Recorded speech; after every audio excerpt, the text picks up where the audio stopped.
Obunu gini kama chozunu Imana chukwa kosi womo Onyele miu Nyelu yumi What am I looking for? See my God, he don't bless me, yo. He give you me, give me you. Obunu kife la chasha so Obunu kife me chasha me My baby, you know say you go love me. Hey, yeah. I do go I could go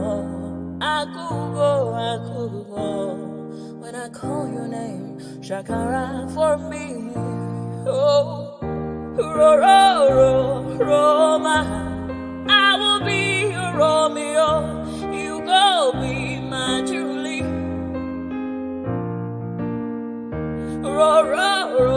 Roma, I will be your Romeo.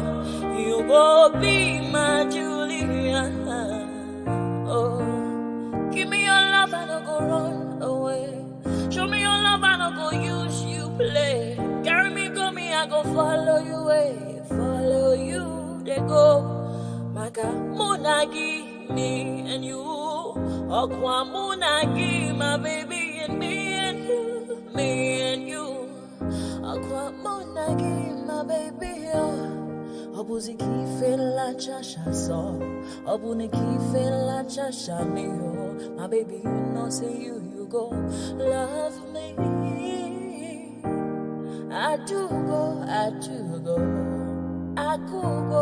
could go When I call your name Shakara for me. Oh, Roma, I will be your Romeo. You go be my Julie. Yeah. Roma, I will be your Romeo. You will be my Julia. Oh,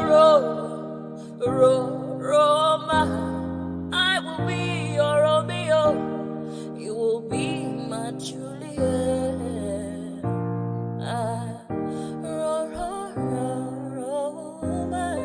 I will be your Romeo. You will be my Julia.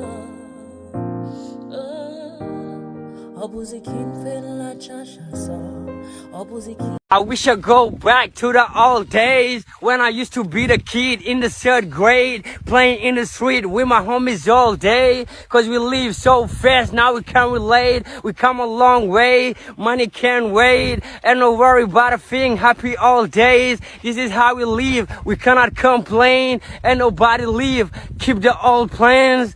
Hey, when I'm better, Mingari Zude Kari Party. Kodo min money, do min darty. Yo go to phone it, bunny bucket as a party. And when I'm better, Mingari Zude Kari Party.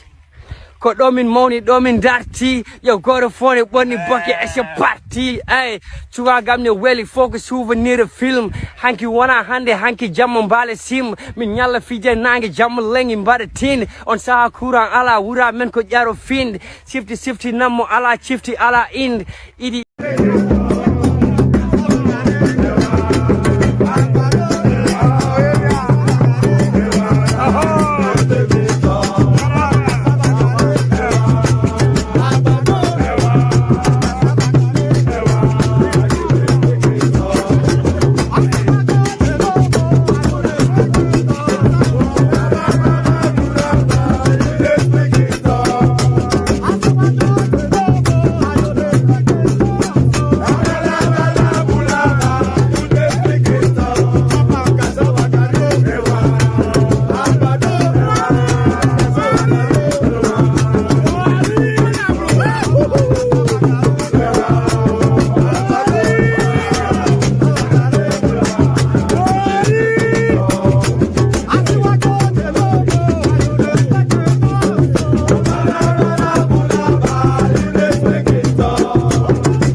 orin àyájọ́ ni orin àyájọ́ ni wọ́n dìde wọ́n pínlẹ̀ ogun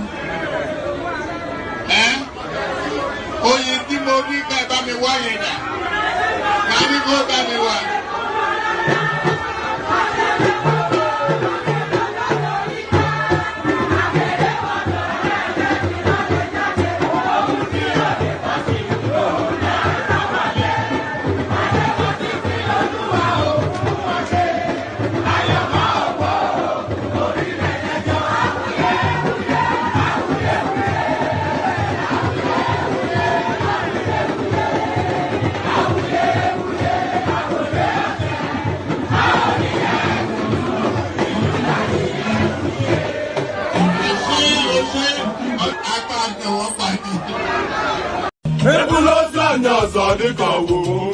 Okay now. To pèsè bífí máa ń pẹ́. Àti padà wá tà ló wẹ́lí bọ̀gẹ̀ mẹ́wọ́n. Okay. Ọkọ yẹn ló fi fíìmù. Ìdílé yáyá. Màmá mú sí na nwa m etogo kwa. Maka na nwa m jẹ ló ń bà, òwe bute ike. Ọganihu na-ebute ilo nwanne m. Ọta mẹ́wàá nke ya dịka akpa ya chọkwa.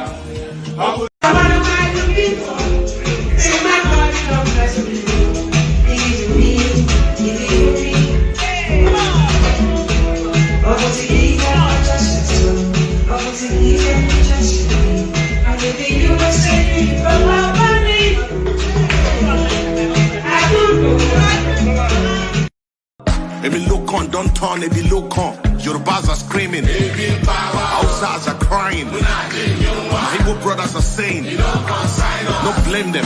Igbos are being discriminated. Even food don't turn to gold in Nigeria. Kidnapping, lucrative business in Nigeria. Imagine saying your grandchildren where they kidnap. By now, your soldiers for don't scatter Nigeria. How come a man won't get money for ransom when they kidnap him, his wife and his children? After everything, now kill, they go kill them. See, as Naira, they fall against dollar. Emilokon, don't turn to Ebilokon. And you say make we sacrifice for Nigeria. 7 billion to renovate your residence. 15 billion for your traveling allowance. That's not for you and your only vice president. 40 billion for Asurok maintenance. 5 billion for food and refreshment. 100 of millions for dogs and animals. Meanwhile, hunger they kill Nigerians. What did Nigerians do to warrant this treatment? Even Gary, they no fit afford for the family. Tinubu government blame Buhari. Buhari government blame Jonathan. Hunger day, people they die. This one don't pass jaga jaga. Oh. Emiloko, OTD, Emiloko, Baba, Emiloko, Edaku, Ebi power. Emiloko, OTD, Emiloko, Baba, Emiloko, Edaku, Ojetiwo. Tinubu was APC party leader during Mr. Buhari Jaga government. Why didn't you help Buhari to solve the problem? Debt under Buhari, 77 trillion. No proof of any positive transformation. Unborn children ain't go pay for this evil. You know, say Buhari was incompetent, but you still bring him to destroy Nigeria. Paddy government, now you are the president. Since Buhari don't destroy Nigeria, I hope say you go bring him to judgment. Emefiele printed 23 trillion within 8 years under Buhari government. $6 million for election. Ẹ̀jẹ̀ mi ni ẹ kí n gbọ́, àkọ́bí ewé ayò, ewé tún méje, ìtún ló ní ọ̀tún ẹ̀ ṣe, ìfà ló ní kan fà ẹ̀ mọ́ra, àìbínú gbogbo àtàrẹ, gbogbo méjì ọkà bàbà, gbogbo mẹ́ta ọkà wáṣẹ́, orí ló túmọ̀ ẹ̀dùn. Gbogbo ọ̀nà ní túmọ̀ ẹsẹ̀. Akọni ìmọ̀ tú ìmọ̀ ọjọ́. Ìmọ̀ èmi ni wọn kì í dálẹ̀. Bọ́bá lọ mẹ́lẹ́mọ́. Wá fi jó ẹlẹ́mọ́. Akọni wọ́n bá lọ bèbèrè. Wá fi jó ẹlòkò. Bọ́wọ́ wọn bá tẹ̀ mí. Wá fi jó aláre. Àwọn mẹ́tẹ̀ẹ̀ta parapọ̀. Wọ́n wá jọ ń pẹ́ mọ́, ẹ mọ́ olóko jẹ.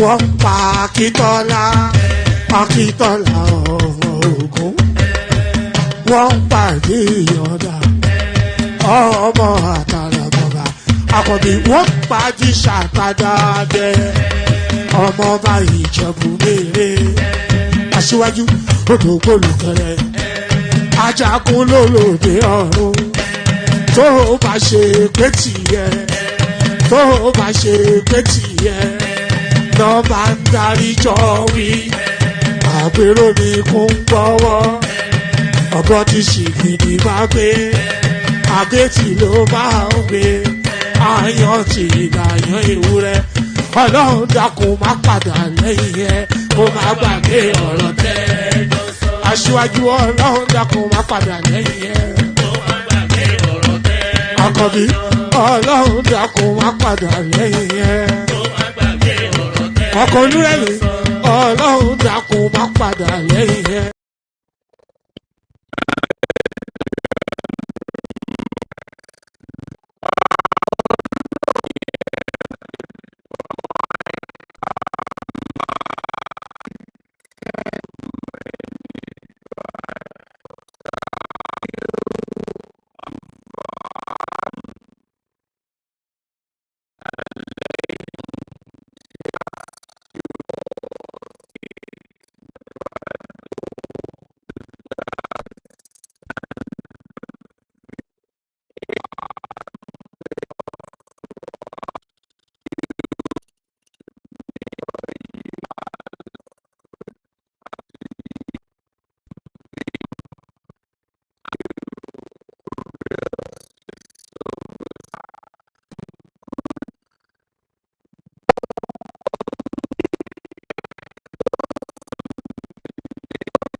Water, only water, only water, where they see ma. Water,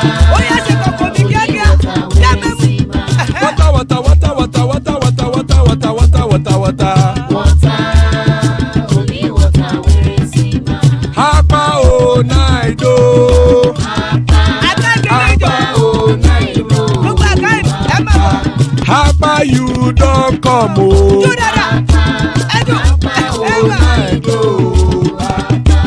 Hapa o naido.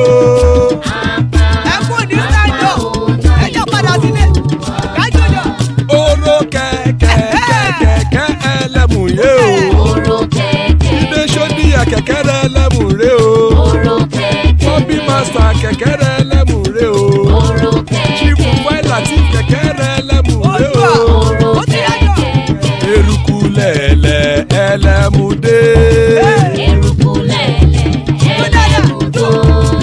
Eruku lẹ̀lẹ̀ ẹgbẹ́ ẹlẹ́mù dòde ojàre o. Eruku lẹ̀lẹ̀ Ghana ti dé ẹgbẹ́ bọ́dì o. Ọmọ ẹlẹ́yẹ ẹyẹ o ó dilé o. Odúyẹ̀lá ẹyẹ o ó dilé o. Petrosonama ẹyẹ o ó dilé o.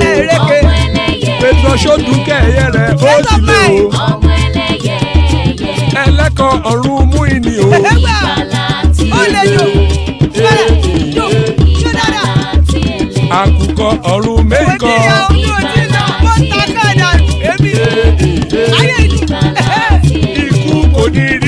ṣe o.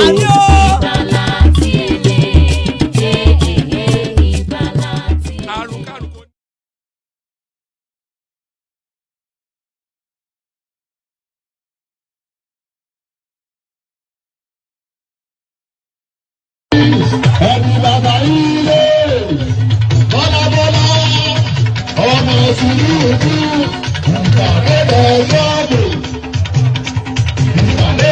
lọ́dọ̀ báyìí lábì lúbi báwa lábì lúbi ìgbàlódé lọ́dọ̀ àtẹ̀lù lúbi àtẹ̀lù méjì àtẹ̀lù mẹ́ta àtẹ̀lù mẹ́rin àtẹ̀lù márùn àtẹ̀lù mẹ́ta.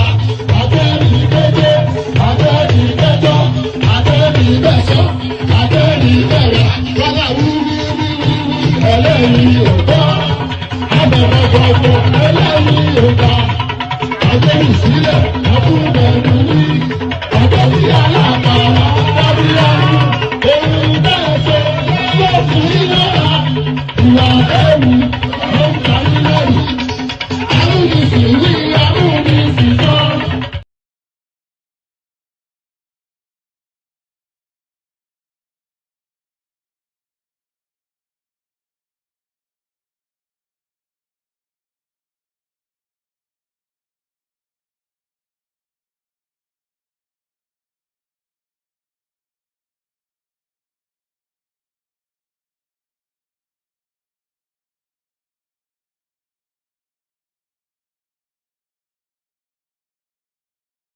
As far as democracy is concerned, this protest is a success and is succeeding because tomorrow is the last day of the protest.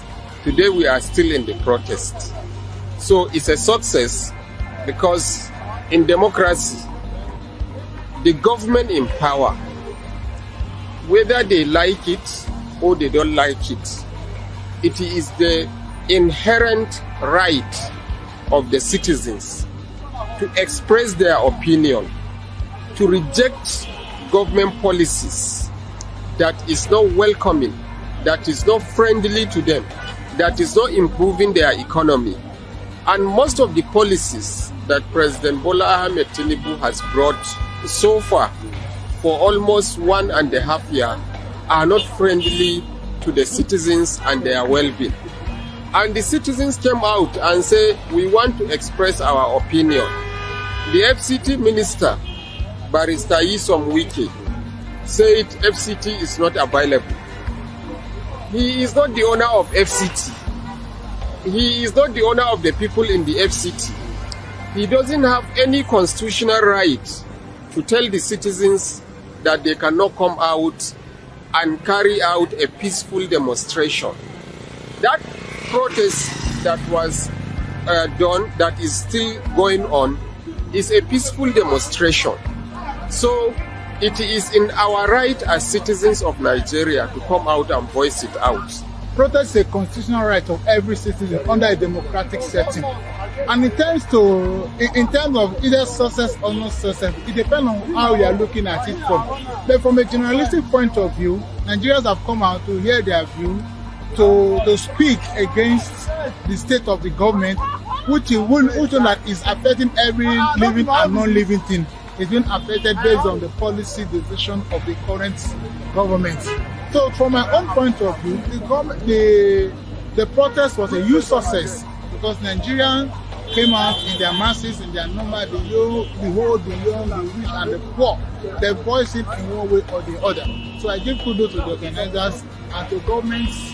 They tried their possible best to see how to frustrate it, but unfortunately, you cannot subvert the will of the people because the voice of people always be the voice of God. There is freedom of protest, as they tried in the 1999 Constitution as amended.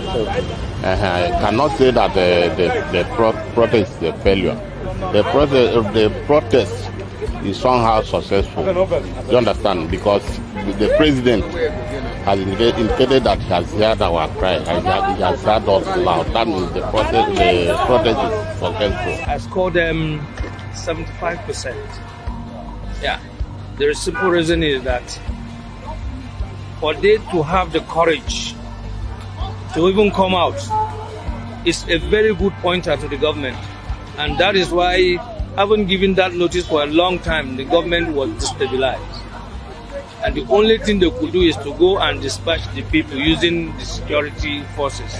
All they would have done is to protect them, just like it was done 2012. Now, why is it successful? For them to even keep the government on alert alone is enough. What is uniting the people? Hunger. What is uniting the people? High cost of food. What is uniting the people? Unemployment. What is uniting the people? Fuel. Guys, look at it. Look at queue. What is uniting the people? People are hungry. People are sick. Nothing. What is uniting the youth, especially? Lack of jobs. And that is a dangerous pointer. The president failed to address all of this in his Sunday's speech, which again is provoking the people. Yeah, he has succeeded in driving them, not all. Since the day they started till today, has there been work? No. Only God knows how much Nigeria has been losing in terms of revenue. This is to tell the people in power that their power is limited. The ruling party, the ruling class, the elite, that their power is limited. In as much as whether we are in democracy, whether we are in military, Nigerians or citizens of any country have right to come out and protest. And as they don't like it, but we like it, and we came out and we have done it, that is a success. There are a lot of hitches along the way, most especially some people that are not aware, that they don't know the meaning of protests. Some people that decided to use protests to steal or to loot people's properties or to loot government properties. That is absolutely wrong. Many of the frontliners of the protests on social media told many people that don't come out and loot anybody's property. So anybody that came out and has looted or is going to loot anybody's property, he is not a good protester. Problem we have that if this project is fuel, removal of fuel subsidy, and the president said that he's not going to remove it. He said that it will be like that to make things to correct some anomalies. Do you understand? So if at the end of the day, like Dangote now, they've agreed to sell fuel at the Naira rate, at 450,000 Naira per barrel. Then, if he can begin operation now, in the next 1 year or two, the price of fuel will come down.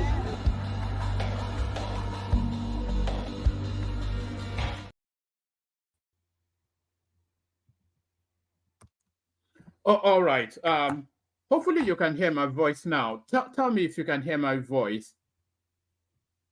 Loud and clear now. Loud and clear. Brilliant. It was scrambling, very scrambling before. Cracky. We couldn't even hear you before. All right, brilliant. Thank you, Thomas. Thank you, Thomas. So that's brilliant. So we start all over again. So good day to you. Good to be your company. And how are you? So these things happen. You know, if you look at the sign at the top of the platform, it says one man went to mow. That tells you that it's just a literal one-man operation. If I remove the back screen and I pan the camera around, you'll see I'm in my conservatory, just on a laptop speaking to you. So there is nothing sophisticated in the operations. It's a literal one man and his dog. So you do get that these things are every now and then, but we overcome them. The other thing is I've actually bought a new system, but I've not set it up yet with all of the things that we need to do all these things. So maybe I've been putting it away. Maybe I'll do it now because this one, I tend to crash these computers because I'm a bit heavy-handed with most items. But there it is. There it is. Okwelope Ajesara and all that. So Okwelope Ajesara. So Okwelope Ajesara and all that. So yes, good day to you. Good to be in your company. And how are you? Good day to you. Good to be in your company, and how are you? So and I will be addressing what happened yesterday, by the way, but let's get the greetings out of the way first. I'm not actually buying from Argos, Prince. If I show you my table here, there's a whole slew of broken computers because I just smashed them up. I don't know why.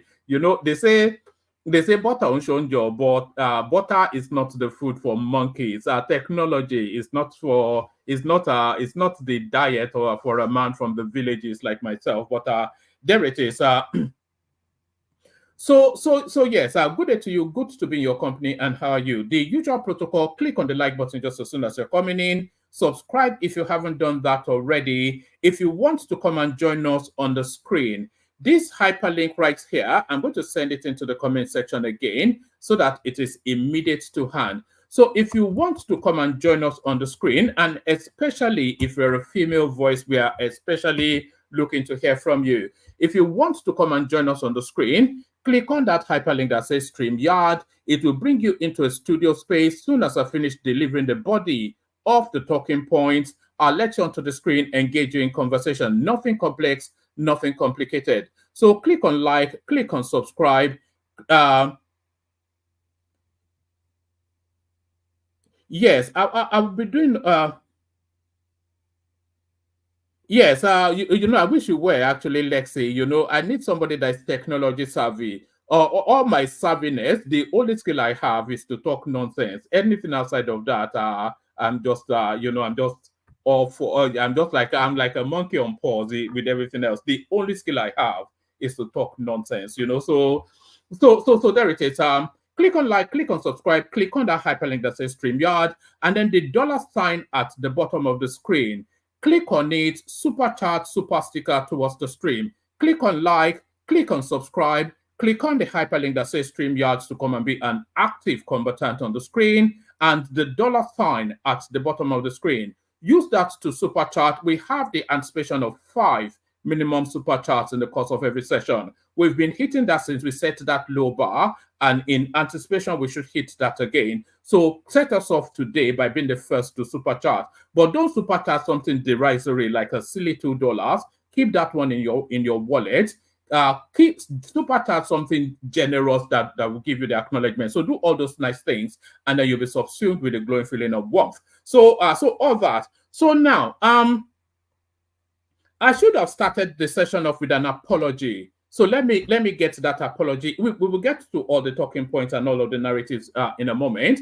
But I should have started the session off with an apology because yesterday's session ended abruptly. So apologies for that. So I have to apologize for that first because you have the anticipation. Our sessions usually last 7 hours, 8 hours. So you had the anticipation that you have that as you're used to. So apologies that did not happen.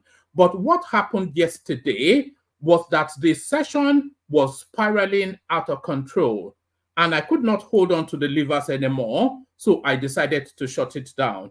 So I decided to shut it down. So you all saw it. Anybody that was here yesterday would know that all of the reasons why I had to shut it down are the reasons why I did shut it down. So it spiraled somewhat out of control, and I was grasping all over the place to try and pull it together, and ultimately I just decided to shut it down. So too many, and by the way, going forward now, we'll be applying stricter rules, because I wanted it to be some sort of a lackadaisical, not so much lackadaisical, but a casual speak easy feel. That is the texture that I wanted for the platform. A casual speak easy feel. So that was the plan, just a relaxed environment. The way, if you look at the logo at the top of the stream, you'll see 2 brandy glasses where it says one man in white letters with a red undercast. If you look at the top of the screen to your right, you know how I tell my right from left, even at my great age, I have a mole on my right hand. That's how I tell my right from my left still. A man that doesn't even know his right from his left is telling you about politics. But so yes, if you look at the logo of the thing, the one-man sign, you'll see two glasses. Those are branded glasses, and you can see that they're half filled.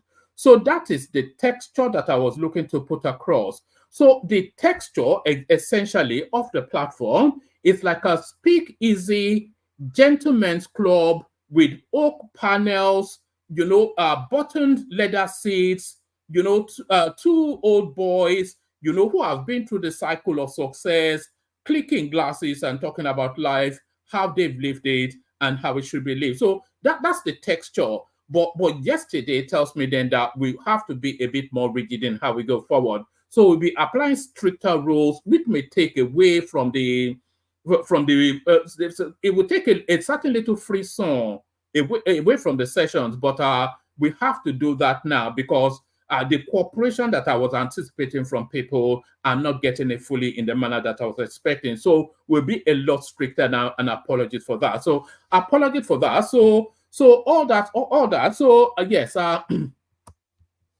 So all that. Let me pull myself together, and then we'll launch into it. So we're back to where are we back to? Yeah, we're back to political discourse. So let's launch it off with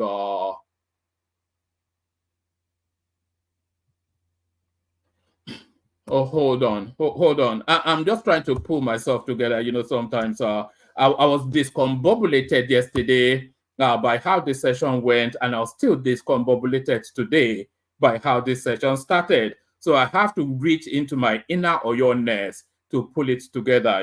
All that all that Ajesara. Do you know what Ajesara means? If you know, you know.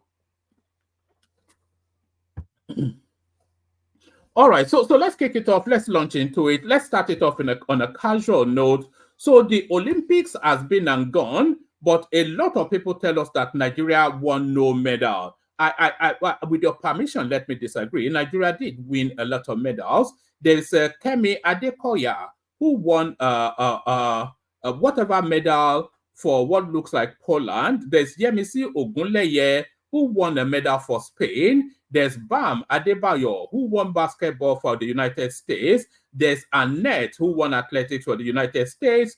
There's Yemi Mary John, who won athletics for the United Kingdom. So a lot of Nigerians won medals, certainly. So this, if we pull all of these medals together, I wonder where Nigeria would have ended on the medal chart. So I can count a good 30 medals, a lot of them gold. So these are gold medals.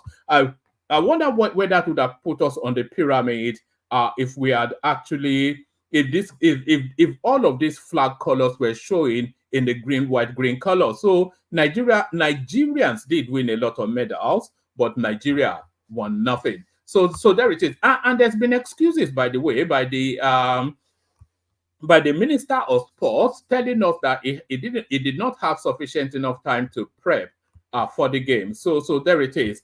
If excuses was an Olympic sport, Nigeria would have won all of the medals available. So if excuses, they should have excuses as an Olympic sport and 419 as an Olympic sport. Then those are the only ways that we will ever win medals. So let's get into the politics of the day. Students' loan. University of Ibadan confirms receipt of 201 million naira for 1,370 students. So this is where you will want either a kernel or rational minds to be on the studio now. Though they were telling us Lamba is a scam, etc., etc. All of the universities are now coming out to tell us that not only have they received the tuition fees, they've also received the stipends to be disbursed to the students. So there it is right there.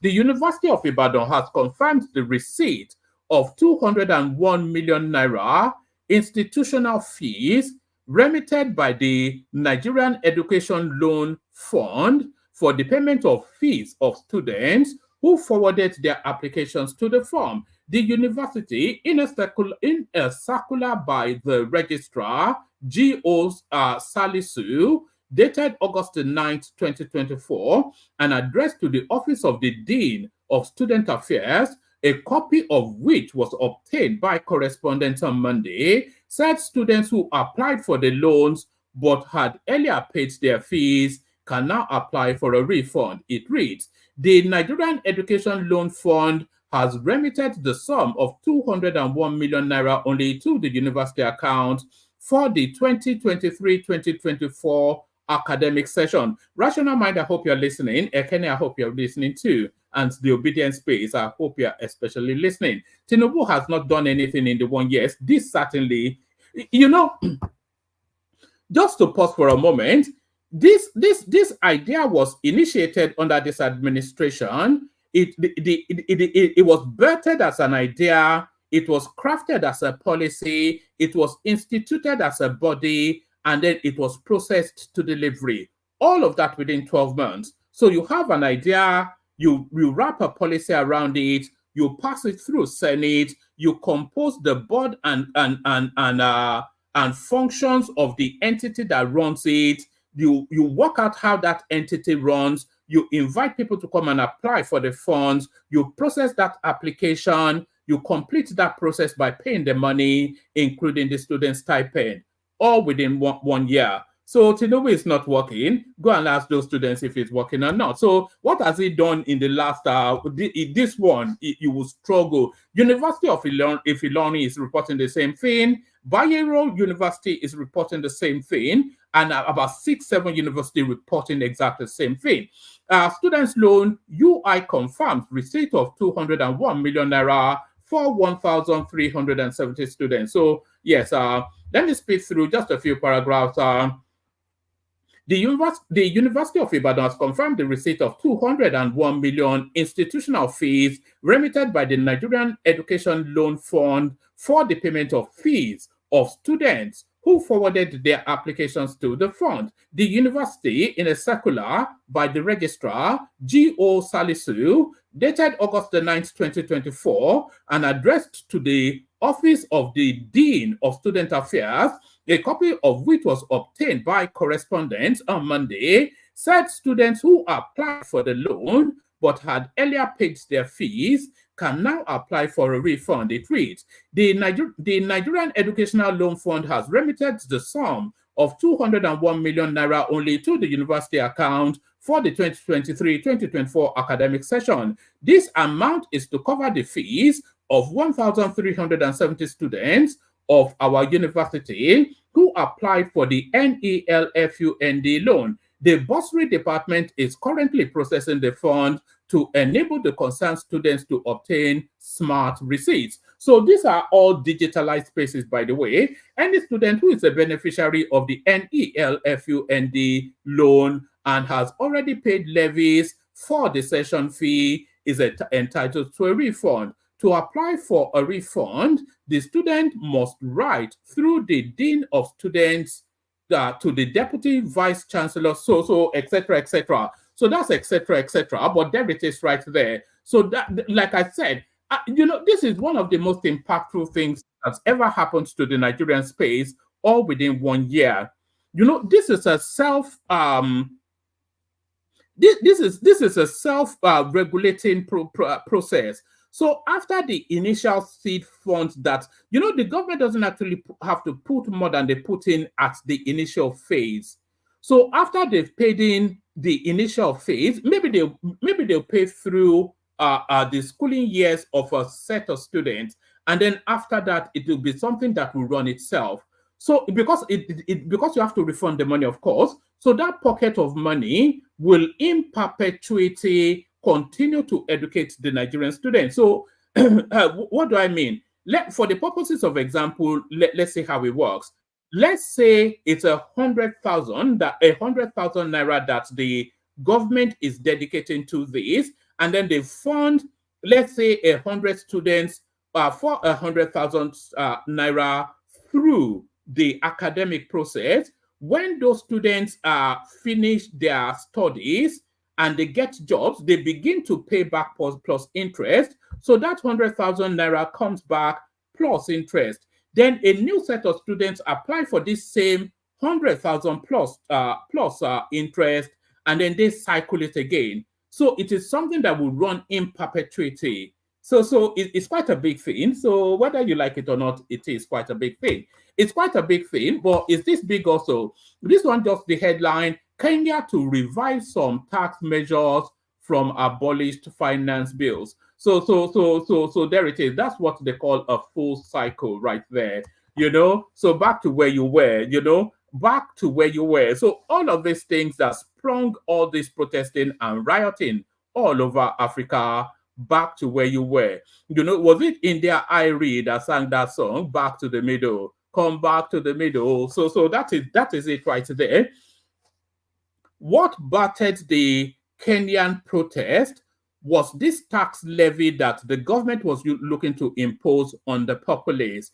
They went out rioting, the government withdrew and cancelled it, they protested and burnt down Kenya, the protest came and went, and what happens next? Kenya to revive some tax measures from abolished finance bill. So there it is right there, back to the middle. Back to the middle. So from back to the middle to forward to the future. Nothing to show Tinubu is prepared to solve Nigeria's problems. This is a tika-taka with Atiku.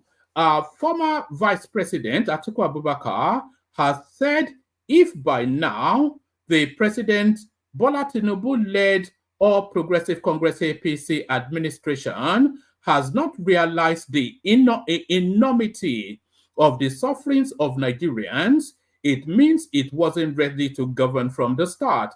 Atiku, who spoke through his media aide, Paul Ibe, explained that it was disappointing that the administration had to wait for Nigerians to take to the streets to draw its attention to what has become the desperate times we have been forced to live in. He said, there were certainly challenges before now. That is why you were given the mandate. We know so many things were done wrong under Buhari.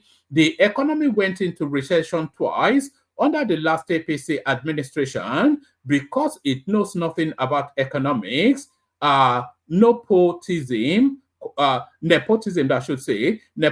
corruption were at a high.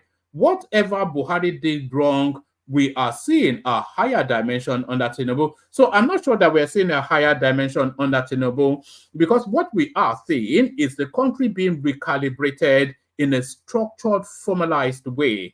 The country, all within 1 year, by the way, being recalibrated in a structured, formalized way, in a way that runs in like an automaton to automate the country to run itself. So that's what we're saying. So a complete departure from how Buhari ran the country. Not better or worse, because we're not yet at the point to make that determination, but certainly a complete departure from how Buhari ran the country. Let's take it from the top again. Former Vice President Atiku Abubakar had said by now the President Bola Tinubu-led All Progressive Congress APC administration has not realized the enormity of the suffering of Nigerians. Let's do that one more time. Former Vice President Atiku Abubakar said if by now the President Bola Tinubu-led All Progressive Congress APC administration has not realized the enormity of the suffering of Nigerians, it means it wasn't ready to govern from the start. Atiku, who spoke through his media aide Paul Ibe, explained it was disappointing that the administration had to wait for Nigerians to take to the streets to draw its attention to what has become the desperate times we are forced to live in now. He said, there were certainly challenges before now. That is why you were given the mandate. So he also concedes that Tinubu was given the mandate. I think Peter Obi did that a week or so ago. We know so many things were done wrong under Buhari. The economy went into recession twice under the last APC administration because it knows nothing about economics. Nepotism, corruption were high. Whatever Buhari did wrong, we are seeing a higher dimension under Tinubu. What we are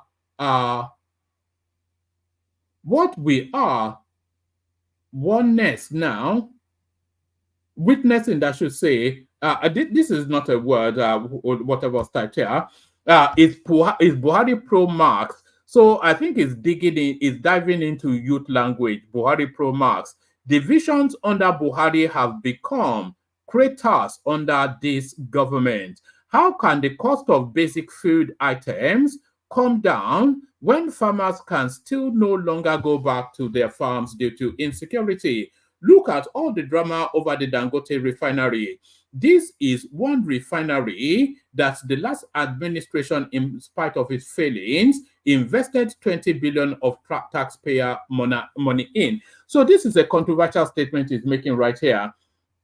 Because what Atiku is alleging with this paragraph right here is that refinery was built with Nigerian money and nothing to do with Dangote. So, and this is in quotation marks, by the way. It says, I look at all the drama over the Dangote refinery. This is one refinery that the last administration, in spite of its failings, invested $20 billion taxpayers' money in. So the total value, the universally understood value of Dangote refineries worth is $20 billion. So if he's saying it's taxpayers' money, then he has to come out and explain that. We had thought by now our domestic needs will be met and exports will generate the much needed foreign exchange for our development. But here we are asking questions. What is going on? Did this administration enter into any partnership with foreign interest to ruin this investment? Sadly, there is nothing in the horizon to show that this government is ready to solve our nation's problems. So that's article right there. Just that's politics, though, because it is the job of the opposition to undermine the government institution. So, but maybe not with lies, though. But there's nothing actually out of normal with what article is doing. Onto this, Dangote Group purchases $105 million from latest CBN retail Dutch auction. So that's why the price of Naira will never go down anytime soon, because of course big money just hoovers it up as soon as CBN releases it. Pardon me. Remove Mele Kyari. His tenure is marked by fuel subsidy scam, importation of substandard products, Youth Forum to Tinubu. Right, the Christian Youth Forum, so it's not even coming from a strong place, but they will only ignore this anyway, but let's have it anyway. Let's see what their argument is. The Christian Youth Forum of Nigeria has accused the group managing director of the Nigerian National Petroleum Company, Mele Kyari, of enriching himself and his cronies at the expense of the suffering masses. The forum also called on President Bola Tinubu to remove Kyari for showing no empathy, compassion, or willingness to solve the problem. In a statement, and by the way, there is no reason why Mele Kyari should continue to be there. There is nothing under his tenure that has served or eased the burden on the Nigerian space. It's a fuel scarcity, adulterated fuel, the fighting with Dangote, and missing oil. So that's the backdrop of Mele Kyari. There is nothing under the Mele Kyari tenure as the czar of our NNPC that served or eased burden on the Nigerian person. In a statement by its national president, Reverend Frank Ochiga, the group alleged that his tenure has been marked by controversy, including subsidy scams, importation of substandard petroleum products, and mismanagement of the Port Harcourt refinery. The forum lamented, in fact, not only should it be sacked, it should probably be detained and investigated. The forum lamented that the current situation has led to untold hardship to Nigerians who are forced to buy fuel for over 1,000 naira per liter, describing it as economic terrorism masterminded by Mele Kyari.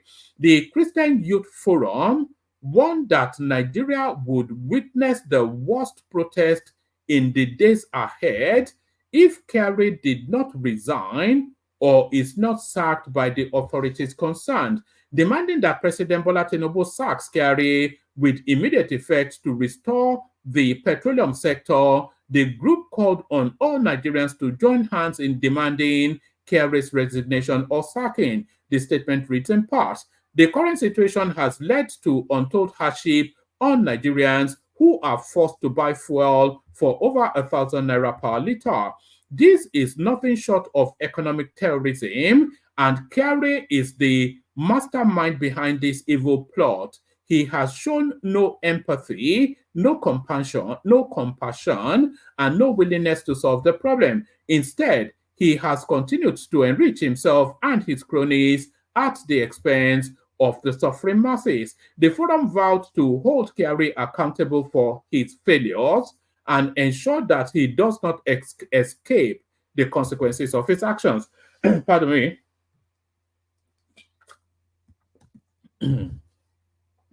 Kyari's continued stay in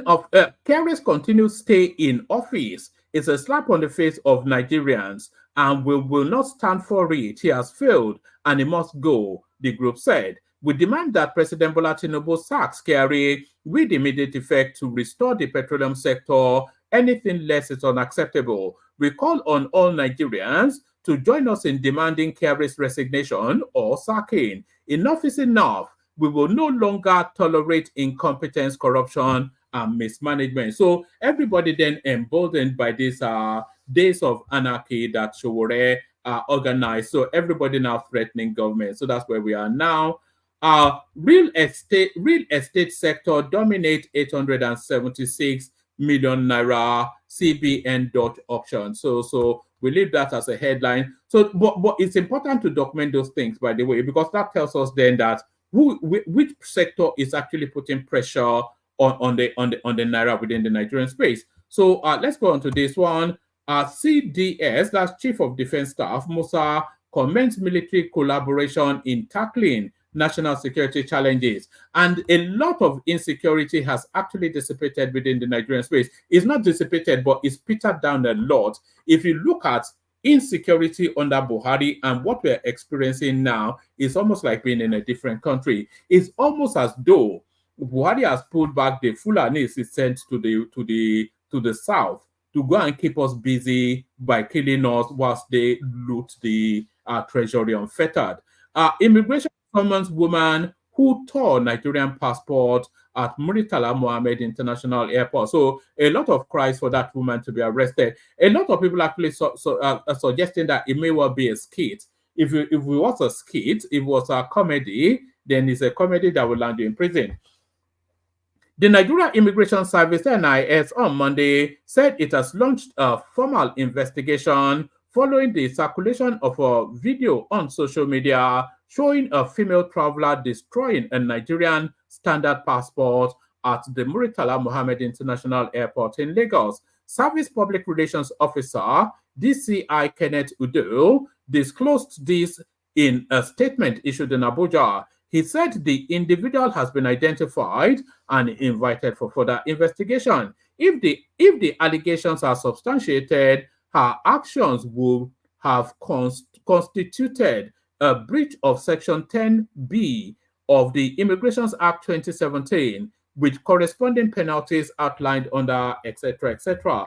The Nigeria Immigration Service remains steadfast in its commitment to upholding the provisions of the Immigration Act in the interest of national security and to preserve the dignity and integrity of the nation's legal instruments. So hopefully she doesn't do jail time, but certainly she should at least.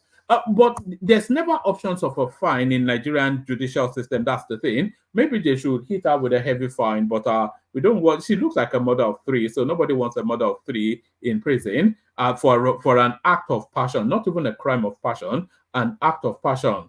Act fast on not readiness for peaceful separation of Nigeria. Obidigbo to Tinubu. So whoever Obidigbo is. Elder statesman Chike Obidigbo has described as very remarkable the story that the North is ready for Nigeria's division into its constituent parts.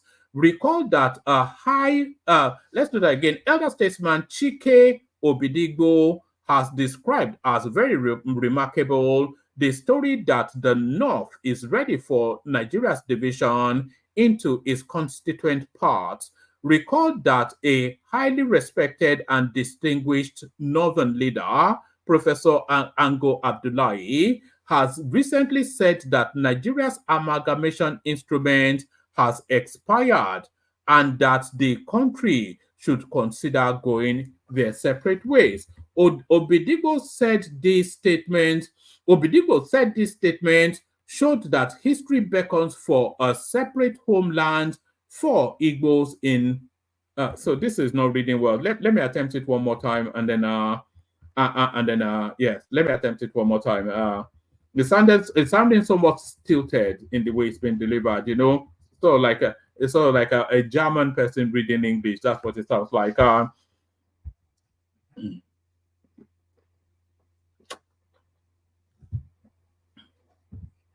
So one more time for England or one more time for Nigeria. Elder statesman Chike Obidigbo has described as very remarkable the story that the North is now ready for Nigeria's division into its constituent parts. Recall that a highly respected and distinguished Northern leader, Professor Ango Abdullahi, had recently said that Nigeria's amalgamation instrument has expired and that the country should consider going their separate ways. Obidigbo said this statement showed that history beckons for a separate homeland for Igbo in light of renewed antagonism against them by powerful elements in both the North and the Southwest. So, you know what a pincer movement is? PINCER, a pincer movement. You know, if the Southwest turns against the Southeast, they'll be hemmed into a pincer movement, because I don't think the North has ever had any time for them. So if the Southwest turns against them, they'll be locked in some sort of a pincer movement. But Obidigbo said this statement showed that history beckons for a separate homeland for Igbo in light of renewed antagonism against them by powerful elements in both the North and the Southwest. Thank you, Peter B. He further pointed out that the recent nationwide protest organized by youth of this country brought back the same old worries that have always bedeviled Nigeria, thereby exposing the nation's pretentious patriotism. According to him, those in authorities can only be pretending that what he described as Nigeria's first union is not a time bomb that threatens to blow up at the slightest provocation if we fail to act in a civilized manner to settle this undying rift amicably. So I was tickled few days ago by opinions shared by the acknowledged and vocal Northern elder and former Vice Chancellor of Ahmadu Bello University, Professor Ango Abdullahi. He said in that statement he personally signed and made available to the media on Monday. He said for this to come barely a few days after a Yoruba group announced the decision to start a protest to chase Igbos away from Lagos State and Southwest, with neither strong cautions nor arrest made, shows that Nigeria is due for retirement. Permit me to say that Professor Abdullahi merely repeated what many have been saying for a long time. He added, I totally agree with the erudite professor, but I will still plead to be allowed to hold on to my personal belief that Nigeria is far too big for one black person to rule profitably and successfully. So I don't quite know why he qualified that person by the color. So can a white person rule it profitably and successfully is the argument. My argument has been that we black Africans lack the detailed exposure, mental capacity, integrity, and objective mind to preside over the affairs of such huge geographical contraption made up of people with diverse socio-political and cultural backgrounds. The hardship protest has therefore exposed the fault lines such that even the two nations in one delineation could no longer survive. despite the recent attempts by President Bola Tinubu and his supporters to belatedly interpret his Emilocom mandate as the turn of the South. As the hardship protest showed,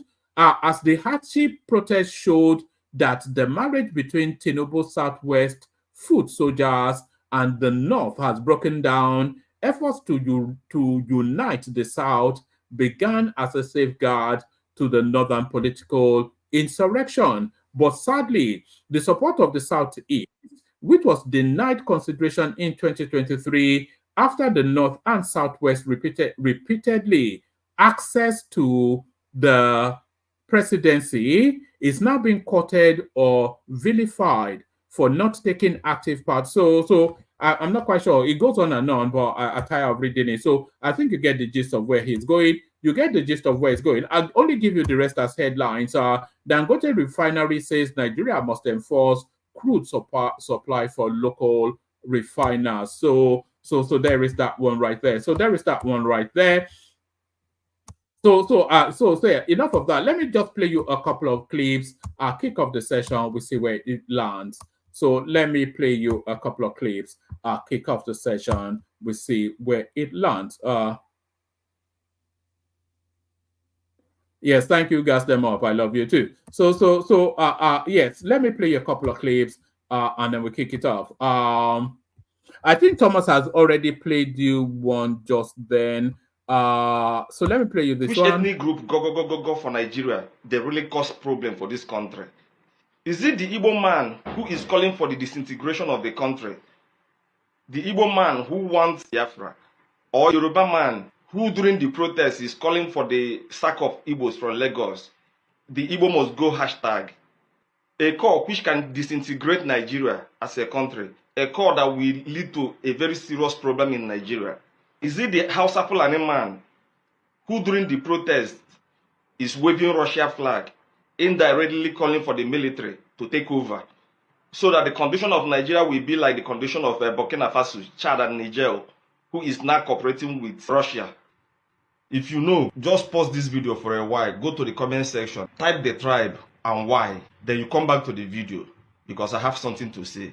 Now, see, no matter how we want to look at it, no matter how much we want to blame each other, the problem of Nigerians are caused by Nigerians, both the leaders of Nigeria and the followers, especially the followers. Now, let me tell you, average Nigerian does not want to take responsibility for his failures. Average Nigerian does not want to take responsibility for his actions and inactions. Average Nigerian does not want to be blamed for what he did wrong. He wants somebody else to take the blame. When he fails the exam, he will say, my lecturer failed me. When he is caught stealing, he will say it is the devil. We don't want to accept blame. And this goes across every tribe in Nigeria. It is not just the Igbo, Hausa, and the Yoruba. It is across all the 350 ethnic groups we have in Nigeria. Nobody wants to take blame for anything. It is very palatable to blame the government for the things you failed to do or the things you did wrong. Nobody wants to farm. We all need quick cash. We want to go into businesses that will fetch us quick cash. When you tell Nigerian that you look like a farmer, then it's an insult. But when he goes back home, he will be crying that a basket of tomatoes is 12,000 naira. Whereas you have the option of planting those tomatoes, but he wouldn't do it. Average Nigerian will prefer to go to HK to learn how to do Yahoo than doing piggery, than setting up fish pond. At the end of the day, it is the government that will blame for the hardship in the country. Average Nigerian will prefer to carry arms and start kidnapping his brothers. And those people who are committing all those criminalities are from among us. They are part of our society. We know them, but we cannot name them. Rather, they will face the government. It is very comfortable for us to face the government than to call out the criminals. Because even we ourselves, who are not criminals, we don't want to be blamed for anything. The problem we are having in this country is not the Igbos. The problem we are having is not the Yorubas, not the Hausa Fulanis or other ethnic groups in Nigeria. The problem we are having in this country are Nigerians who does not want to be responsible for their failure. We feel very comfortable blaming other people. And when they see people like us who doesn't have problem taking blame for our own failure, they will think we've taken money from government. It is quite unfortunate. We must effect change in our life before we effect change in the government and the society at large. Ichakezoku nayo, Kodino. So that is the voice of reason from the north, from the southeast rather. So that guy is quite he cuts through the BS to deliver it. That's why he's gaining traction somewhat. Let me play you another clip now. You know, during the course of those protests, those riots, whatever you term them, the real argument was that those protests and riots should have been taken to the state houses because that is what impacts on the people the most. And if you see this now, next clip now, the next set of protests, if ever there should be one, to certainly focus on that space. So you cannot blame the federal space for not doing their bit, but what are the states doing? Watch this, you'll be aghast. Guys, President Ahmed Tinubu don finally expose all the 36 state governors. How much they receive for the allocation that was shared among states in the first half of 2024. Guys, see how much these governors are sitting on. My God. Number one, Delta State, 260.75 billion. River State, 197.23 billion. Akwa Ibom State, 179.10 billion. Lagos, 161.07 billion. Bayelsa State, 157.73 billion. Kano State, 84.76 billion. Oyo State, 66.75 billion. Edo State, 65.88 billion. Anambra State, 65.45 billion. Ondo State, 65.43 billion. Borno, 63.35 billion. Katsina, 60.58 billion. Hey, God. Benue, 59.10 billion. Imo State, 58.06 billion. Abia, 54.23 billion. Niger State, 53.59 billion. KB, 53.36 billion. Enugu State, 52.58 billion. Sokoto, 52.03 billion. Adamawa, 50.58 billion. Taraba State, 49.89 billion. Zamfara, 48.08 billion. Bauchi, 47.79 billion. Yobe, 47.67 billion. Nasarawa, 47.02 billion. Kaduna, 45.77 billion. Plateau, 45.40 billion. Kogi State, 45.36 billion. Ebonyi State, 44.65 billion. Osun, 44.39 billion. Kwara, 44.29 billion. Gombe, 42.85 billion. Ekiti, 42.33 billion. Cross River, 40.08 billion. Ogun State, 40 billion naira. Each state, this one will be million, in billions. Each state. I told you guys that Tinubu is not our problem. What this protest will expose is still coming. Can you imagine? Each state, you can imagine the amount of money these people are sitting on. Tinubu won't touch his head though. Shall this protest that Tinubu. The man say no be me again, no. Make I show now how we they run things. He won't show us how things are being run. I don't see him. Each state, how much each state? Oh my God. We are our own problem. I'll keep on saying it. In this country, now we be our own problem. So there it is right there. If there's any real protest against bad governance, a protest against hardship in the country, a protest against food insecurity, all of those protests should go to the state governors, nowhere else. You saw the list, and there's been subsequent monies coming in on top of that. They will say, oh, these are COVID XYZ funds, another 500 billion disbursed amongst them. In the course of this year, and we're virtually halfway through the year, well in excess of ₦1 trillion has passed through the hands of the state governors. So what has been the impact, even 2 trillion naira, what has been the impact of 2 trillion naira on each of the composing states that are getting all this windfall of largesse? What has been the impact? So, all this Tinubu something is all based around ethnic bitterness, not more than anything else. It's just ethnic bitterness. That's just, and I think we all know that anyway. So I'm not telling you anything you don't know. All these are all of these things is just based on ethnic bitterness. That's just the totality of it. Let me play you one more clip. This clip now is that now famous or infamous woman that tore up the passport. Here is our right to reply. She's gone on our Instagram to say Bula Balu and Bulaba. Hi everyone.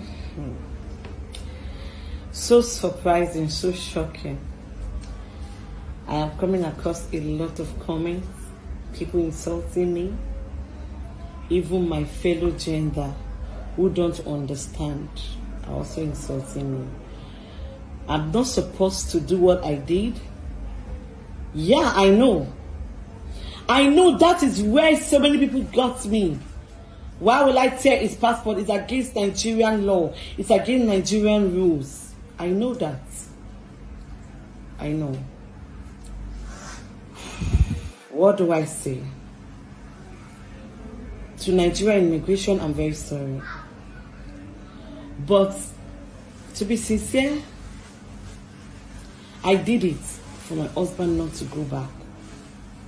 Because I have seen so many things. I've gone through pains. Pains that cause me heart pain today. Pains that gives me headache at the middle of my head. You don't know what I'm passing through. All my genders talking. I pray you will not experience what I've just passed through.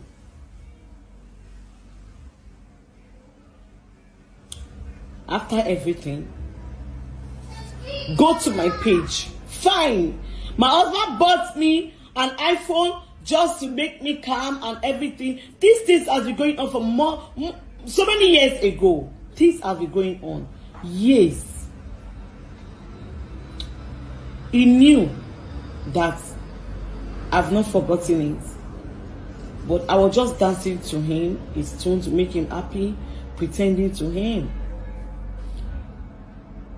Out of anger, I told him, I said, I don't think this Nigeria, we are going to, you come back. That's what I told him. But he looked at it. That was why he got me a phone as a gift, thinking everything is gone.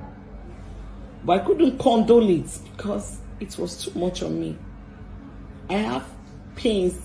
I now have ass pain because of this. And I have headache, constant headache because of this. And you all are there insulting me. You are insulting me because you don't know what I am passing through. All right. She goes on and on. You know, that's usually not to be sexist or in any way. That's usually a traditional go-to. When certain genders are caught, they turn on the waterworks, you know, and that usually elicits sympathy. So that's the woman just talking errant nonsense. But you know, you cannot. And she said she knew it was wrong to do it, so she cannot even plead ignorance. But there it is. So there it is. I was going to play you one more clip, but maybe I'll save it till later for whoever takes over the after hours. Let me play you the Kegite music, then we bring on the panelists. But before I bring on the panelists, I want to speak to certain new rules that we're going to be introducing off the back of what we experienced yesterday.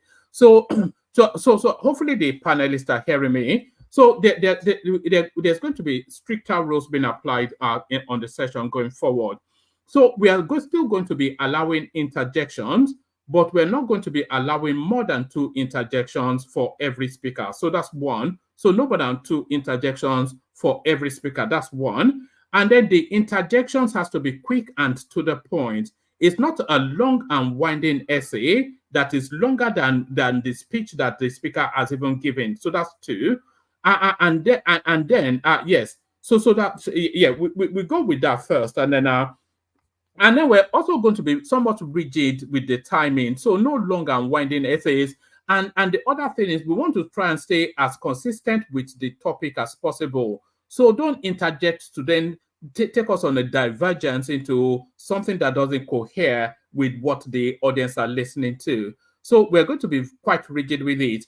And the interjections, it only takes place if A, the person that has the floor allows it, and B, the host accedes to it. So the host or the speaker can accept the interjection, but like I said, not some winding essay that takes us through some history that doesn't cohere with what's being spoken about. So we don't want a repetition of what happened yesterday, which was a new low for the platform. But so hopefully you know the reasons why that's been installed, and don't just jump into the middle of somebody's speech and start to try to overrun it. So all of those, we have to weed it out.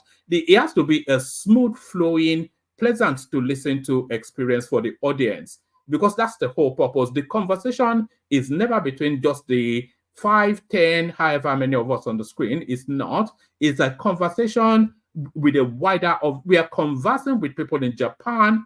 We're conversing with people in the UAE, Nigeria, Europe, America, everywhere in the course of whichever conversation we're having. So you have to, the panel has to always be cognizant of the listening experience of the audience, because they're the most important bits of it. Our conversations, yes, it's good to have them, but the conversation really is with the audience. So let's shape it up. But all that wilding up that we had yesterday, never again. It's not going to repeat. The Kegite. Water, only water, where they see ma. Water, only water, where they see ma.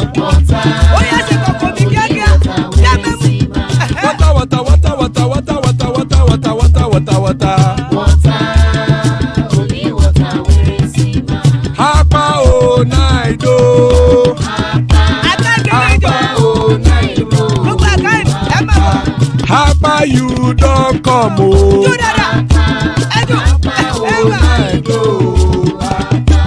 Hapa o naido.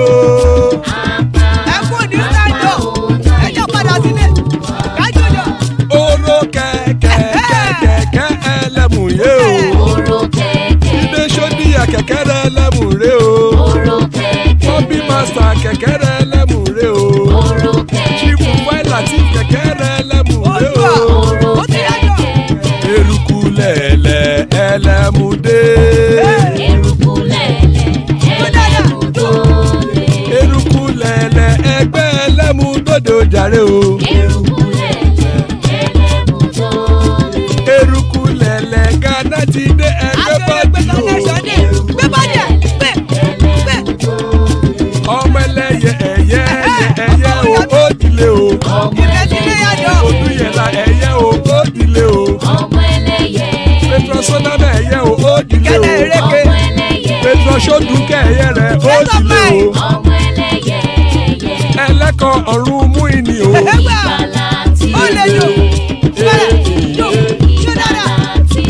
Àkùkọ ọ̀run mẹ́kọ̀.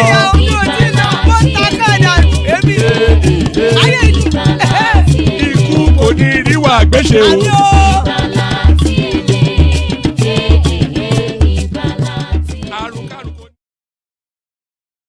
So that's it right there. Ikoko Neru Agweshe, may death have nothing to do with us. So amen to that on behalf of myself and you, my friends. Amen to. We're not seeing the super task streaming. We have the anticipation of 5, so 4 more to go. Joining us, Larry. So good to have you, Larry. Thomas in the house. Hopefully he's here for the duration. Good to have you, Thomas. Ajanle Koko, the mighty man himself. So there's Ajanle Koko right there. There's Pansat. Good. So we will see how that goes. That's Prince Daddy, of course. We don't see Prince as often as we used to. So good to see Prince. That's Isaac Black in the house right there. Dorothy joins us, and that's Gas them up. So gas them up. So let's kick it off. We kick it off with Larry, and then we flow through the through the panel. So good to see you, Larry. Kick it off for us. Yeah, good evening, one man. Good evening to the fellow panelists. Good evening to the audience. How are you, sir? I'm good. It ended abruptly yesterday, but hopefully we're back to normal today. So back to normal today, but Nigeria never anything but normal. But normalcy seems to be the currency of this students' loan system. The process has completed with monies being disbursed, and students now are preparing to take to their studies. What are you then making of this, a success story? Yeah, I think it's actually something that is very great, and it's good that a lot of students are taking advantage of this. And it's also good that a lot of new schools are beginning to look for ways to also benefit from this, because I think the first batch that we have now, I think like 6 or 7 universities, and I think some other investors too are now trying to key in into it. This is really good.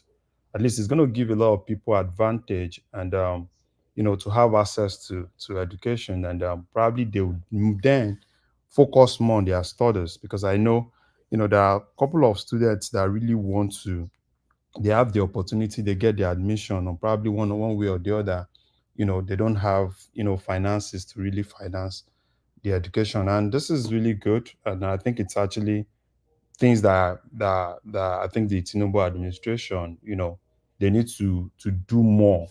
At least let more people have access to it. 1,370 in a single investor is good. If other investors can also key into it, and hopefully, it will definitely help a lot, particularly the parents. It will help the parents a lot. So I think it's actually a good thing. Hopefully, they do more of it, and they manage it very well. That's what I just said. All right. So for all of that protesting that we saw in Nigeria, hoping to mirror what happened in Kenya, what happened in Kenya has not actually led to any change at all.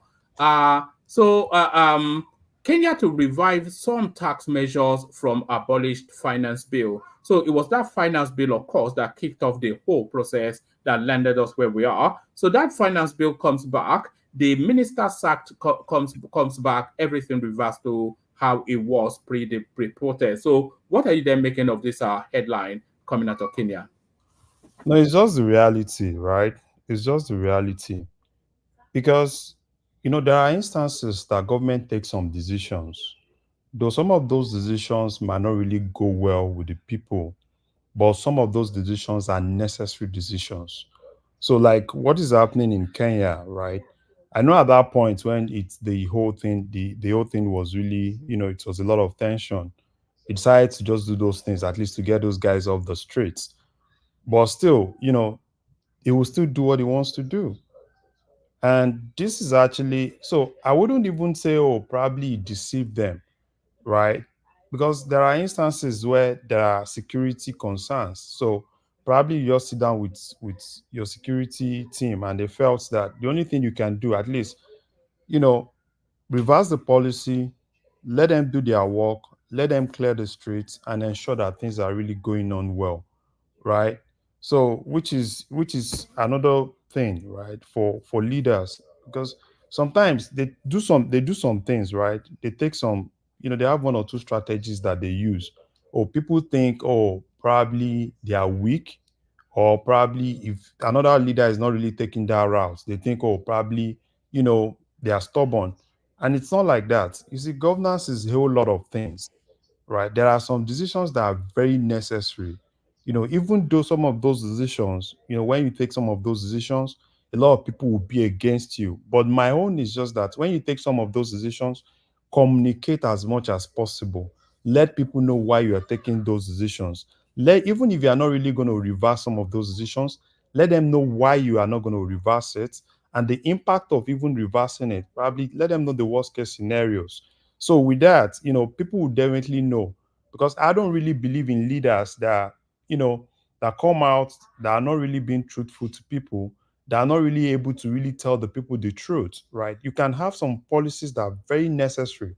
So Yeah, but do the people have the capacity to digest the truth? Is really what, because that tax bill in Kenya, it was explained ad infinitum to the populace that, look, these are the reasons why this XYZ. They explained it countlessly, endlessly, but the people only saw how it impacted on their purchasing capacity, and they took to the streets. So they went to the streets, went through all of those process, burnt down quite as many things as they could, only now for us to go back to exactly where they were before.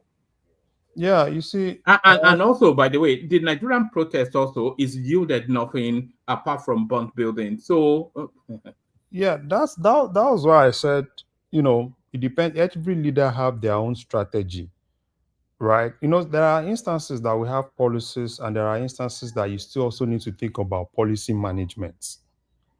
So you can have policies that are good. Managing that policy is another thing.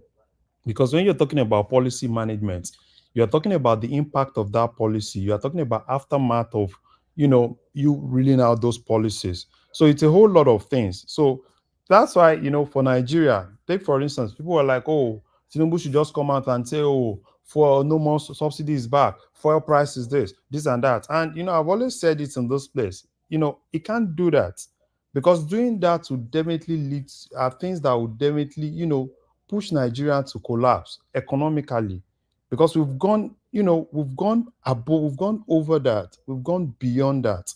So for me, right, I think which is actually what it's doing now, right? Look at what you need to do, look at the aftermath and ensure that you kind of like, put a lot of effort in implementing some of those things. Like in Kenya, there is nothing, there's nothing the guy can actually do than to let the government to continue. Because if he doesn't really do that, those guys are ready to bring down the government. And I think he's done the right thing. At least the first thing, get them off the streets, look for what it will take to get them off the streets, and he has done that. So now, he's been able to curtail things and is actually now in charge. He's learned his lessons from that protest.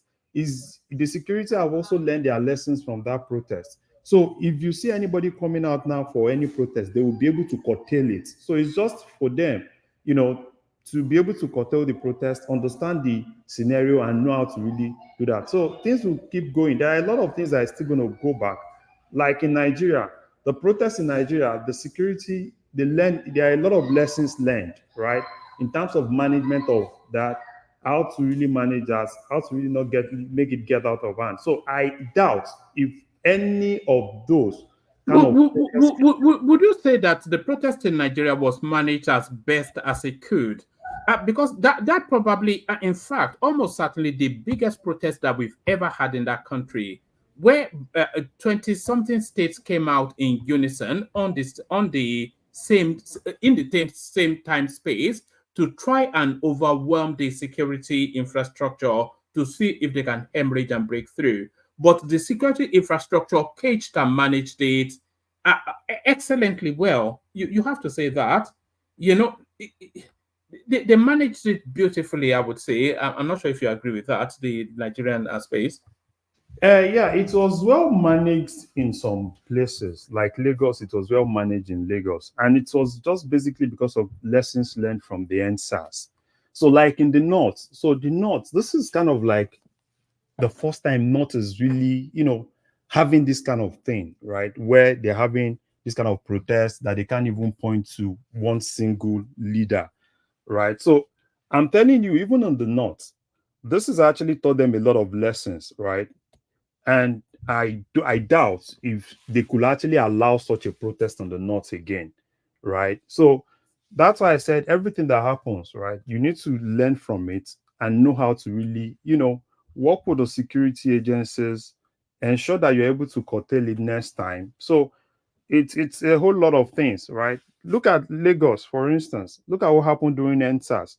Lagos cannot afford to have the same type of thing again because there were a lot of lessons learned. It's not just the government, it's even the people, right? Even the people are kind of like, if they see anything in terms of destruction, people will be the ones to defend the state. So it's just that, right?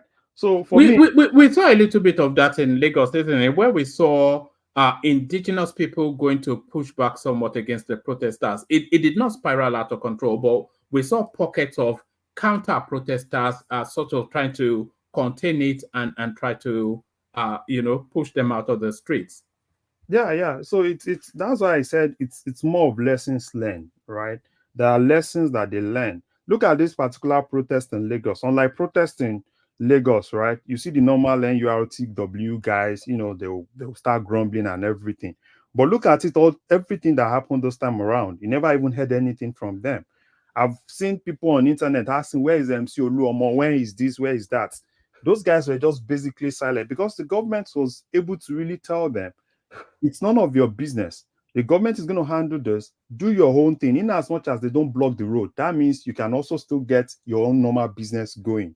And you saw some other people, right, that had their shops open, and they went on their normal way. And the protesters too, they've been able to tell them. And governments, because of that, Lagos was just so smart, ensuring that they actually have that court injunction, at least restricts people to one particular place, ensure that the security, you have enough resources to be able to curtail them. You saw a lot of things happening in Lagos. There were here surveillance, there were everything, at least to ensure that everything is really, at least they actually have a hold of everything. So, and these are things that, for people in the north too, I think these are things, this has actually taught them a lot of lessons, right? Because take, for instance, Kano, what Kano lost, right? It's a whole lot. They lost a whole lot of things, things that have been there for centuries, and they just lost it. It's easy to lose things. It's easy for things to be destroyed, but building takes a lot of time. So for me, I think it's more of lessons learned for everybody, for not just for the government, but for every other person, right? So it's more of lessons learned. So for Kenya, it was still going to bring a lot of some of those things back, but I think In fact, I feel it bring either by stealth or just openly, because it's seen of the protest now. So, and I don't think they have the appetite to go again. So, he'll just they'll probably try and get him at the next election, and he'll rig himself back in. Yeah, exactly. So that's what I see for that. All right, let me take you to this next headline. Remove Mele Kyari, his tenure is marked by fuel subsidy scam, importation of substandard products, youth forum to Tinubu. So I think you might well be, are you in accordance with that, with the sentiments being expressed? No, I don't want them to remove Mele Kyari now. You don't?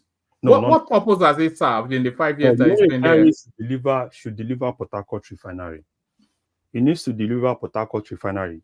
Removing Mele Kyari now is going to cause a lot of disruption, right? And I don't even want that disruption.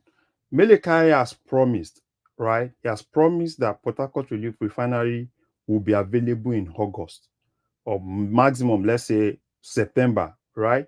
Let him deliver Port Harcourt refinery, right? And at least let's have that. So then, if the president feels that yes, he wants to remove him, then probably he has another alternative, right? Because this NNPC of a thing is not a Mele Kyari thing, right? It's a whole lot of people. If you want to sanitize, you can remove the head, but the people are still there. If you want to sanitize NNPC, sanitize the whole of NNPC, right? It's not just a Mele Kyari. You can remove Mele Kyari, they'll still keep doing the same thing. Mele Kyari is just a person, right? There are several other people in NNPC. So for me, I think what the president just needs to do is to talk to Mele Kyari, deliver those refineries. Once he if he can deliver those refineries, then he can think of, if he wants to remove him, then it's left for the president. But he shouldn't just say, oh, go and remove somebody. If you remove him now, at the end of the day, you now need to kind of like look for a way to start afresh. Don't start afresh. Just make sure he delivers that refinery, right? I don't have anything Mele Kyari or anything. All of them it's a group. It's not just one person. Mele Kyari is just an individual, right? There are a whole lot of them. There are a whole lot of them, even politicians, a whole lot of marketers. It's a big clique. So if they want to do sanitization, they should sanitize everything. So for me, I don't want, you should just stay there till just deliver that Port Harcourt. At least deliver Port Harcourt. If you are not delivering Kaduna or Warri, I don't think he has the room to kick the can down the road anymore, especially on that Port Harcourt. He's been kicking that can down the road for 2-3 years now. He will tell us, oh, it'll be done in 3 months. Remember that there was a time that they were even flaring up something, and he sent out video clips of things being flared up to tell us that machines were being turned on. That was months and months ago. But now the senators come out to tell us that this guy has now collected $1.5 billion to turn around this thing. So and the pressure is now on. He saw the demonstration. So the pressure is now on for him to deliver it. There's no wiggle room anymore. There is nobody wants to hear any stories from him. Start that thing up, bring the tankers in, fill them with petroleum, send them to the petrol station. That's all we want to hear from this character now. Exactly. So everything has actually closed down, on him. So he doesn't have any excuse, right? So all he needs to do, if he wants to do deja vu, do magic, do everything, he needs to ensure that Port Harcourt refinery is on. He needs to ensure August. I'm so happy, right? August, Dangote. I was expecting Dangote yesterday, but unfortunately they postponed it again. But as far as it's kicked the can down the road as well, Dangote. Yeah. So I was expecting him yesterday, right? He postponed it again, so I don't have a problem. In as much as they released another official statement and saying they mean August. Yes, August. Yeah, August. We are still in August.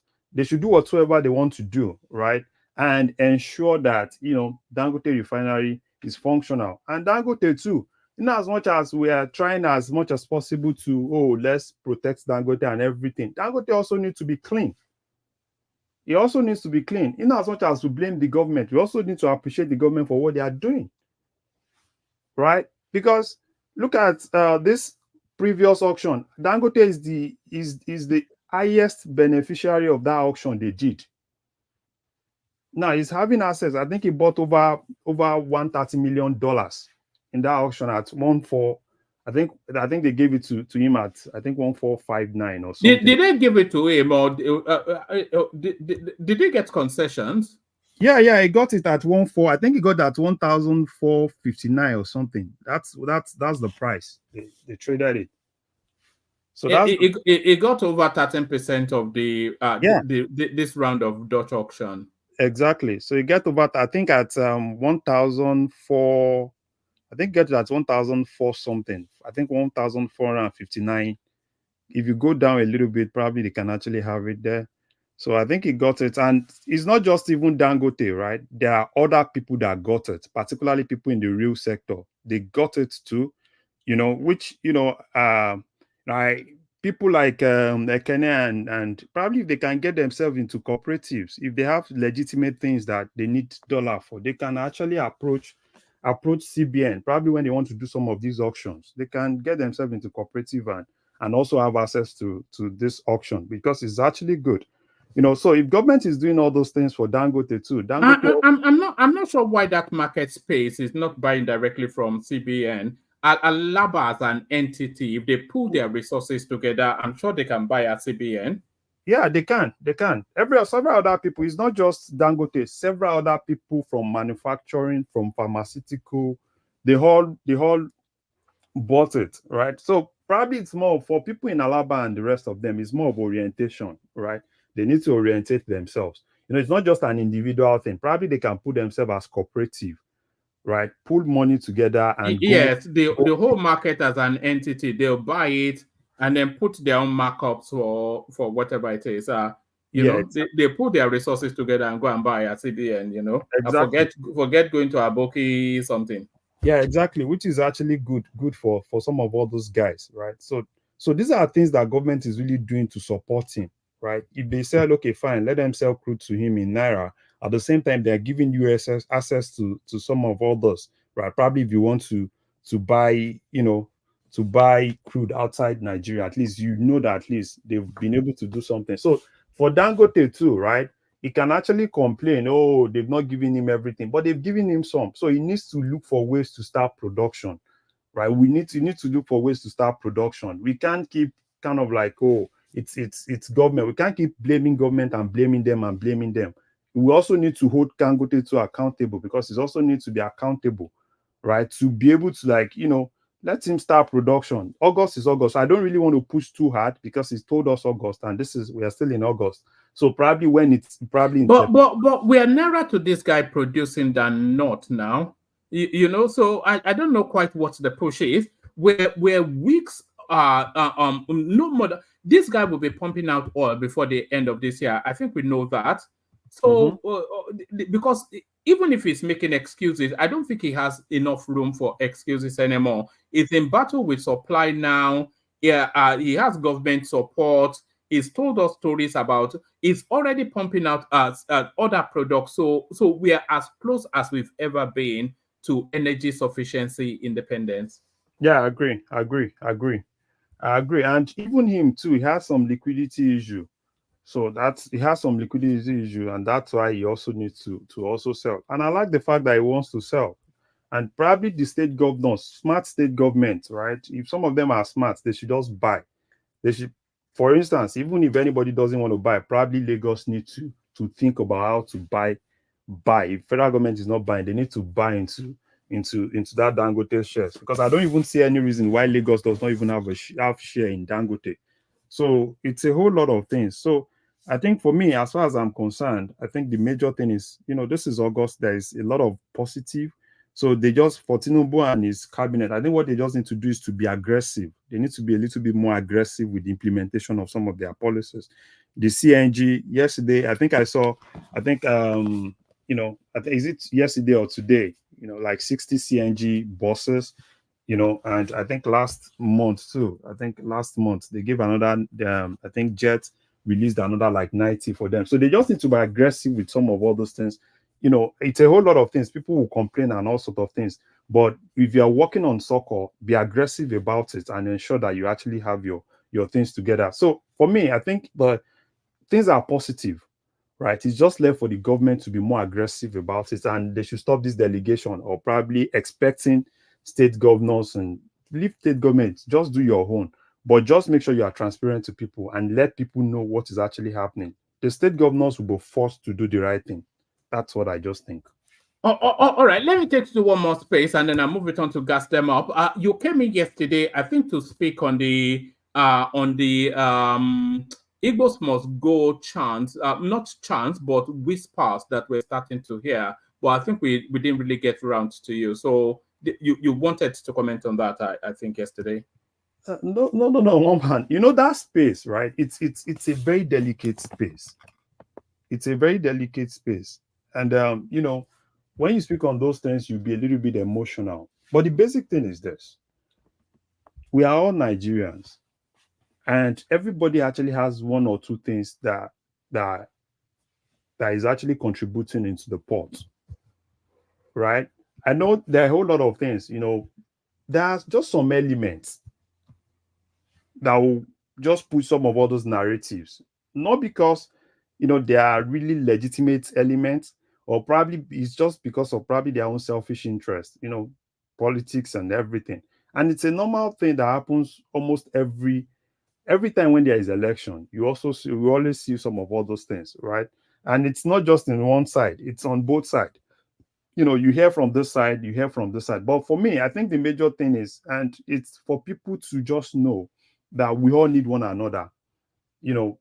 For us to be able to survive, we need one another. And the funny thing is this: when you see Nigerians outside Nigeria, most of all those things that you see people doing in Nigeria, when you see them outside, it's not about I'm Igbo, I'm Yoruba. Everybody wants to come together as Nigerians. So, but we just need to keep orientating people, making them understand why you need the other person. And even on platforms like this, right? I understand, everybody have their own, own idea. Everybody have their own, emotional thing and everything. But the basic thing is just that we can't do without ourselves. You can't exist on your own. You can't exist in isolation. You just need the other person. So, but we also need to also respect ourselves, in as much as, we are neighbors. There is this basic mutual respect. Mutual respect, it's what makes you to also give me the regard, right? Why I also give you the regard. So I think that's basically what is really missing everywhere you go to, particularly, in Nigeria. That issue of mutual respect is not really there, even on platforms, right? That's when you see, people let their emotion to take over and they speak more than they actually, more than they are supposed to really say. So, but for me, I think it's an issue that was well fleshed out yesterday. But for me, I would always preach peace, for us to just believe that we are all one. And those elements that are always going to want to cause divisions, they will always come in every election period for their own advantages, not for anything. And I like what they make Kenneth said yesterday, because the Yoruba woman that is close to you, right, does not even care about probably somebody is Igbo or somebody is this, somebody is that, or somebody is Yoruba. because they are all the same. They are all the same in the market, everywhere. They are all the same in offices. Nobody even cares about that. But politicians will always use all those things as an opportunity because it's the shortcut for success, right? They use it. The Yoruba politicians use it. The Igbo politicians use it. Everything is all about shortcuts, and that's what politicians will always do, right? Because they know Nigerians, they know we are emotional. They know the best thing to really get to us is probably religion, ethnicity. It causes division and everything. And the politicians will just stay down somewhere, looking at what is actually happening and take advantage of it. But until we ourselves, now realize that some of all those things are just normal thing. It happens even in the US when there is election. That's when you start hearing, oh, this person is pro-black, this person is anti-black. So it's everywhere. Which politicians use it's a strategy, a division strategy. Divide them and use something to divide them and take advantage of it. So, but as far as I'm concerned, I don't really care about probably someone is Igbo or anything. But in as much as I respect that person, and I also expect that person to give me my respect back. Thank you, woman. All right, brilliant. So thank you. So let's go from you then to gas them up. So gas them up, you're up next. Prince Daddy, don't go anywhere. As I see you in the private chat. Gas them up, you're up next. Hey, can you guys hear me? Yeah, we can. It's better than before. Actually, it's a clear and audible. Well, you know what happened. You know what happened. You denied it. I'm in Nigeria, and of course, the Tinubu administration or whoever, they were messing with the Wi-Fi. So that's a fact. You mean during the protest? During the protest? Yes, of course. Yes. We discussed it here now. Nobody denied it. What do you mean? We discussed it here. Well, I couldn't discuss it. I was locked out from communication with the outside world because the administration is fearful. So listen, it is what it is. But it's crisis management, isn't it? Would you have expected anything else? Listen, look, man. At this stage, I laugh at Nigerians. Like I tell you guys all the time. I thought they were alayes and big men and agbalagba, tough guys. What are you scared of a bunch of protesters for? But whatever, I wanted to call you out. I sent you an article where I said a few weeks back or a while back, I can't remember exactly when, I was on your platform, and I said that Nigeria's oil is still being used to pay off loans from 3-4 administrations ago, and I was shouted down and harassed. As a matter of fact, on your very platform, when I said that the price of beans had gone up to the point that it was more than the price of rice, another gentleman, the Igbo guy, I forgot his name, he also attacked me and said I was crazy and this. And that turned out to be correct, right? Pint of beans in Nigeria, like I said, man, I'm on the ground. I get on the buses, man. A lot of these guys, they come on your platform, they don't walk the streets like Gas walks the streets. I walk the streets. I get in the cars. I'm in my own car. I hop on the buses. I live the real Lagos experience, and so I'm seeing on the ground firsthand what's happening. But I was just saying that I would hope that you could acknowledge publicly that the people on your platform were wrong after they accused me of lying. But I sent you the article. Nigeria is still paying debt from 3 to 4 administrations ago. Did you see that email? No, not only did I didn't see the email, but I saw the headlines was all over social media. So I think they are paying as far back as 3 administrations still, about $10 billion still being. I just wanted to. Listen. When Gas Them Up said it, the people on the panel and people in the comments, yo, this New York guy does the speak Americana, grammar. They were attacking me. I hope you guys can apologize and own up that, I don't just pull things out of thin air. But yeah, I want to get the rundown. Not thin air from your behind is what people were saying. You were pulling it. Yeah, what is this fixation with people's behinds? And hey, listen, I'm not against anyone's choice, but no Diddy. That's all I will say. It's a metaphor, but carry on. So let's run down. World Bank says Nigeria. You posted.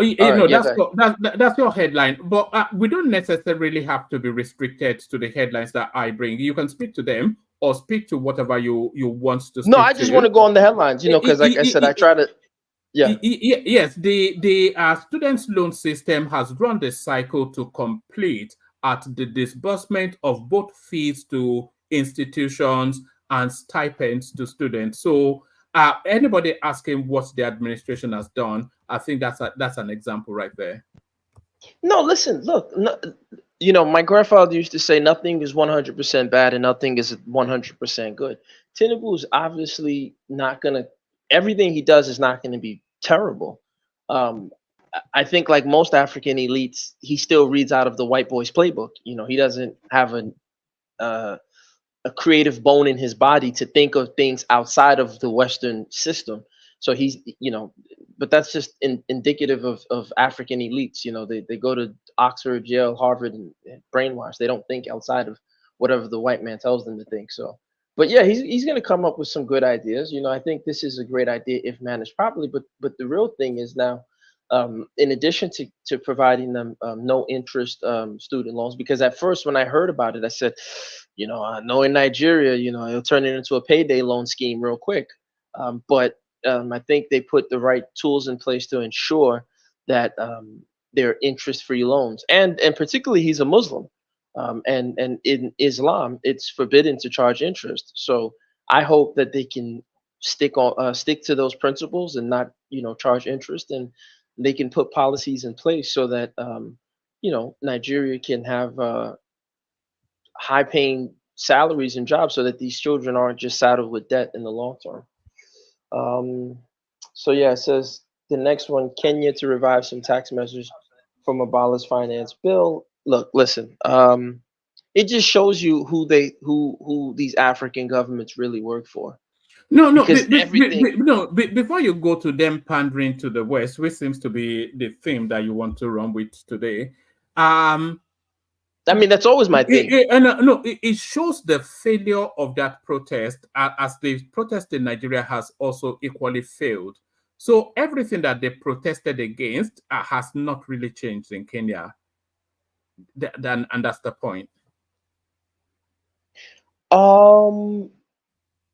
No, I don't. You see, I don't know if it's a failure. I can't say that it's a failure. What I will say is that it just shows you that once again, power doesn't reside in the hands of African people. Ever since we've encountered the European, particularly from our interactions with the Portuguese, our even from trade, if you look at the history of particularly West Africa, West African trade used to be centered and centric to the Saharan routes.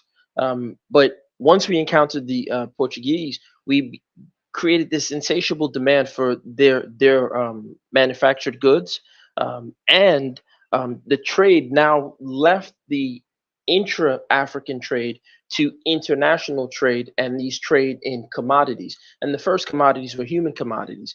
And so it just shows that we still haven't weaned ourselves off of this. What was the commodity through the Sahara Belt? Say that again, sir? What was the commodity through the Sahara Belt? Oh, it was widespread. I mean, there was there. It was human. Well, one man. I mean, we can actually. I did a show with this on Kaizo's show to actually dispute most of the numbers from the quote unquote Arab slave trade, because there's no such thing as a concentric unified force known as Arab, right? But I don't want to take away from my time. So all I will say is that the narrative of a quote unquote extensive, far reaching Arab slave trade, when you start to do a deep dive into the evidence outside of so-called historical markers, which often come from British writers, but if you start asking yourself, where are the mass graves?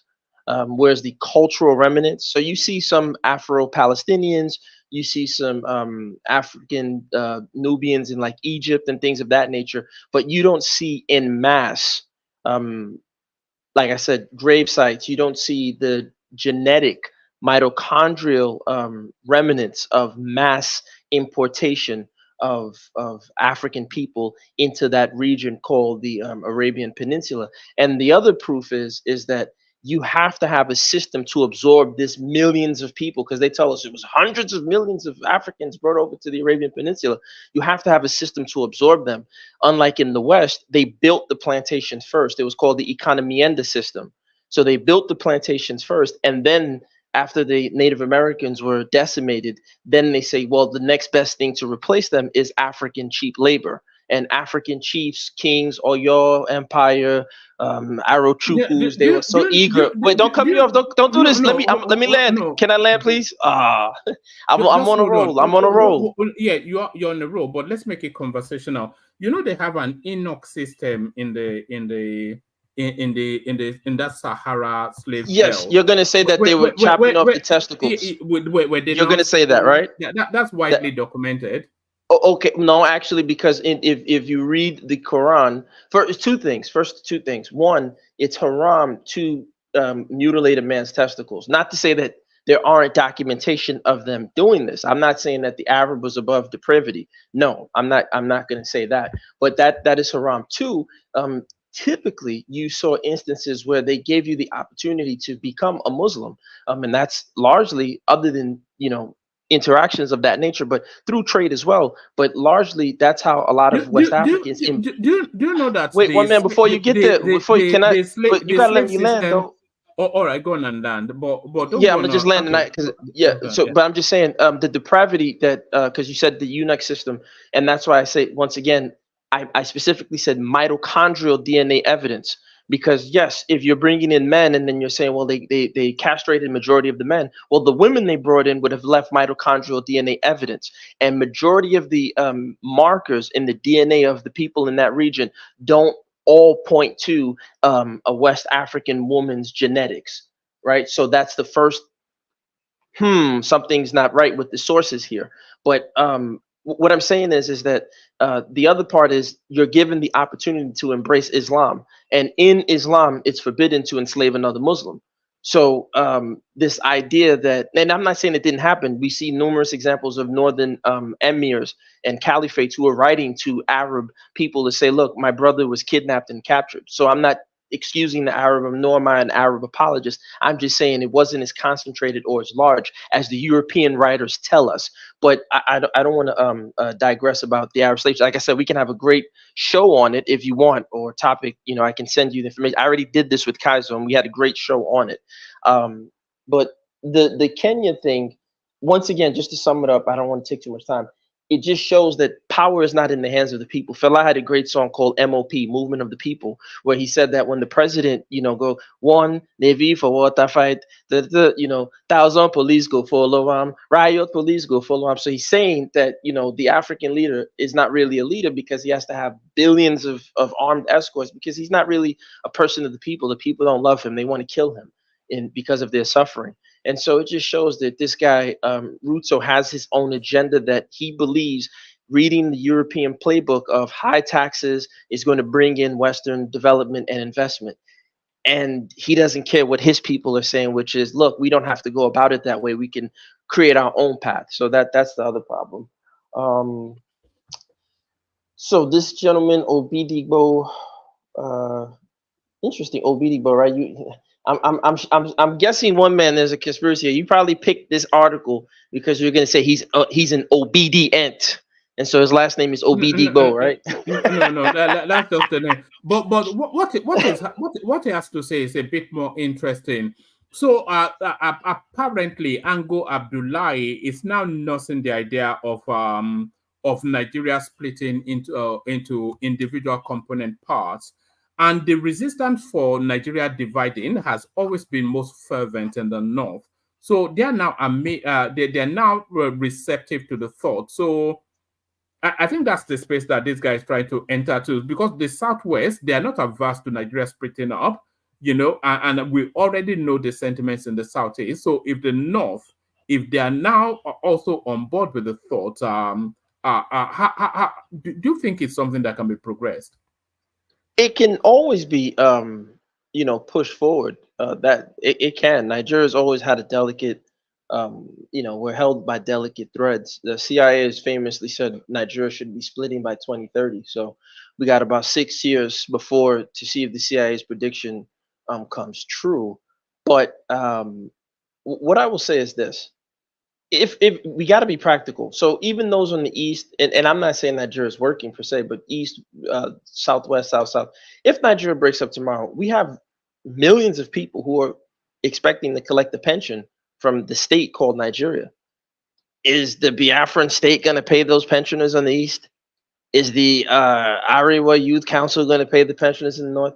And Are there'll be collateral damage now. There'll be are the collateral damage. Yoruba Ronu people gonna pay the pension? They're not gonna do that. Let's not kid ourselves here. You know what I'm saying? Like, that's not gonna happen.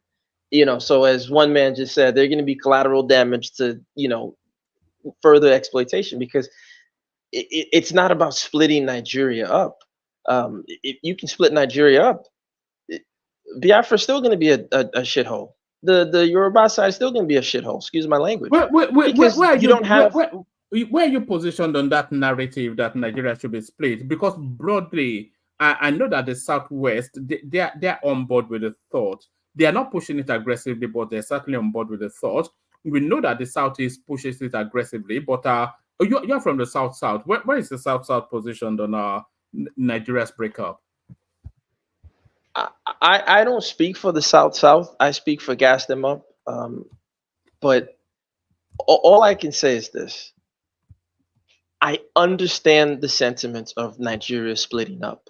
Nigeria has failed in every regard, and it's still failing because you have a gentleman like Tinubu who, like I said, I don't think he's all bad. I don't necessarily like the people he surrounds himself with, like, you know, Chaguri and all those guys. Whatever, who am I? He's a Jagaban, right? But I think that the problem is that you have leadership that punishes the people for bad decisions taken by people within their class. So it's easier to remove, for example, it's easier to remove a subsidy, right, than to imprison the people in Aso and the Senate who have been stealing the money for the last 3 administrations and didn't show anything with all the loans that they borrowed. So it's easier to say, you know what, we remove the subsidy, we'll start fresh, we'll do this. It's collateral damage. Let them deal with it. As opposed to coming in and say, hey, you know what?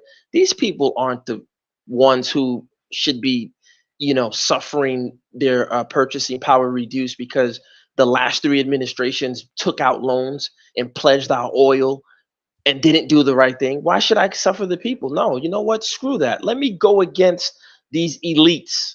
Let me go against the power brokers. But that's a tough fight. You know, and I don't think anybody in Nigeria is tough enough to do that. So back to the point of separating Nigeria, it's going to be very, very unrealistic in the long term. Like I said, you have people who have pensions who are waiting for their retirement.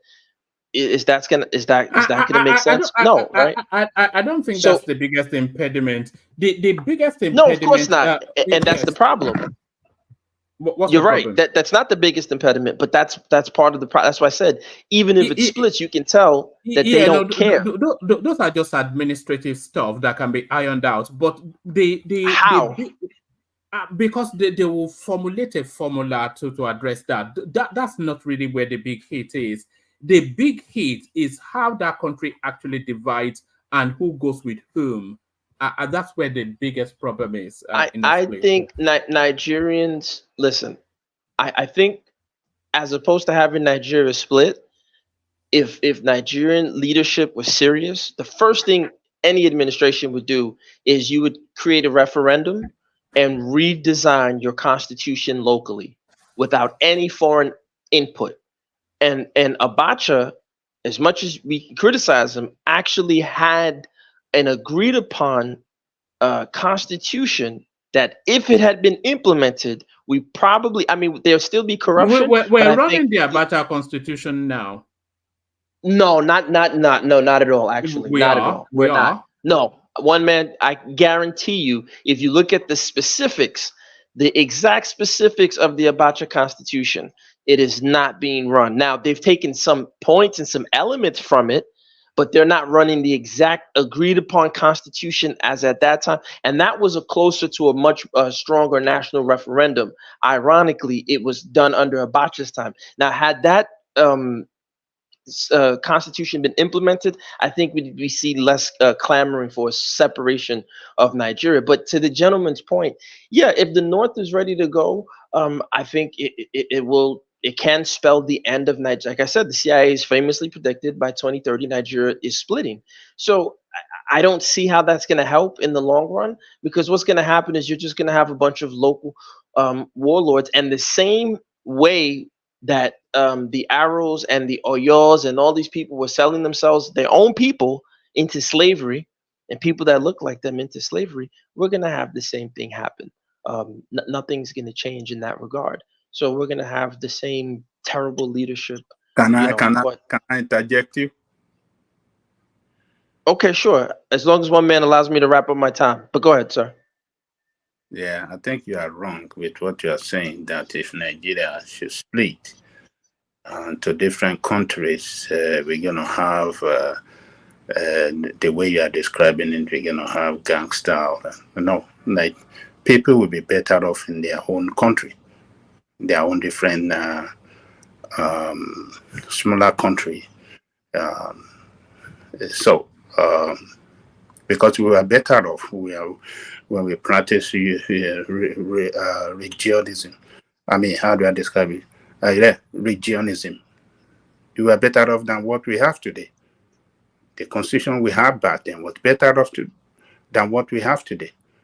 The resource control that we are crying for, every region control their own resources, and they manage it in the best way that is good for the development of their people, So but when you say this, you have to understand the dynamics have changed. I would love for Nigeria to go back to that, but as they say, Pandora's box has been opened. You didn't have a majority land ownership of Igbo people in Lagos at the time. You didn't have heavy northern investment in Igbo land at the time. You didn't have northern generals who own oil blocks in the Niger Delta at the time.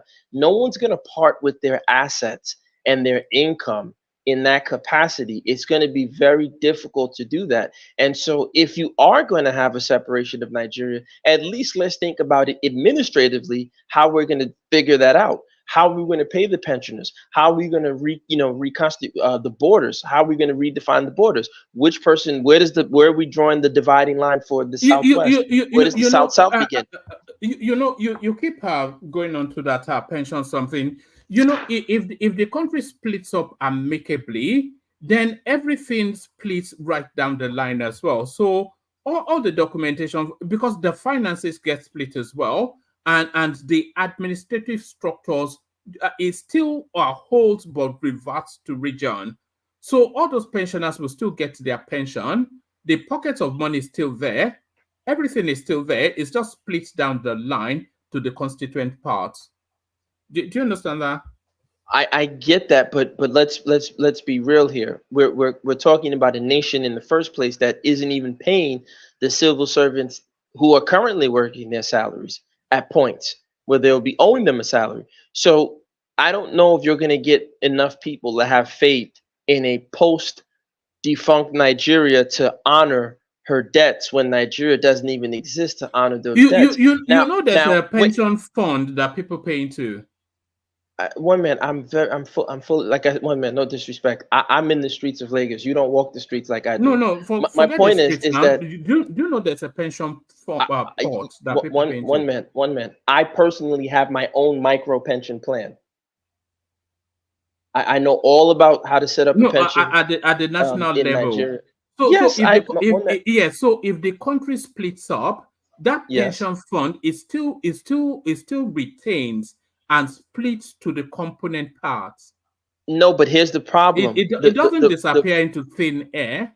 I didn't say that, but okay, one minute. Again, that's why I said it has to be worked out administratively, because now, okay, Nigeria splits up.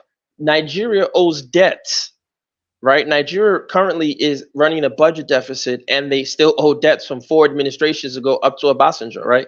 So the question then becomes, when Nigeria splits into these 5, 6 regions, I don't know, the middle belt might say they want their own region, right? So however many regions Nigeria splits up into, the larger regions, are they willing to take a larger share of the obligations financially that Nigeria is going to be required to honor as Nigeria splits up? How do you work that out, right? I'm not sure that those obligations will still carry through, because No, but you can't. the entity that owes the obligation no longer exists. So no, okay, that doesn't work that way. They're not going to come to Yoruba land to come and ask them for what Nigeria owes. It will. So one man, that's not how it works. So there was a billionaire who did this to Argentina. He literally seized their assets, right? So if you're the World Bank in Nigeria, actually, that would be a great 419. That would be the greatest 419 scam that Nigeria could pull off, right? Okay, hold on, just hold on. If Nigeria splits to the component parts, whose assets are the creditors going to seize? That's what I'm trying to let me answer you, sir. I gave the example of the billionaire who did this to Argentina, but if the World Bank, for example, and the Paris Club, if Nigeria splits up, I guarantee you they're going to start to do what they call forensic auditing, and they're going to say, well, the region or the entity known as Nigeria doesn't exist, but the regional players and the regional blocks still do. So guess what? They're going to put certain restrictions on trade with all these new regions, and they'll tell you if you don't find a way to at least make concessions, because what will happen then is that the Yoruba region, if they want to trade on the global stage, the World Bank is just going to say, and these other institutions are going to say, well, the former country known as Nigeria owed us some money. Okay, maybe I'm wrong. If the entity that owes if the entity that owes the money no longer exists, then the debt no longer exists. So it's just as simple as that. Hold on. Once again, that's why I referred you to the Argentina example. Argentina did not split up. Argentina is an ongoing entity. Okay. So I'm gonna do a research into it. That I could be wrong. Because I want to just finish up the last few points. I suspect you may be, but I think Prince Daddy wants to come into that bit. Let him come in, and then Oh, okay. Yeah, thanks, Mama. I was going to chime in real quick. I go to your position, one man. It's like Nigeria filing bankruptcy. That entity, Nigeria, will be gone. So any debt creditor, they'll be out of their money. It's all gone. But to gas them up, you sound like an Arab apologist, which mitochondria detection for black people during the slave trade. I don't get that. But I was going to mention also, I know you heard about Arab apologist. Is that what you said? Yeah, you sound like an Arab apologist. So wait, hold on. So as opposed to us going back and forth, how about we do this? I'm very accessible, right? My email, and I put this, is gasthemup@gmail.com. Email me, and I can have a great conversation with you behind the scenes, and I can send you all the information you need to know about what really transpired based on the anthropological and archaeological evidence on the so-called Arab slave trade. We can do that, okay? So anybody wants to email me, gasthemup@gmail.com. You're always asking for people to email you. Yeah, if you're looking for friends, don't worry, I'll be your friend. You can email him and he will bombard you with XYZ, but it's all curated logic, isn't it? People do this a lot. Not accusing you especially of doing it, but I've seen it done so severally. People already have a destination, and then they put together potpourris of anecdotes and factual things from everywhere to pull together a narrative that they want to tell. So I'm not sure. But one man, I find that interesting. You use that example. You say not I that I've done it, but I've never done that to you. So I'm finding curious why you would bring up that example when I've never done that. I did exclude you before. I said not you especially, but it's something. So then why wouldn't you want him to email me so I can educate him on the Arab slave trade? Of course, he can email you. You can my last. I don't want to take more time. My last quick point. Did you know, Gasimov, that in Argentina there were black people there during the slave trade in Southern America? because of course we have blacks in Colombia, Nicaragua, Ecuador, Yeah, but I'm not but in talking about South Argentina, America. I'm not they were talking about able Argentina. to delete all the trace of black people or Africanists in Argentina, and that's a known fact. Or what about that? Are you able to Yeah, I'm trace the not talking about mitochondria that. also? Yeah, I know, sir. I know all about Latin America's issue with blackness. I know all about Argentina trying to whitewash their history and flooding themselves in with German immigrants from after World War II. I know all about Trujillo in the Dominican Republic and him massively killing black Haitians, even though his matrilineal line was traced back to Haiti. I don't need the lecture on that. No disrespect to you, brother. You called me an Arab apologist. I'm just saying to you, good sir, send me an email, gasthemup@gmail.com, and we can have a conversation like brothers, and you can enlighten me and I can enlighten you, and we can go away, enlightened, or we can agree to disagree. But one man, I'm reading it right now. I think you guys are wrong. If a country dissolves, the debt doesn't disappear. Um, I'm looking at it right here, actually. So they are going to So attach. So hold on. If Nigeria dissolves, the Hausa Fulanis walk away to go and form their Arewa nation. The Yorubas walk away to go and form Oduduwa nation. The Southeast walk away to go and form Biafra nation, and then Nigeria's debt is then attached to the South oil. Is that Sorry, what they? if I can pitch in for a few seconds, I just came here actually for this. We have three countries with different reasons for splitting up. We have Yugoslavia, we have Soviet Union, we have which other one? Czechoslovakia that broke up. They decide, they sit on the table, they decide how they share their assets and their liabilities. It could be based on population or GDP distribution or whatever the case is, both landed assets, military, debt, the federal, I mean, their reserves and all whatnot. They sit down, they it's been done before, so it's not yeah, but that's not impossible. what we. But no one said it's impossible. So I don't need you to inject that discourse. What I was trying to enlighten one man about is that when we call for cries of separating Nigeria, we're being emotional as opposed to being administrative. Nigeria, as you said, we have debts, we have assets, right? We actually owe a lot more debt right now. Not only that, we have pension people who are going to have pensions, salary earners who are working for the federal government who have to be made whole. And one man said their collateral damage. I don't think anybody who's currently working in any field in the federal government of Nigeria right now would hear that sentiment and would support the separation of Nigeria, knowing that people like one man will agree to just let them be collateral damage. So I didn't say Nigeria can't split up. Then one man said that if Nigeria no longer exists, the debt doesn't exist. And I said that would be the greatest 419 trick ever pulled. And I would applaud Nigerians if they could pull that off. But as I'm reading right now, nope. What happens to a country's debt if the country ends? One man, I'm sorry to burst your bubble. That's not how international creditors work. What they will do is they will block you from, for example, you will not be able to access the SWIFT network, the Paris Club, and the lenders there. Who would they block?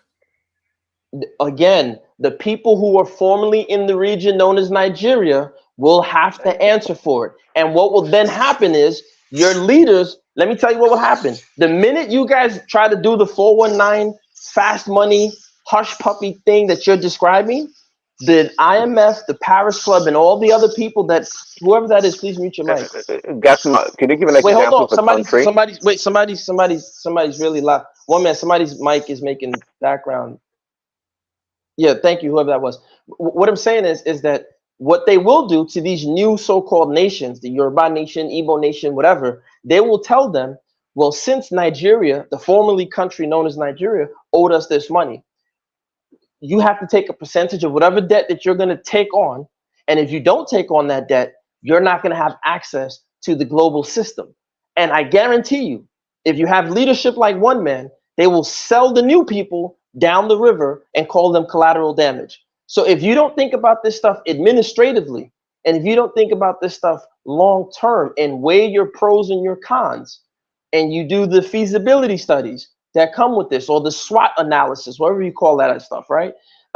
if you don't do this, you're gonna just run sentimentally. Oh, Nigeria must divide. I don't like Nigeria. And then you're just gonna run into a bigger mess. So I think the solution.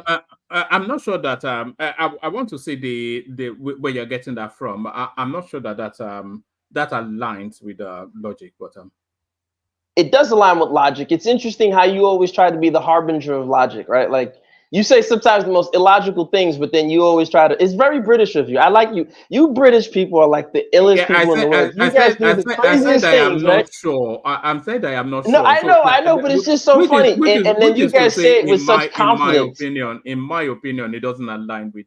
I respect that, but I'm just highlighting an observation I've noticed about the Brits that I deal with.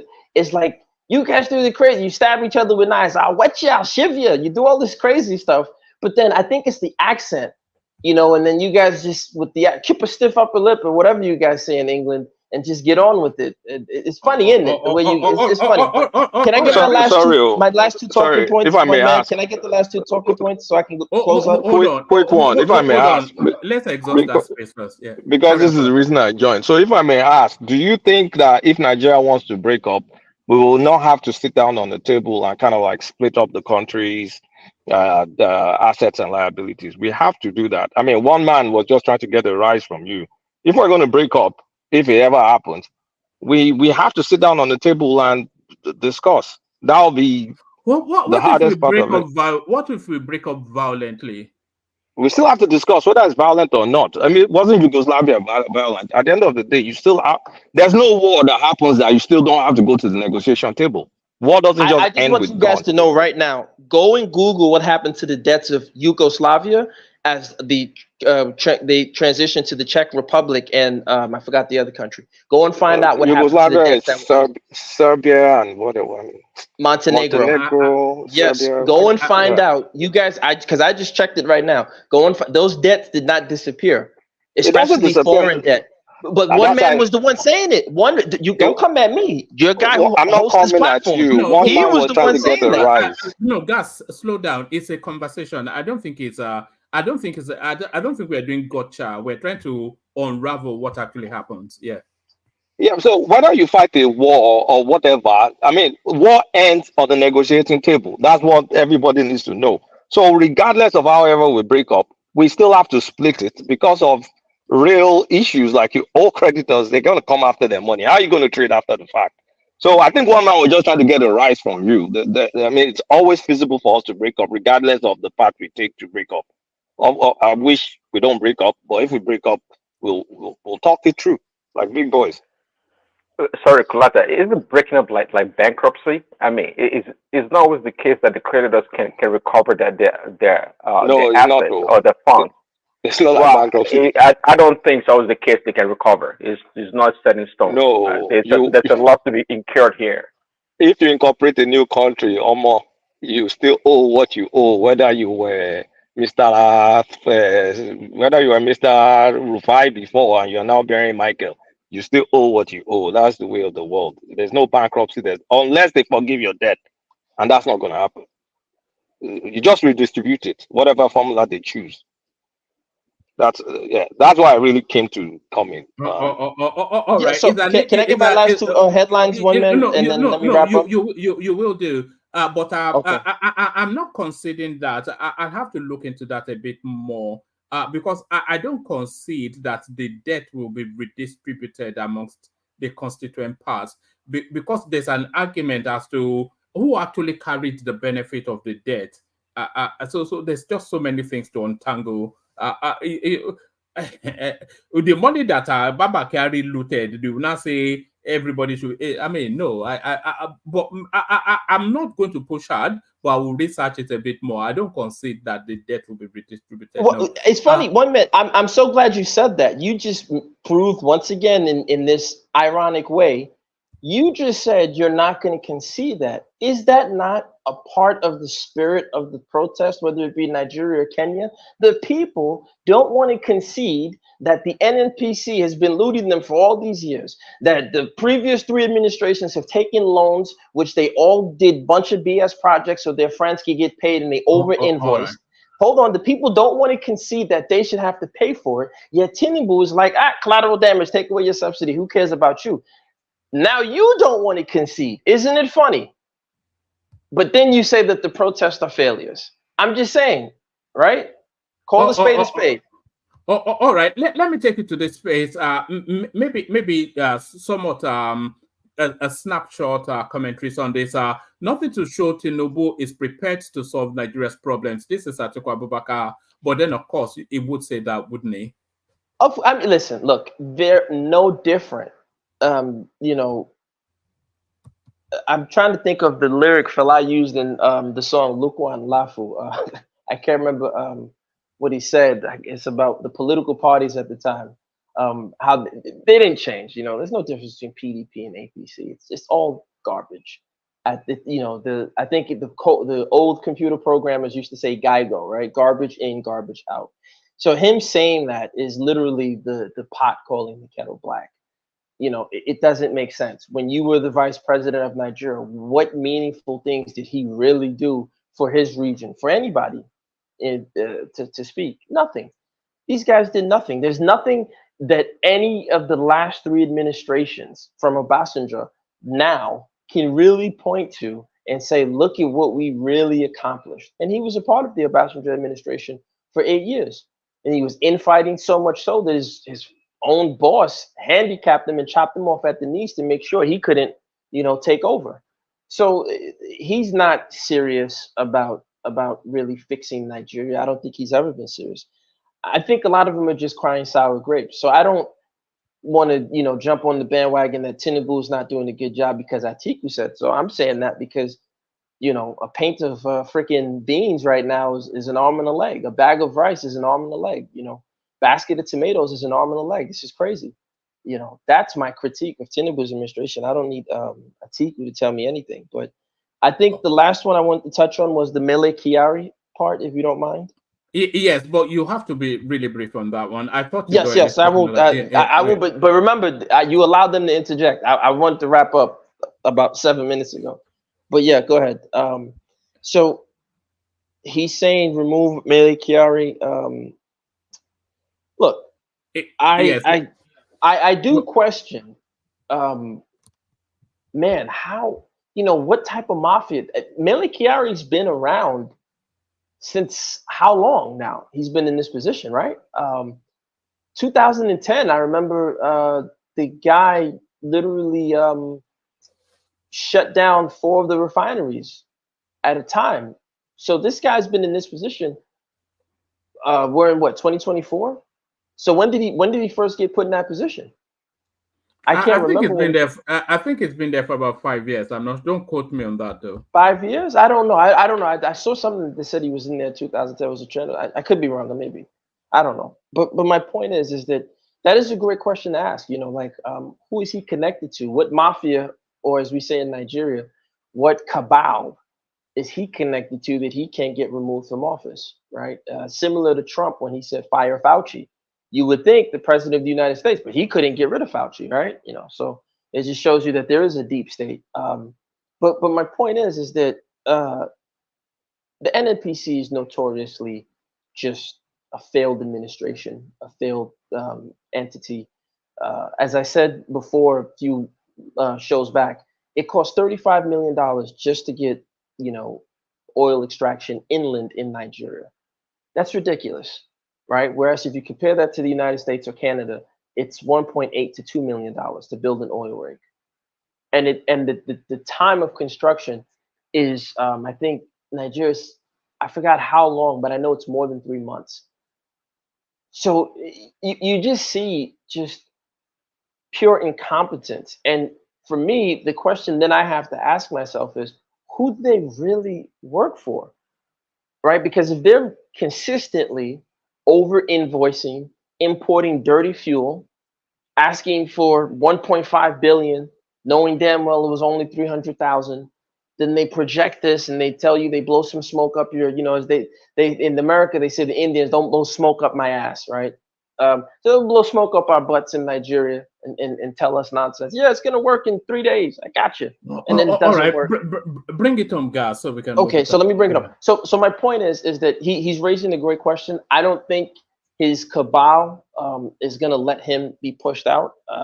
He obviously is tied into some powerful people, and I think if we really want to tackle issues, if Tinubu, in my opinion, really wanted to set stuff straight, he would have removed the subsidies that are going in and out of that NNPC building, and he would have found enough money to feed Nigerians in that building. But I think that cabal is much more powerful than him and his cabal. So I'll end with that. Oh, all right, brilliant. That's the excellent gas time up. So that's the excellent gas time up. I've gone from gas to Ajanle Koko. On my way to Ajanle Koko, let me acknowledge the super chats that has been coming in. Isaac kicked it off with a super sticker. So well done, Isaac. So that's Isaac right there. Kulata came in with a super chat. It says, NNPC refineries will never be profitable. The cost to operate it will be astronomical. They need to be sold. So a lot of people, I think they have to get them operational somewhat to get them to be sold. Isaac chimes in to agree that NNPC should be sold. Navisad comes in with a super chart. It says, are we Nigerians ready to take risks, bear down, and take advantage of the opportunities in Nigeria? Develop student housing portfolio rentals instead of government. Old cocoa plantations are underdeveloped in the Southwest. Much complaining, rancor, and navel gazing. So there he is right there. And a lot of those things actually. I know people that actually buy land next to all these institutions and then build hostels there. So I think that space may already be active, that rental space. But that cocoa plantation, I think a lot of it somewhat has been abandoned. Yeah. So there it is right there. Citizens take responsibility. That's what. But I think we're still. Is that 3 super chats in then Kulata, Navisad, and Isaac. So we're anticipating 2 more. Ajanle Koko, you're up next. All right. Let's go to. You are there. Yeah, thank you, woman. Greetings to our listeners around the world. Click on the like button. Share and subscribe if you haven't done so. So, where should I kick it off? Yes. Yeah, go on. Did you? Let me cover the student loan. All right. So you said that universities are confirming the disbursement of funds from the from that board, student loan board, to them, right? Yes. Yeah, that's a good news. It's a good news. It shows that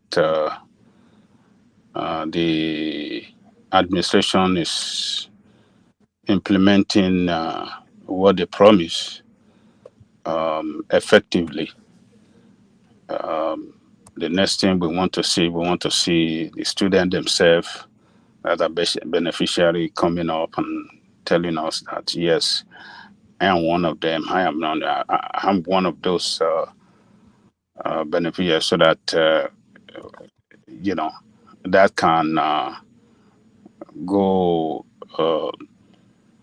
That can market that policy, make it go very far in the social media, because I can tell you a lot of Nigerians doesn't even know that this kind of program is out there. Baba, I think they'll be advertising it in the institutions. I suspect. Well, Baba told us last week that one of his friends in Nigeria, whose daughter is, graduated secondary school to go to college, was not aware of it. And I think they need to do more. They need to do more campaign. They need to do more publicity on this student loan. But my reservation on this is that it's not a far-reaching program. It's not far-reaching because the party itself, Tinubu party itself,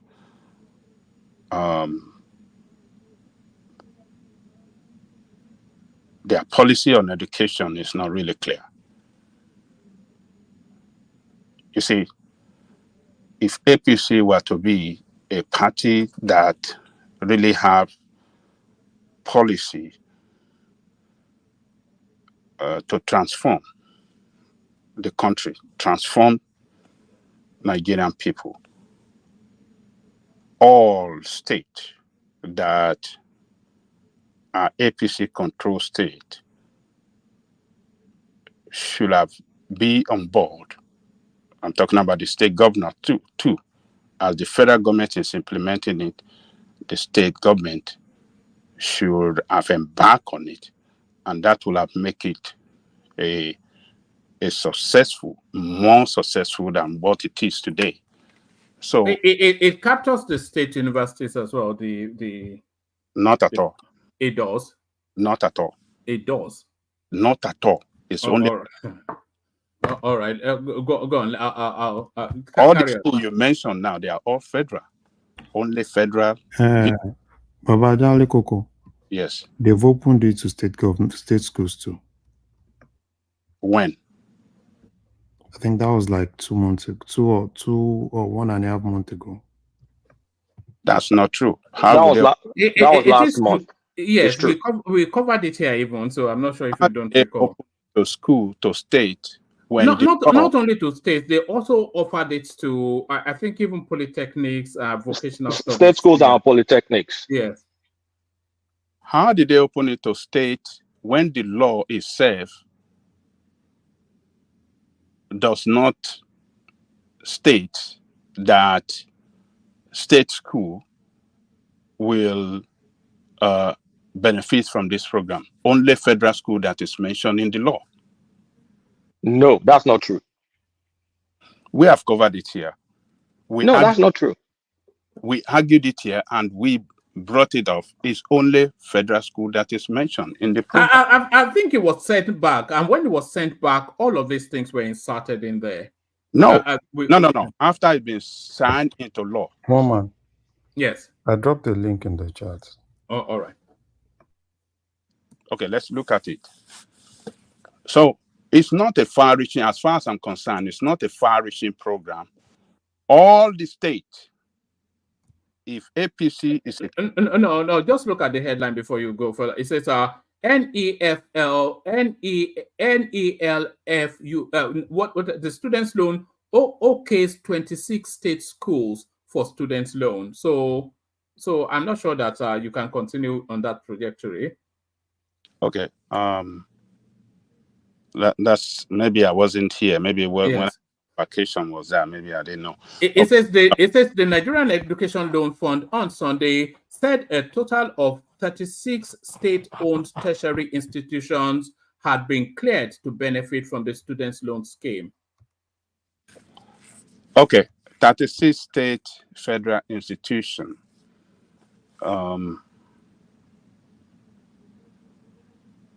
Okay, you can give them credit. There's no, it's not, it doesn't take away from you. If they don't well, you can give them credit. You know. that is good. That is good. But if you are telling me 36 states, that's just 36 state institution. No, not 36. It says the paragraph. It says the Nigerian Education Loan Fund on Sunday said a total of 36 state-owned tertiary institutions had been cleared to benefit from the students' loan scheme. So I think pretty much, and it says I think pretty much. I'm not sure how many states have institutions, but certainly 36 state-owned. State-owned tertiary institutions. So like like Osu, like Lasu, and all of these SUs. Okay. Yes. Oh, that is good. But those that are left behind, what happened to them? Those institutions that are behind. Which institutions are left behind? A lot of Polytechnics are added as well. Well, when you are talking of 36 states, do you know that every state have their own university? They have their own polytechnic. They have their own college of education and stuff like that. So when you are taking, say, 36 states. Baba. Yeah. So it's not just there are requirements that each of the universities have to meet for them to be eligible. So until you meet those requirements, that's when you are eligible. So that's probably what happened is some of the states, right, will still try to meet those requirements for them to be eligible. So you can actually have like more than this. It's more of eligibility than just giving it open to everybody to just come in. Okay. Oh, yeah. If they're saying eligibility, they are putting some restriction, which to me, I think. Look, Ajale Koko, it sounds as though you are scrambling for reasons to criticize Ajale, it's safeguard. Can you guys let me talk? Yeah, I don't have to. No, but you're looking for windows to criticize now. You said it's not state. They established the state. Fine. You are saying it's not all states. They are saying that you cannot say it's on factors, isn't it? There has to be. You have to meet certain benchmarks for you to be eligible. I think that's a universal norm. Now, it sounds as though you're just scrambling for reasons to knock it back. And in addition, Ajale Koko, the way the law works is if you go and apply for a student loan, they won't give you the money yourself. They will give your school. So for governments to be able to give schools, they need to meet certain requirements. So each school needs to work to the point where they've met those requirements, and then those schools are now eligible. So you just don't open it up just like that. Otherwise, you'll get fraud. Well, what I'm saying, I'm not saying that it's not a good program. What I'm saying that it should be far-reaching. It should be far-reaching in the sense that it should be open to all institutions across the federation, state, federal, all. That is, what can make it more successful. Because now we have some schools that are left behind, meaning a lot of students are left behind. That's not far-reaching to me, as far as I'm concerned.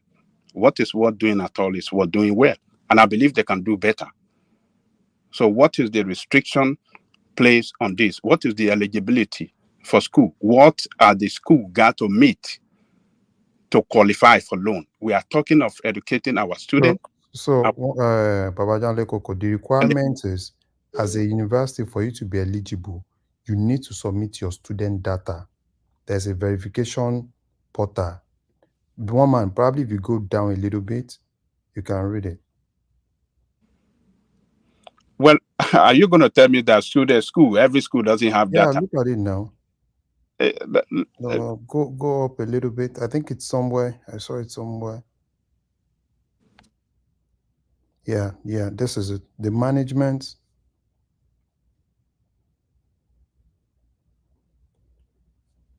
So the management of these institutions have successfully submitted their student data to NetFort their verification. We urge all other state-owned tertiary institutions to submit their complete student data. So probably, until you submit data that is verifiable. That's Hold on. What is data? Data of who? Those want to apply for loan? Those on just giving admission, or which data are they asking for? Are they asking for data of all the students? Hold on. Let's establish something first. For the loans to be disbursed, or for institutions to be eligible, should there be criteria of eligibility? Should there be? Answer that one first. Oh yeah, they have stated the eligibility for students to qualify. No, for institutions to be eligible to be part of the scheme, should there be criteria for it? Oh yes, yeah. All right. It says the management of these institutions have successfully submitted their students' data to the NELFUND student verification system. We urge all other state-owned tertiary institutions to submit their complete student data to the NELFUND student verification system timely to enable their students to benefit from the scheme. So which bit is that is nonsensical to me. Complete student data. What do you want complete student data for? For loan? Okay, so if hold I apply for a school, you want to make sure that I am a student of that school. Yeah, hold on. Complete student data. I don't think there is no school that cannot submit the data of all their students. Yeah, so they should submit it then. So if they yes. So what I'm saying here, what I'm saying, if they are telling us complete student data, okay, do they want to pay for all the students? No, it's for verification. For verification. No, what verification? Verification how to give loan to students is students that are eligible for loan. I don't know. Am I missing something? What's going on? Hold on. Let us clear this thing where if you want to give free education for all the students, all right, that is when you want to get all the student data. But not if you want to get loan, it is not all the students that want to apply for loan. Yeah, but you need to be able to. We need to be able to verify a student is a student. Hold on. It is not all the students that want to apply for loan. It doesn't matter, Janli Koko. Okay. I don't even understand. It's like you saying it's only people that need social security benefits. You have social security number. That's kind of the argument you're making. That is not my argument. It's analogous. Loan will be dispersed to schools based on students that apply for that loan. Isn't it? Isn't it? So why requesting for the data of all the students? Okay, Baba. When this is only why those that Baba. that want the loan that will apply for the loan. Okay. It is that person, is that student that is applying for the loan that the student loan must verify is student authenticity in that school. Okay, Baba. Now let me give you. Let's do an example. I am a student. I went to the portal to apply for a loan. I said I'm probably in 300 level, right? This is supposed to be my tuition. Now there is a school who is supposed to send the invoice that this is exactly this person's tuition, and the program is supposed to pay the school. So now you're now saying there shouldn't be any verification, right? You should just say, okay, fine, this student said he's in 300 level, okay, this is his money, so let me just go and pay. Because I don't understand.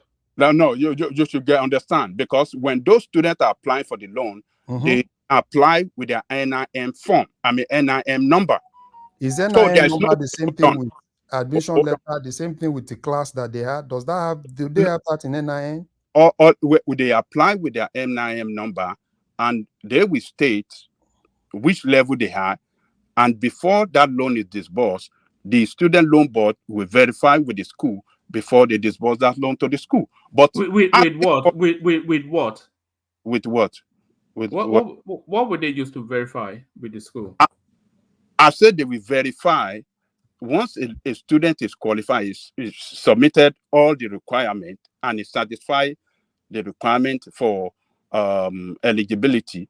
Then before disbursement of this thing, before disbursement of the fund to the school, they will verify with the school.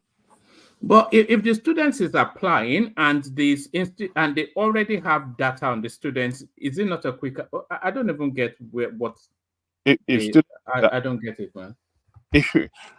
Well, well, man. Okay, maybe we are not seeing it the same way. What I'm saying is that when you want to give loan to a particular student, all right.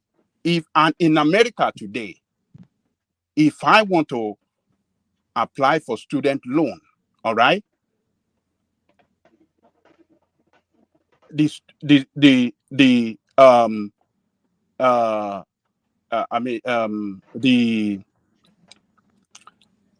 bank or whichever institution that want to, you know, give me that loan as a student will verify with my school. They're not going to ask for all the data of the student in that school. It's my own data that matter to them. And if they verify my that I'm a student in that school and and I certify everything, then they will disperse the loan. Can I just interject for 20 seconds? That sounds like some convoluted. Let me just interject for 20 seconds. I can think about like 3 quick ways where this is good. First of all, you can remove duplicates. Easy. Second of all, this is not like US where there's a lot of proper record keeping that we know all that the federal government knows enough, I mean, all the number of students. So for planning purposes, in sort of like managing the liquidity or whatever, they can know that, okay, X amount of students are here. Let's just assume 15 or 20% of them from this area will apply for a loan. That means our pot of money needs to be this amount. So we need to be able to manage whether it's going, I mean, whether we're running low or what we need to plan for the future. Third part, to also prevent fraud. There could be multiple collision, there will be multiple application, and there could be collusion. So unless you tell me that requesting the number of students kind of like stifles the student being able to get their loan, you really don't have any point. Well, the way I look at it, I think it requesting for all the data of the student when you are not going to pay for all the student is just rubbish. As far as I'm concerned, if you want to pay for all the students, yeah, we can say yes, irrespective of, you know, whether they apply or apply. The moment that your data shows that he's a student in this school, they pay you for it. So what are we talking about? They're not going to pay for student. Are they going to pay for student? What's the request for all the data of the school? I don't get it. So that's why I'm not saying you guys to get it. I'm not saying it's not a good program, but I'm saying that it's not a far-reaching program because at the moment, a lot of students are left behind. It shouldn't be like that. Which students are left? Hold on. Which students are left behind? A lot of institutions in Nigeria that are not. You just said it that they've not. A lot of them are not recognized for this loan in at the moment. So and I don't think a lot of them. A lot of them. A lot. More than what you don't have to be a Tinubu support. Considering that it's a good idea that has worked well, it doesn't make you a Tinubu supporter now. You can just acknowledge that. I mean, it's unbelievable. You want to put word in my mouth? This is an excellent thing that is working well, and you've been scrambling to look for reasons to rubbish it. You've been scrambling for reasons to rubbish it. Just want to, because you don't want to hear. No, you of course. I mean, we want to hear from you, but something different from what you want. That's why you are saying that, because you believe it's a successful program. I believe it's not successful enough. What I consider as successful is if all Nigerian students are beneficiary of this, irrespective of which school that they belong, either federal school or state school. That is what I want. But so how about no requirements then? Huh? How about no requirements, free for all? No budget, no nothing. Just go for it. Why wouldn't be budget for it? when they are requesting for all the data of all the students in the school, do they want to pay for all the school fees of all the students? Get it right. If they want to pay for all the students, that okay, student, we are giving you all loan. If you don't want to have loan, then we know that, well, you are out of it.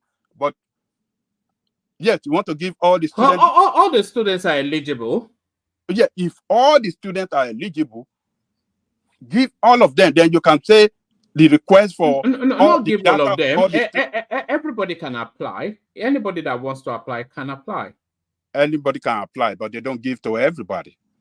Well, it depends on the pocket of money, but they're all eligible. They're all eligible. The last time that they came up with a data, out of 120 students, 120,000 is only 70,000 that they. Yes, but they are all eligible. Are they not all eligible?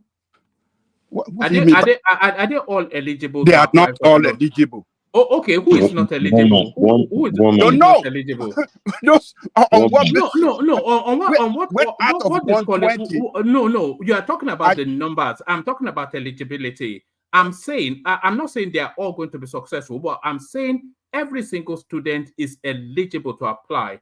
Are they not? Every student can apply. Yes. Yes. So they are all eligible. Every student can apply. So eligibility for loan is a different thing. Eligibility for approval is a different thing, one man. But all students can apply. So, but the way you want to coin it, that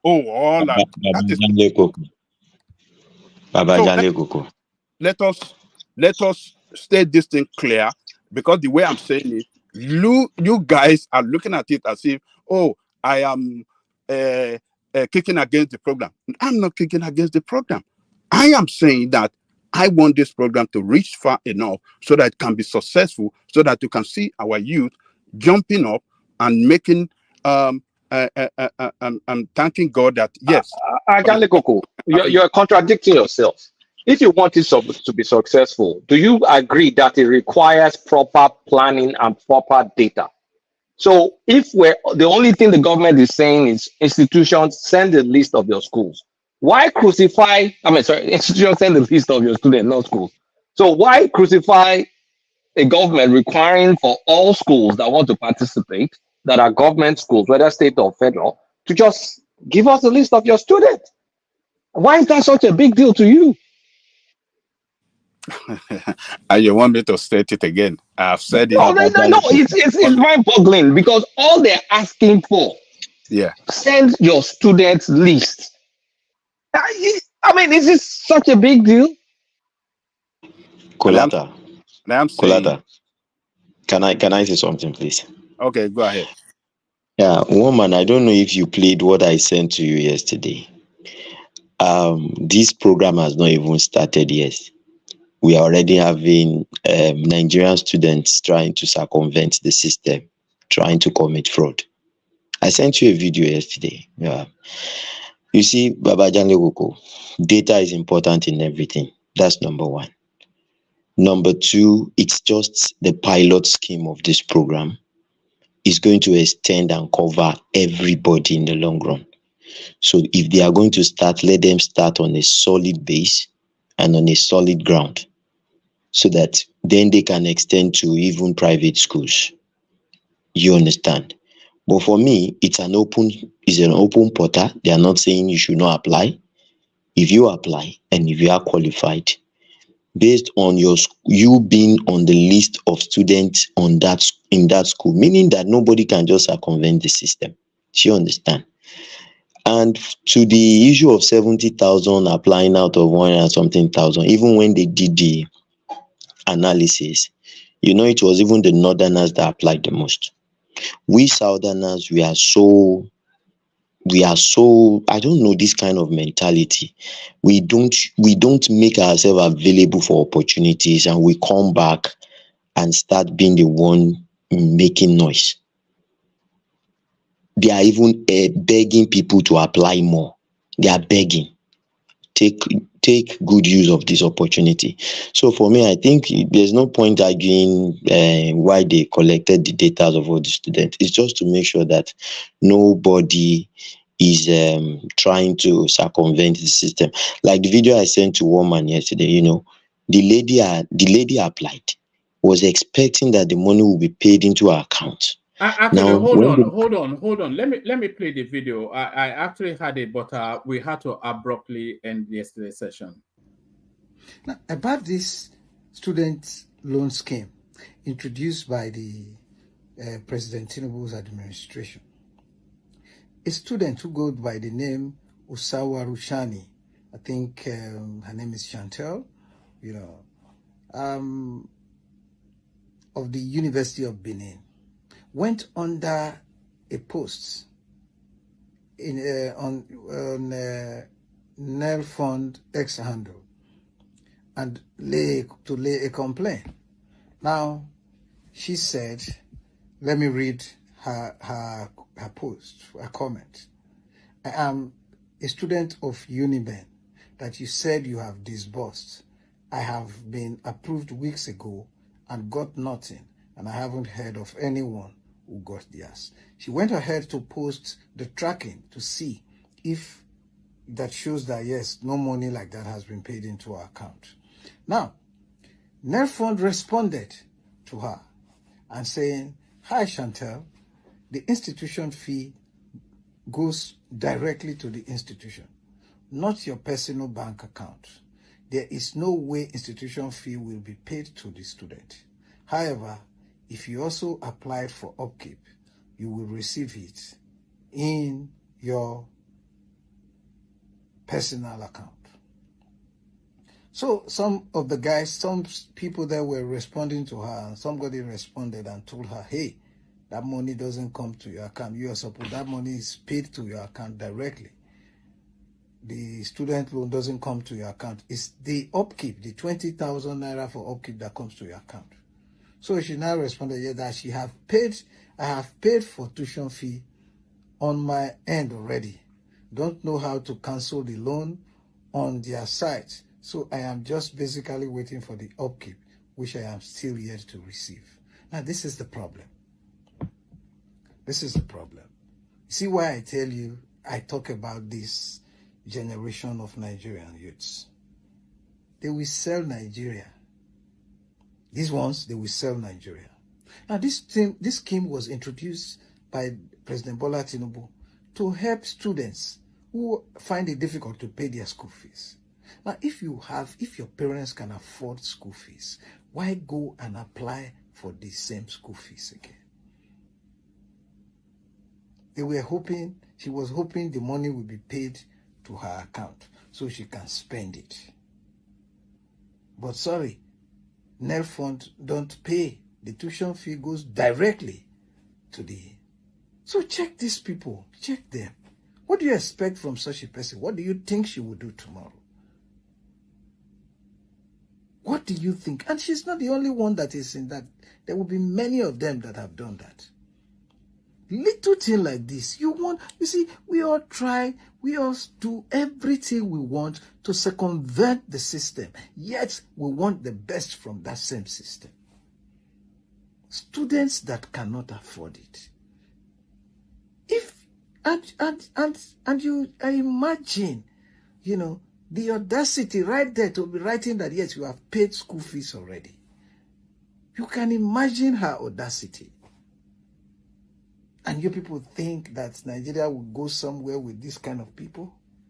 Except all right. I'm not quite sure that guy is entirely right in his analysis, because in the University of Ibadan, they are actually saying they have set in motion the process to reimburse people who have already paid. So, well, so let me round up on this so I can go to another topic. So my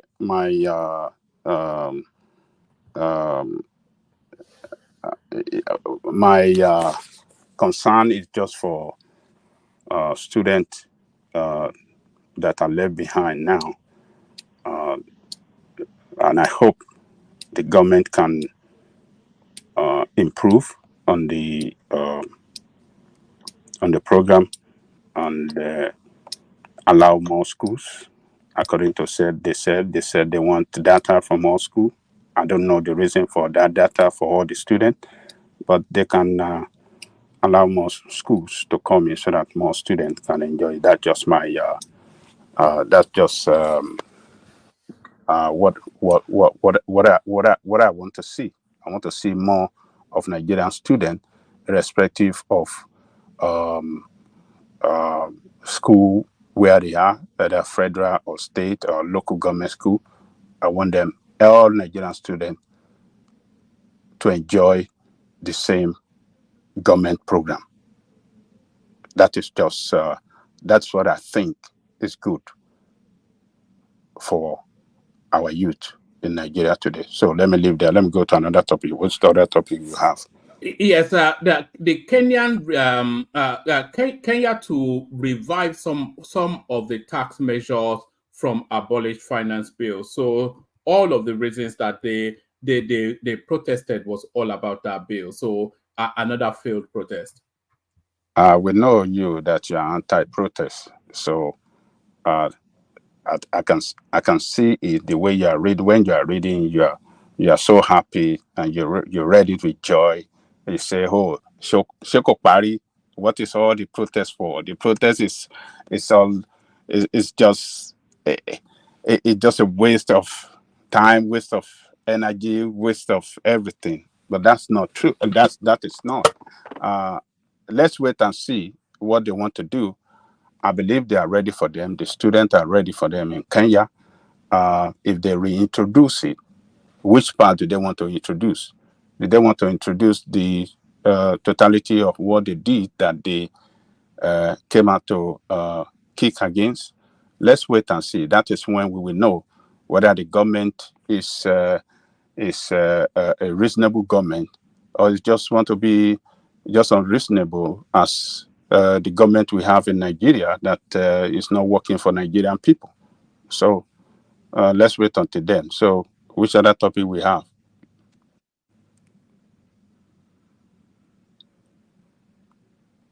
Woman. But Babajale Koko. Yeah. Let me Sorry, sorry, woman. Just to push him along. Okay, go on and say that, and then we move him along. Yeah, I just want to put a position to you, Babajale Koko. Are you not guilty of the same thing you're attacking a woman for? You've just stylishly, giving Nigerian government another jab again. You understand why we were discussing Kenya, and that's the same thing you are accusing woman of doing. It's not the same thing.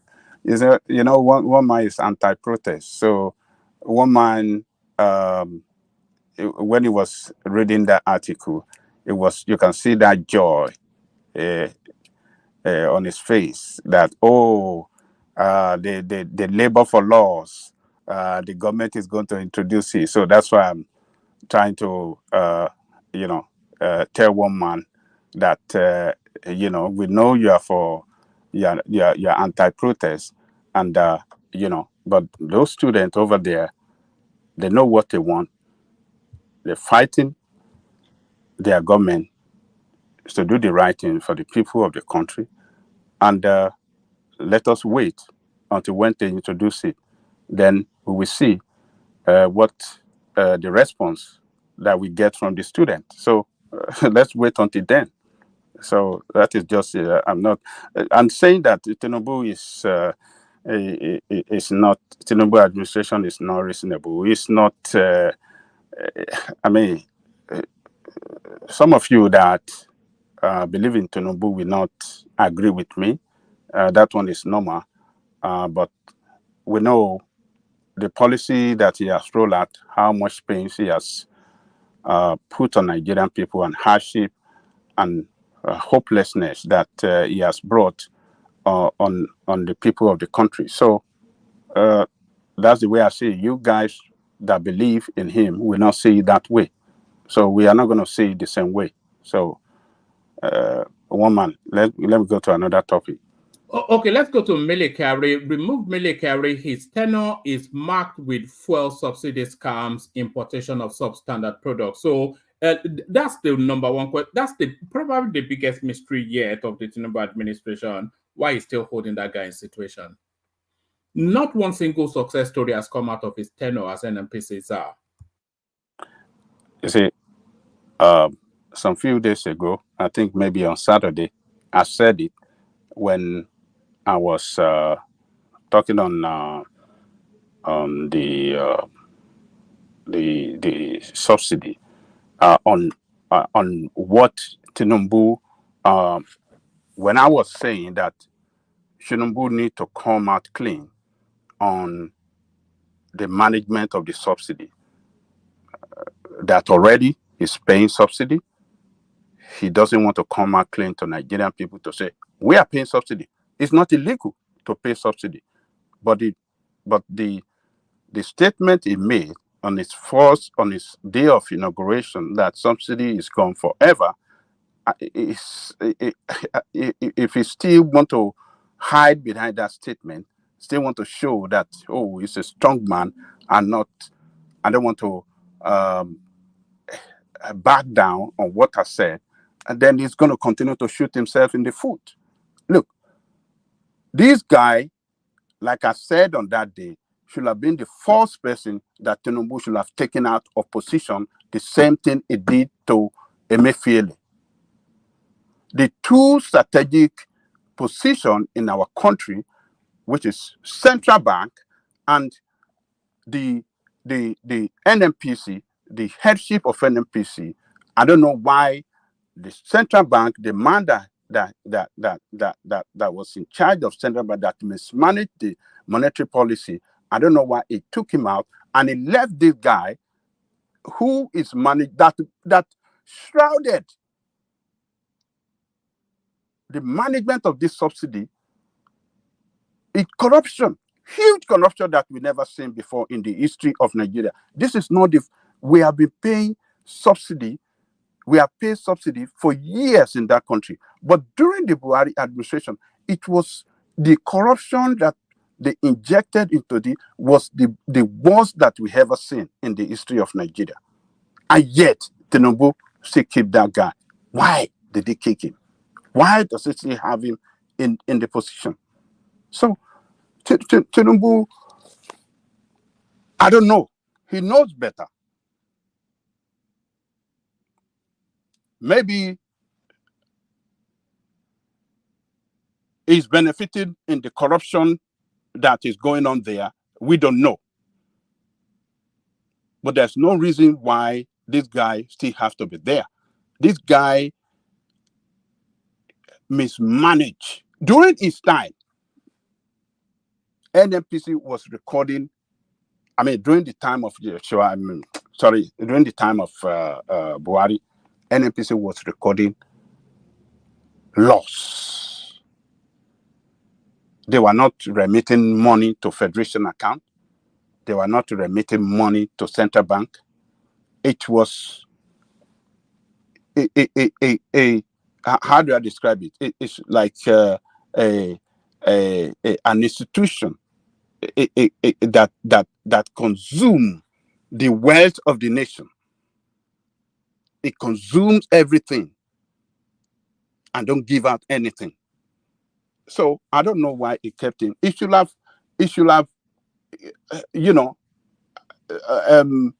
developed a political will. Take this guy down, put somebody, a strong person that know about that institution. We have a lot of them in Nigeria. All this corruption, they say, oh, this place is corrupt, nothing can be done. We have people that can turn things around as far as that NNPC is concerned.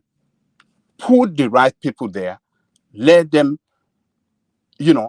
do some reorganization of that place, split what they have to split, and get things, in the right, get this done, put things in the right perspective. Is this guy not doing it in central bank? Is Cardoso not doing it? Did he not fire some people? Ajalikoko, one man. The statement Ajaliko just made now, I sent you a link. I don't know how we missed that news. Maybe you should look at the headline or read it tomorrow. But Ajalikoko. Yeah, I saw it in this. Yeah.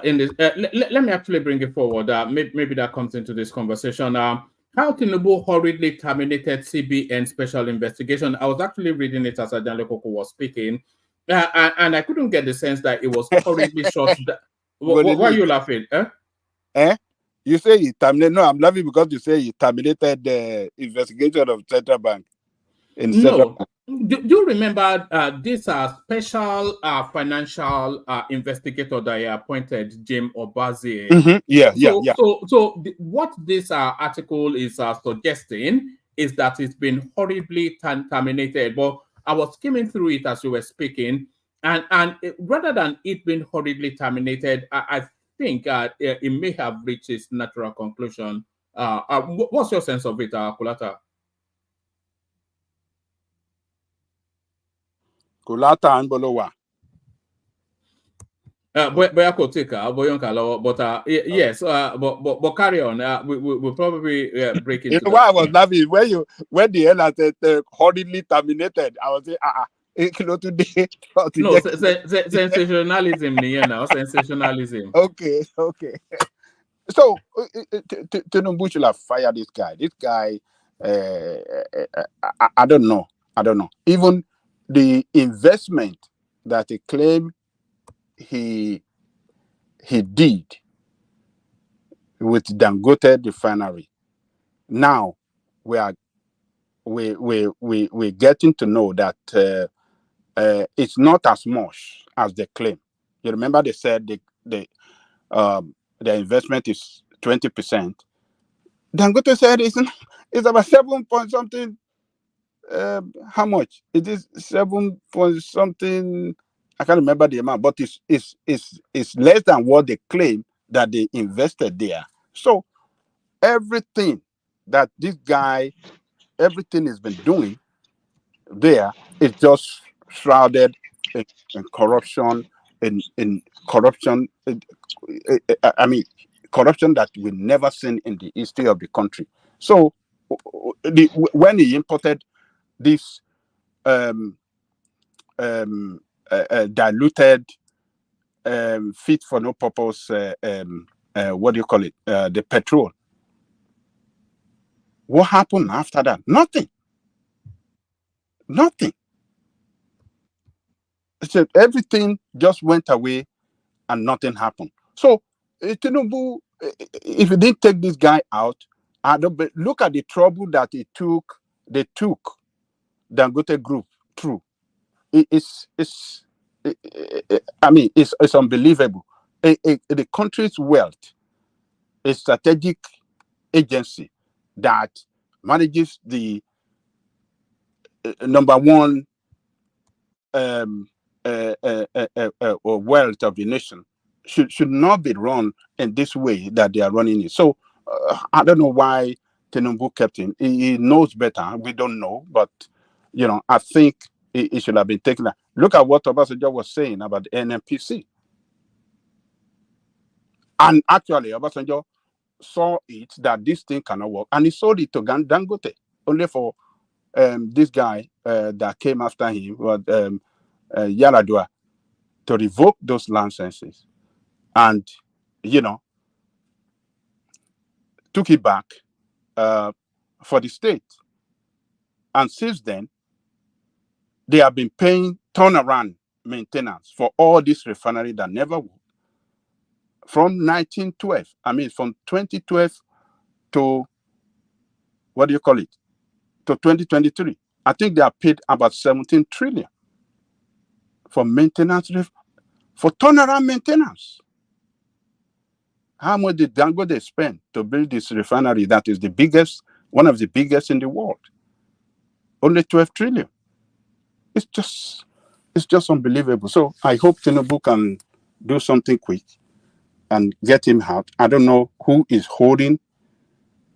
I don't know the forces that are preventing him from sacking this guy? I think the reasons why he may not be able to sack him may be the reasons why they've truncated the Obazie investigation. Because the remit for Jim Obazie was to start at the CBN and investigate the rot in that space, and then go through all the key parastatals to investigate the rot there as well. NMPC needs to be audited, to be investigated by teams of forensic investigators, like has been composed by Jim Obaze, but they've shut that down. You know, there are powers more powerful than even the president in Nigeria. That is. I gotta go. Sorry, I was hearing my name, but I was talking to someone here, so I didn't want to bring outside conversation here. That Obaze panel, according to that article, they only did up to 10% of the work. And many people they were supposed to indict, they didn't indict them. And then some of the people were even working on Obaze's team, the northern people, they refused to work. They were given some flimsy excuse or the other that they didn't give them accommodation, they didn't give them this, they didn't give them that. And then politicians started weighing in. So they went after some people. Cardoso went after some people, but to a large extent, the rest of them are left alone. They now said, oh, EFCC will continue the rest. They shut down that panel before the time it was supposed to be done. Go read the article. You'll see it's a long article. That's why maybe if one wants to read it tomorrow or something. We're not going anywhere. Kulata. What did jeopardize the interest? We're not going anywhere. Because, okay, anyway. Sorry. You see, there are a lot of things that we ourselves don't even know that won't be possible. Do you think Obase can single-handedly investigate those guys? Do you think so? It got to a point that the whole thing was politicized. Even Obase, at a point, Obase was even running media, going to media, saying this, saying that. So, for me, the whole essence of even appointing Obase, I think is wrong. Because you can't have an individual, you said individual investigator, this and that.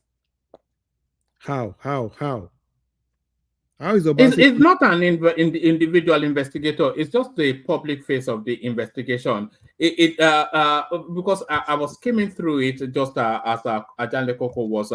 It actually spans the 6 geopolitical spaces of a forensic, financial forensic experts to go through all of the key parastatals within the country. So it wasn't just him; it was just like the name on the door. Man, the moment you name, you hold on a name, it becomes difficult.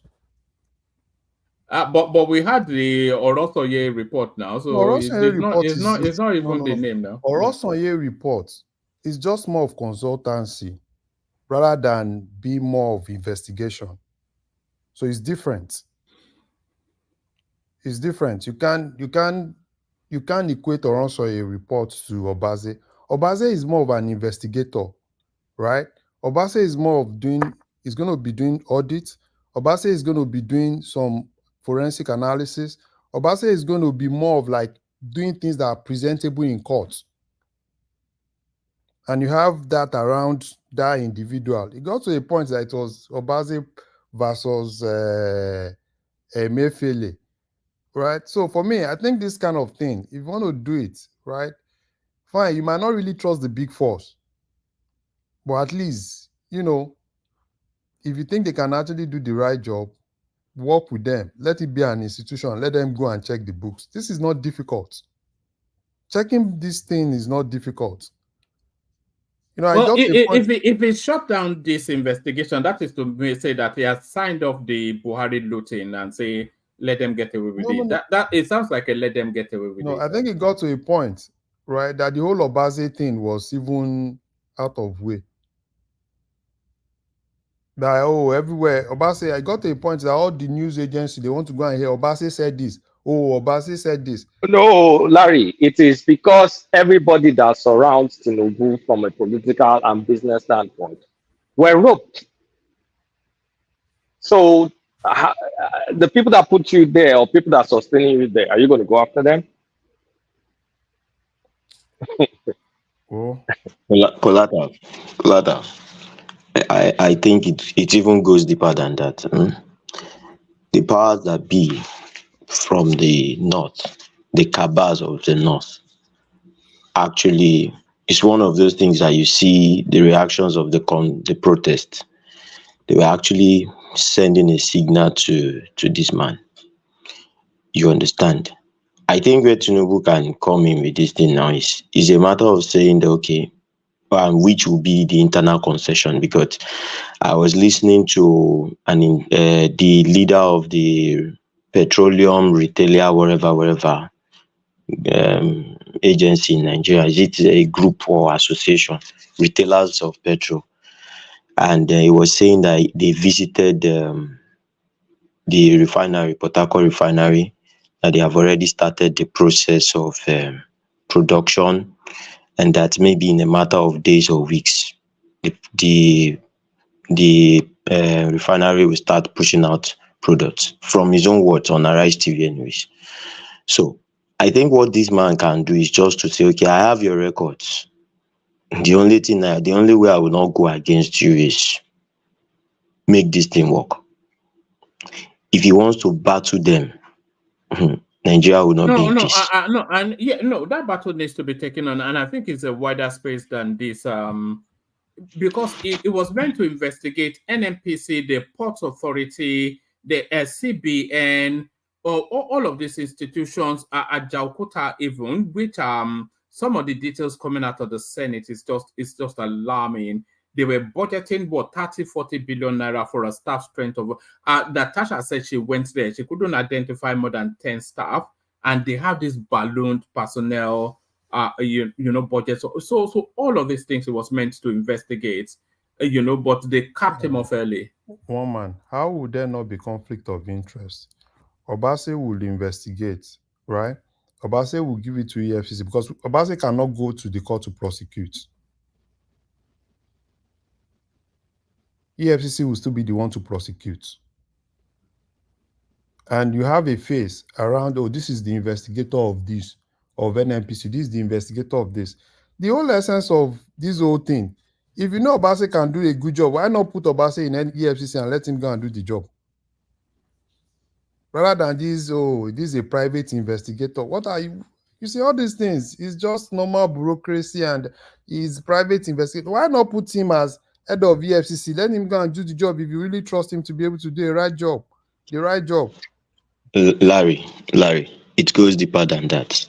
Have you seen anybody speak about this tax? The guy in charge of tax, this Taiwo, whatever, because his job is not actually digging into the rot that has happened in Nigeria. No, Taiwo's job is yes, now. Yes. So no matter who you put at the ends of affairs in terms of auditing a particular sector in Nigeria, and if it touches the power that be, it will be politicized. That is what it would be politicized. You know why it will be politicized? The moment you have a face around it. This is just a simple thing. Even if you don't have a face around it, if you touch vested interest, this is just a simple thing. You have a company. I know an external auditor is coming, but I know the face. There's a face around the external auditor, right? And everybody is kind of like, no matter what the external auditor do, the external auditor is not going to be objective because every other person is just like, just go there. This is our thief. Go and catch our thief. And now you think after CBN, now okay, external, you now go to NNPC again. If Tinubu wants to do this thing, he knows how to do it now. Hold on, Jide. Yes. Actually, let Jide come in and then you, Baba. But yeah. Sorry, Larry. Even if you employ KPMG, they won't go after KPMG now. It is you that you are sending them to do that. Once they see that you are getting close to some things and maybe you want your body language is saying you want to use it against them, then you start seeing the negative feedback. you need to understand this thing. It's not even if it's not Obas, let's go and get somebody from anywhere else in the world. They will politicize it. That's just the fact. Baba, you can go ahead. Yeah, thank you, GD. I salute you all. I'm a latecomer. Actually, we are not looking at this problem. How do I put it? From the real reason why we are the way we are in our country. At the bottom of everything, it's about quota system and the general distrust among the ethnic groups. Like if I were president, I have to remove Mele Kyari. Naturally, no Northerner will come after him again because there has been succession of Northerners and Northerners and Northerners in that place to protect their own interest. I want to bring a Southerner. Trouble starts again. And which Southerner do you bring in? Another trouble. You see, that place is like, I don't know how to describe the NNPC because it's just a cesspool of corruption, not the street corruption or the office corruption, real international banditry. Have we forgotten so soon that there was this group managing director, I think the one before Mele Kyari, two MDs back, Yakubu, who wanted to be governor of Kaduna. And in one of the private rickety house in Kaduna, they found raw cash. I think it was $9 million. Ex-MD of NNPC, $9 million. Wanted to use it for campaign and things like that. Who knows what Mele Kyari will be up to? And don't forget there is the complication or implication of also our president being part of that industry. I'm not saying part of the corruption. Through, whether we like it or not, ocean and oil, O&O, one way or the other. So I asked myself, is it complicit? Way back, going maybe 5, 6, 7 years, 8 years ago, or down through the line. It's not today we are having this problem.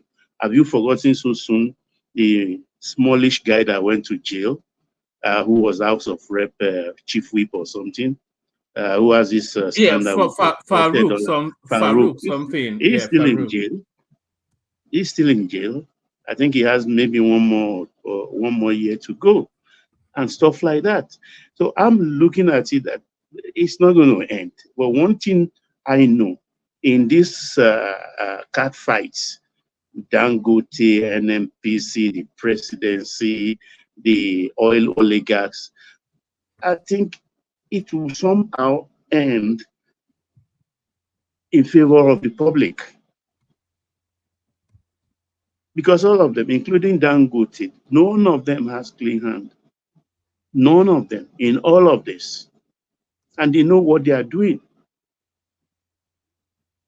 So I just adopt the posture of just sitting back, relax on my chair, and look how it's going to end. Because at the end, look, the kind of, I keep on saying here that the kind of money these people are making. 2 days ago, Lumelu has been saying, look, I wanted to buy oil, the oil field, even from an IOC. IOC have already gained the field. He's going to buy. Then he has to take permission from Buhari. And they blocked him. Why did they block him? Which oil field is he referring to? Who are the known big oil thieves? Forget this Port Harcourt thing they are showing us. That's just the tip of the iceberg. We know, even small me here, I can mention off head, I can mention 3 big ones. They are there. 3 big ones. All of them chop and clean out as if nothing is happening. It's not rocket science to even know the number 1 man here. But if you grab him, the same problem. It is some interest thief. When I say interest, their own thief. So you can't hold their own thief. You have to leave their own thief. Because he has done this for them before, he has done that before for them. Like when I complain and say in some circle, they say it's because you don't have opportunity. If you are there, even 1 inch they give you, you will do past that. I don't know. I'm not an angel, but let them fight. This fight, let them fight. It's been long in coming. So I like what I'm seeing, and I know something that will benefit the citizenry will come out of it. That's my contribution. Yeah, Baba, can I say something? If you ask Yeah, me, go ahead. if you ask me, Tinubu knows what he's doing. Because last year, you changed the whole board. You brought in your guys. The only person from the board that was not changed is the CEO, which is Kyari. So what happened to the Akinlure and the rest? Did he not bring his former boss from Mobile? Yes, now that's the chairman now. Akinlure, chairman of the NNPC board. So what happened to all those ones? Now we are saying, oh, Kyari. What about the board? Is the board doing what they are supposed to do? If the board is functional, at least from last year, I think they brought them in last year, November, till this period. At least we should have seen something. So all of them know what they are The doing board is within that just an sector. advisory capacity. They do not make decisions. No, they part of what the board does, right? There are levels of investment that has to go through the board, that the board had to approve. It's not like advisory. Even if you probably go through all this public service, so even in the university too, right? The VC does not have the power to just say, oh, this is what I'm going to do. We are still going to get in touch with, is it the governing council or what's that for the university? That's how it is in this NNPC too. It's not like Kyari can just wake up and say, oh, I'm just unilaterally making some of this decision, this investment and everything. It still needs to go to the board. And from the board, probably the president too needs to have one or two say. Larry, when did this started? Was it when it becomes a public limited company or way before then? No, I know I think the new board came in November 2023. Mm-hmm. So you're saying that this new procedure, when the board has to ratify the decision making before the CEO or the chairman or the chairman of the company now carried out, is that what you're saying, that it just started or it's been in existence since the NSPC days? No. You know, they've just been PLC now. It's just a Yeah. normal corporate governance thing now. Well, for all I know, the governing board or the doesn't really make decisions. They advise. That's why the NLPC and the Minister of State or Substantial Minister of Petroleum actually take the order from the presidency. So Yeah, this but it's issue a of rubber stamp board. It's a rubber stamp board. Forget it. when Yeah, Nobody because they are deceiving. not doing what they are supposed to do now. Because if you go and look at, probably just try and look at the responsibility of the NNPC board, what they are supposed to do. They are not there to just to go and advise Kyari now. There are some things that has to go through that board, and the board has to sit. But the only thing is just that the CEO is also part of the board, right? The board has its own chairman. The board has the CEO, part of the board, and there are non-executive directors too that are part of the board.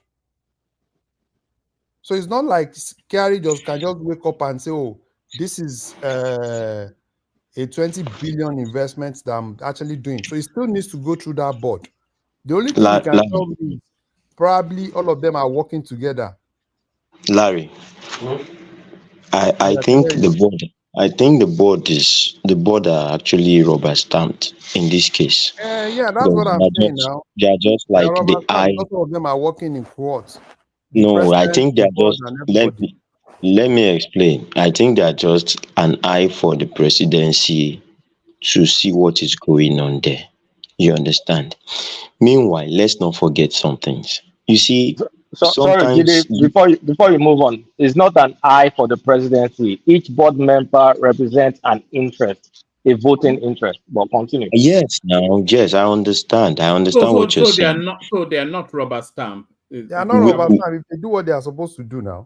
where I'm going to is this, Larry. See, I asked myself a question. Why did Buhari leave Emefiele after Jonathan? Now, the same thing has repeated itself. A very crucial position, very key position in Tinubu's regime is retaining this guy. And with all the noise, it's looking like he will not touch these guys. I feel that some of these decisions are made even before the elections. If you look at it, it could be Carry put money down. Now what's happen with that? We will know the no. smart. What I'm even trying Put to say money is that down it could be a for election. political concession that some people that has been signed off that see this position you will leave this guy there. That's the only way we are going to support you.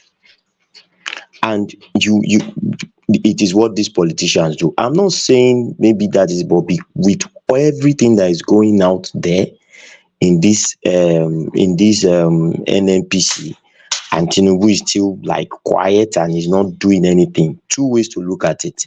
It's either he is part of it, or there was an agreement and he's not ready to shake that table. That is just it. Yeah, you see in this matter, our president has to be very careful.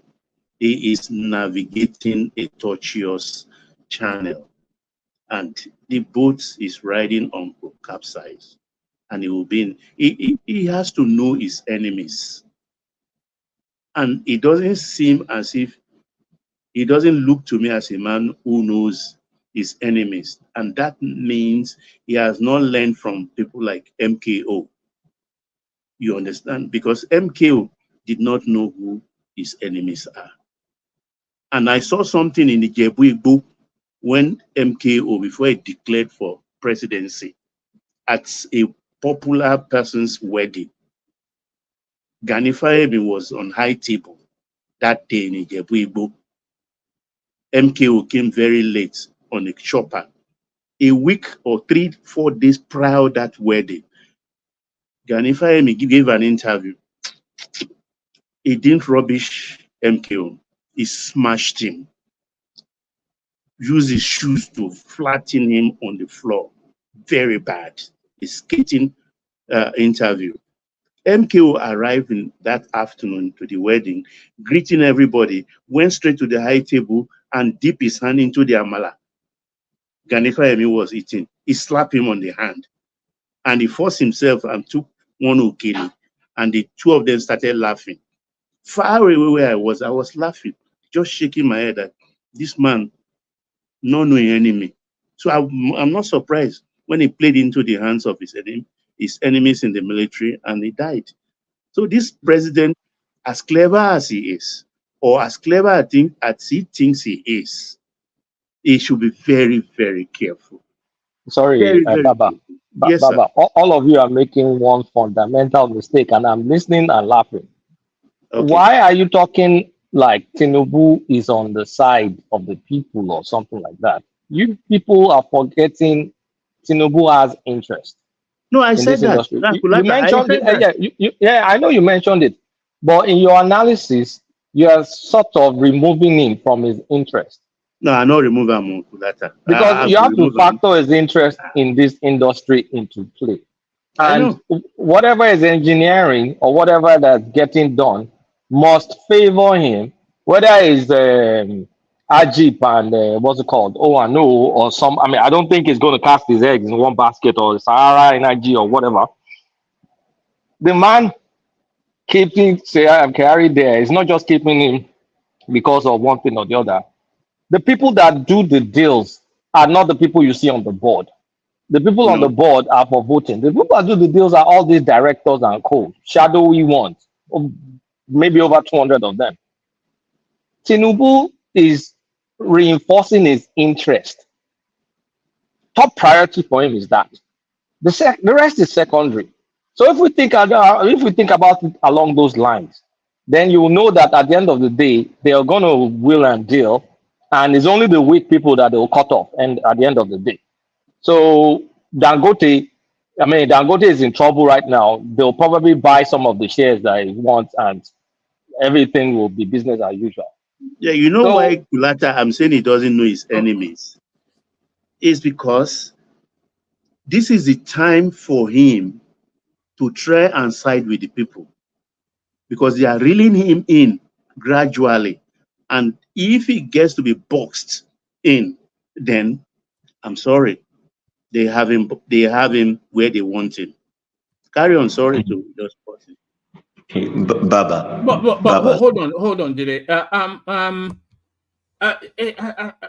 Are you suggesting that Tinubu is batting more for self-interest than for because all this Oando oil and etc. they've been ongoing entities long before Tinubu became president. So whether him being president leverages advantages for them or not, we can't. I'm not sure that I buy what Kulata just said. let me put it this way, yeah. Moment. There's upstream and there's downstream. From the upstream side, OPL 245. Which side did it go to? Oh, I know, right? Ajib, Yeah. they settled He it. swallowed it himself. Yeah, the government swallowed it itself. Now, the downstream is the fight right now. This is the old Dangote thing is the downstream. Do you think it will not engineer his way to have a good chunk of the downstream? Given what you saw he did clearly in the upstream for the most controversial oil field we have in that country and the most profitable oil field. He did that, and then you expect he's just going to let downstream slide? I don't think so. Based on what I've seen, I don't think so. I have no basis, but I'm just looking for his immediate action. The way he moved so fast with that OPL 245. Remember, I was sending you some articles in very mid last year that look at what's going on. The government is trying to settle this matter, and they settled it. Now that's taken care of. That will take some time to mature because Abacha kids are still fomenting trouble. They may still take them to litigation. I don't know. The downstream is going to be immediate money, and Dangote has already baked the cake. It's now how do they get part of the spoils, and they put the man in the man has some vulnerabilities. At the same time, Dangote too is also trying to get greedy. Dangote is in serious trouble. Serious trouble.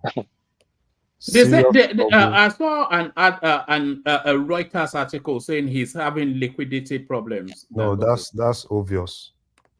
I said it here the first day. You guys say I should say hold on for Larry. Yeah. That's obvious. He's in serious trouble. I think the only thing he needs to do, probably if he can actually, sell shares. They said he's going to sell 12 points. I think 12 point something. But for me, if you ask me, he's still even going to sell more than that because he's in serious liquidity. Is he in danger of losing that refinery? No. It's not all about losing, but he needs to open up. Because I see a scenario where he could end up being a minority shareholder in that system. No, not to that extent. You will have to kill him first. Not to that extent, but I think it will open up more. Right? I think presently, he's kind of like wanting to let go 20% of the refinery, but I think he can still do more. At least let him hold like 60, 70 and give the other guys, Larry, he has put in some this thing for sale, some equity. You know that? Yeah, last week. Yeah, I know. But what percentage? What percentage? You should put it and let's you should put it, yeah. You know that entity is too big for him to straddle alone anyway. I don't think I think I'm with you that 60%. I even thought maybe it will end up with 40% of that entity. Yeah, it needs to. And for it to work, it needs probably even to do that. You know, for it to work. No, one man is going to float it in Europe and in Nigeria. It's going to be double floated in on the buses. It's going to float it within the next 18 months. It will be in the buses in Europe. It won't take the risk alone. It will make some 10 billion from there and go back to Kano to sit and relax. For me, I think the state governors, Lagos State should buy, please. You can't have something as huge as that in your state. The federal government, for me, if Lagos State have the money, right, they should, rather than leave federal government to 7%, that 12%, negotiate with Dangote, and Lagos State should just look for money, borrow money and buy. Larry, you be good man, oh, say Lagos State buy. Look at you. No, for Dangote refinery to be successful, the so-called cabal, the shadow figures, they have to invest in it. They have to be co-owners. We know now. So nobody's going to give Lagos State anything. It's going to be now. The those landlord people. and everybody. At least maybe they give us small boys to let us chop small. And there are a lot of illicit monies in Nigeria looking to park legitimacy somewhere. A lot. So yes. A lot. If Dangote release that, if Dangote open up today, that shares will not even take 24 hours. They will gobble it up. Even the Kano crowd will gobble it up. That shares one man. You know the reason why I'm not so moved by all this thing is because this is just a business war. Look at what happened with Innocent some days ago. He went to the president to greet him. He came out, made some statement. Today now, they have brought out buses in Abuja. All innocent buses, CNG buses today, and they have commissioned it to start working. All this thing, it is just all of them trying to fight for the piece of the cake. That one has been in the pipeline for almost 1 year now. We know now. What I'm saying is they are all fighting for the piece of the cake. No, it's a different narrative. Do you remember that group that this Ogun State governor heads?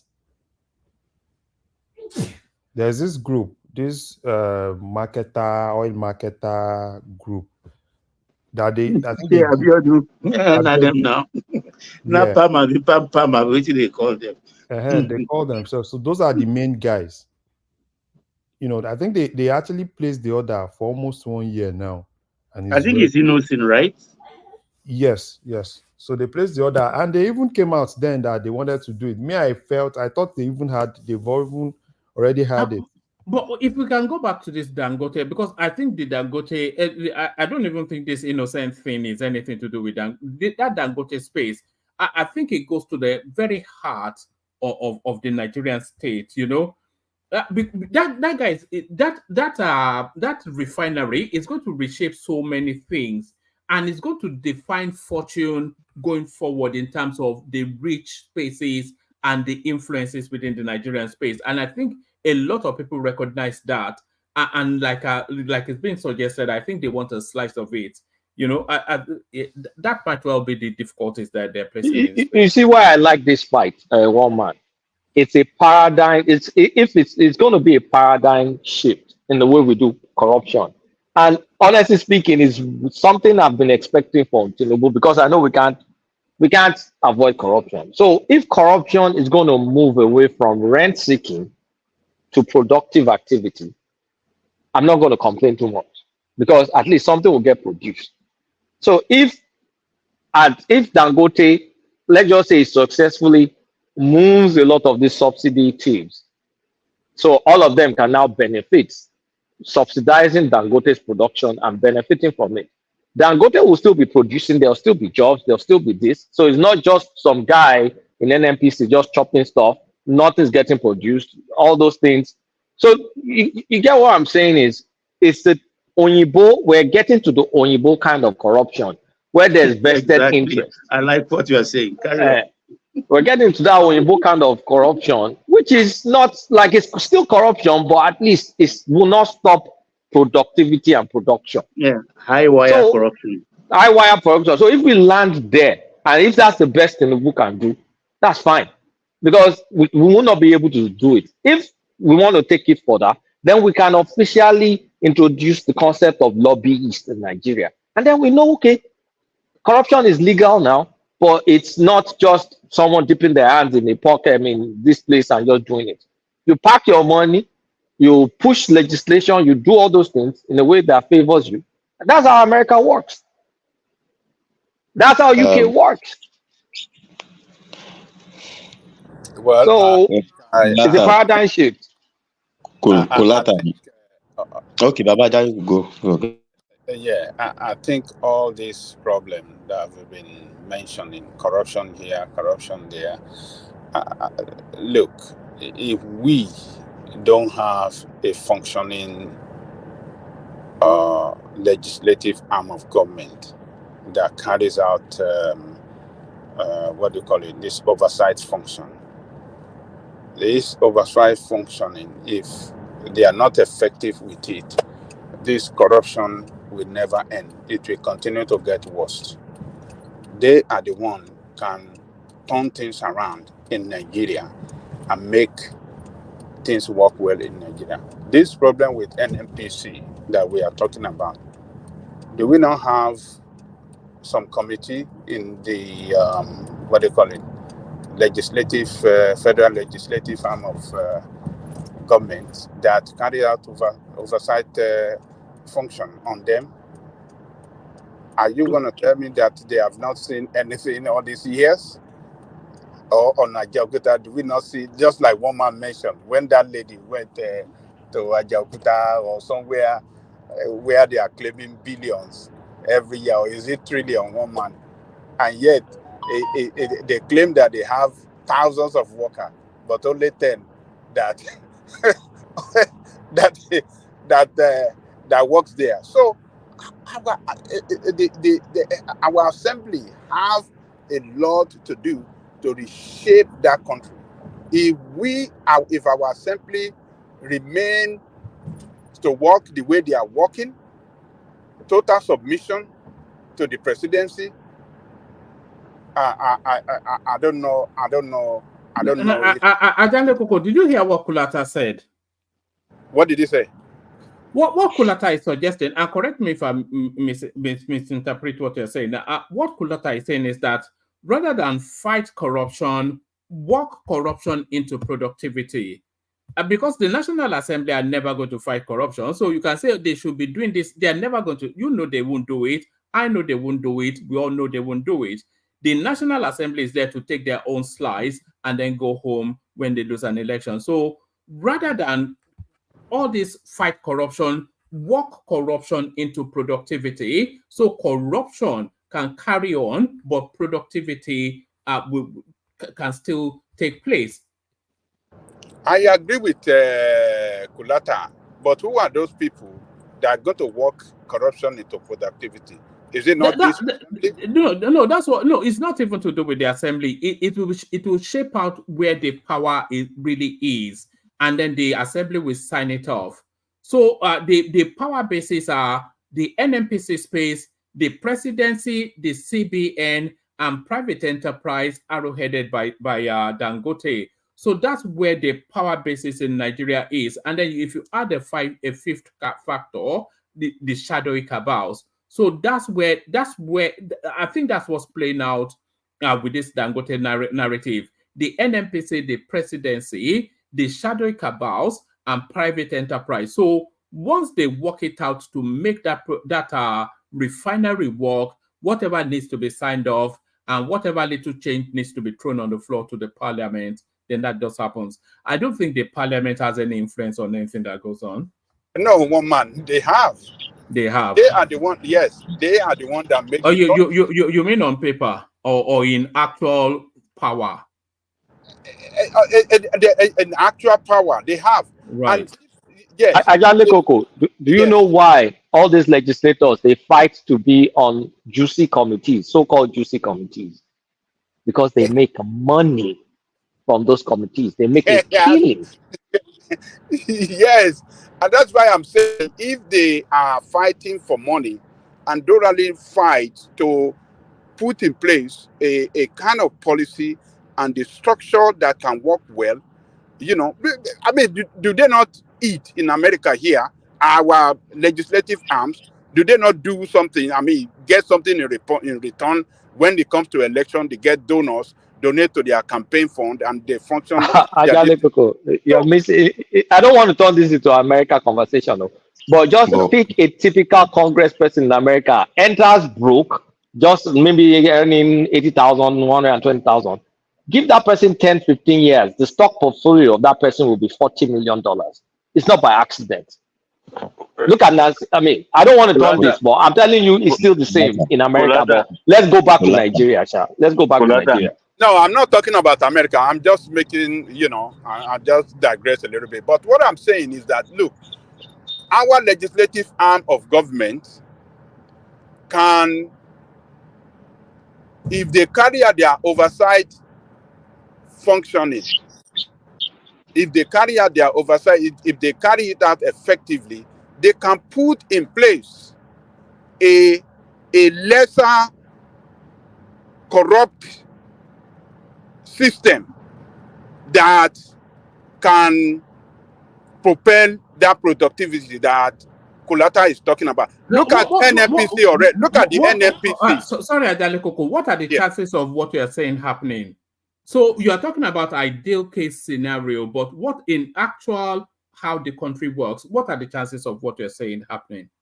That is my concern, and that's why I'm saying this NNPC it's unlikely to happen now. So if we go with what we have now, how do we make it work? The corrupt system. Oh no, Babajale Koko. Babajale Koko. Hold on, let me respond to one man. Hold on, one man. Hold on. Look, one man.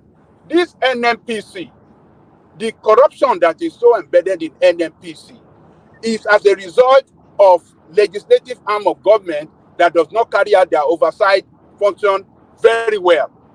If they are very effective with the oversight function, all this problem in NNPC will have been cleared up. No. I think you are wrong, Ajale Koko. It's not that the whatever committees are meant to carry out oversight are not carrying it out. It is that they are being bought off. So that's the thing. One man, remind Ajale Koko how Farouk ended up in jail.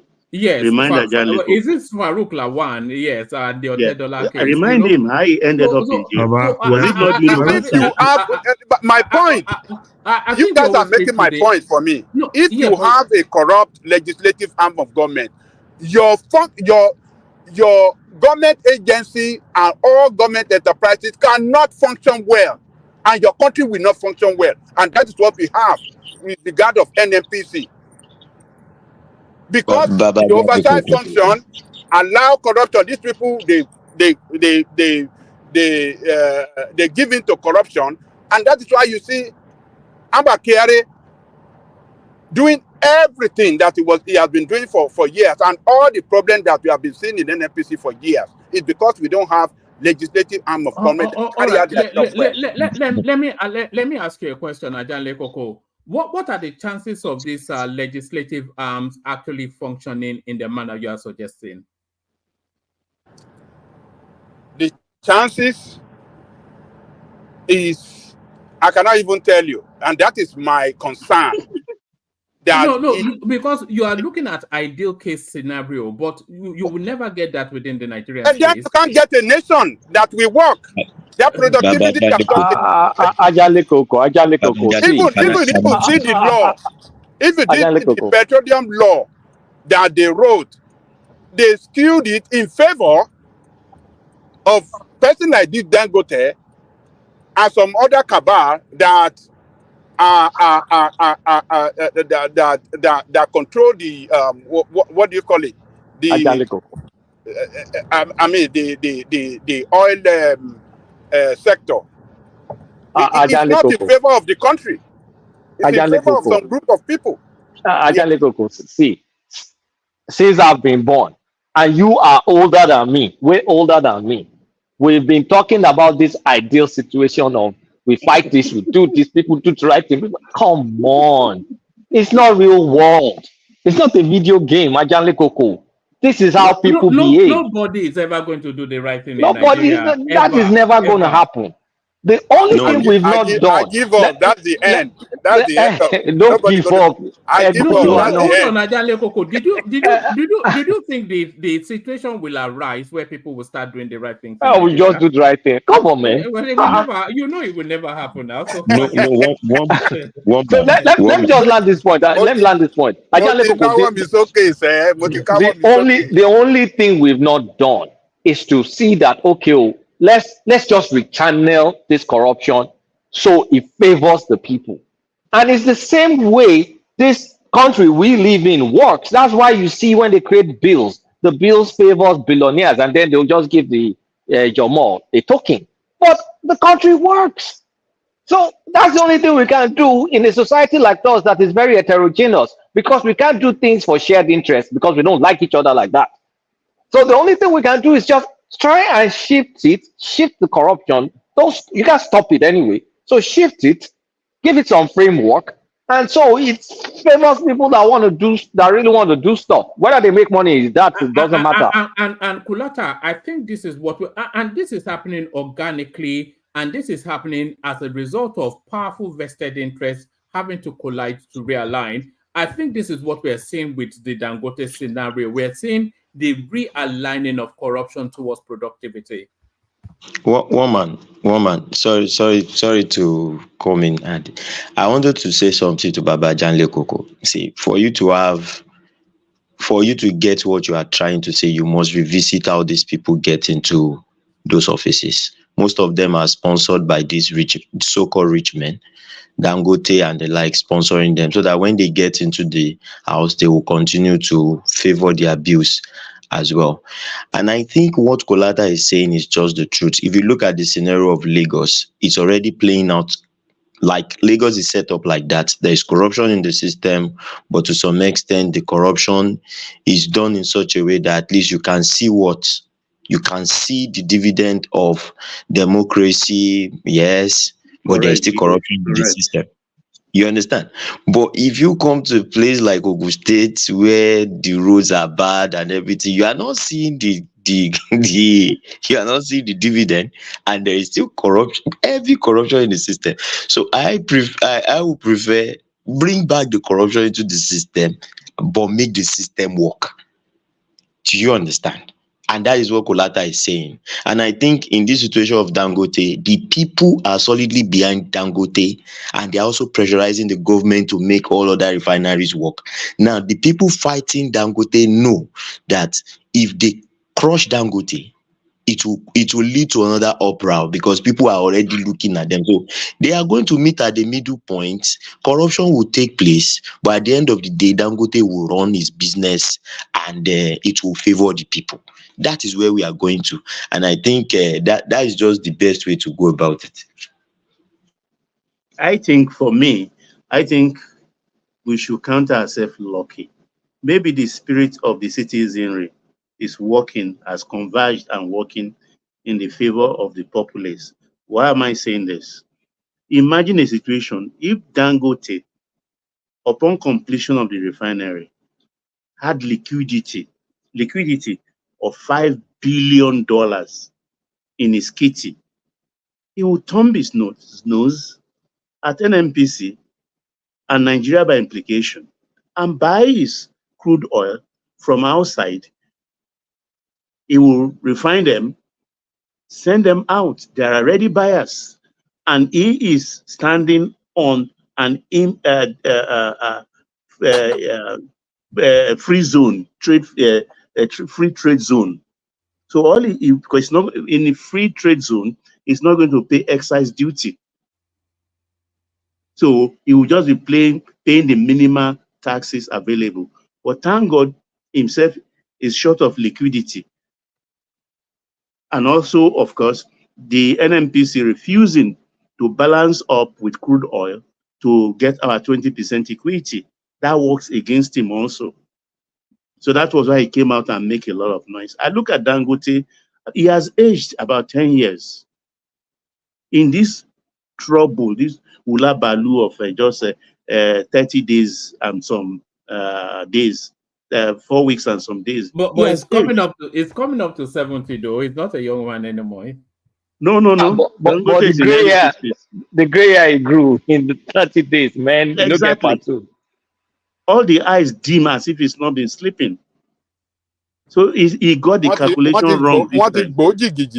Nigeria, he's been having a smooth sail, but for the first time, he has met bandits like him. So Lagos guys are in charge. Babajale Koko. Don't listen. Babajale Koko. Do not listen to these people, okay? Do not listen to these people. A time will come that our one and only savior that lives in New Jersey will come to Nigeria and get rid of all these political actors that are setting us back, including Dangote. Like, don't worry, we'll get rid of all of them. We'll clean the system. Okay? Let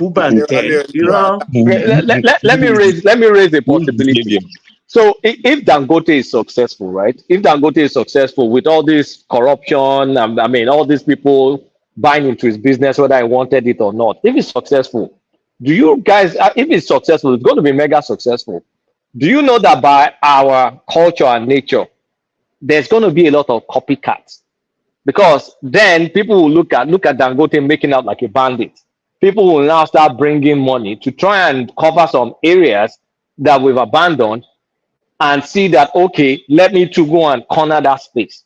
Because that's what we do as a people.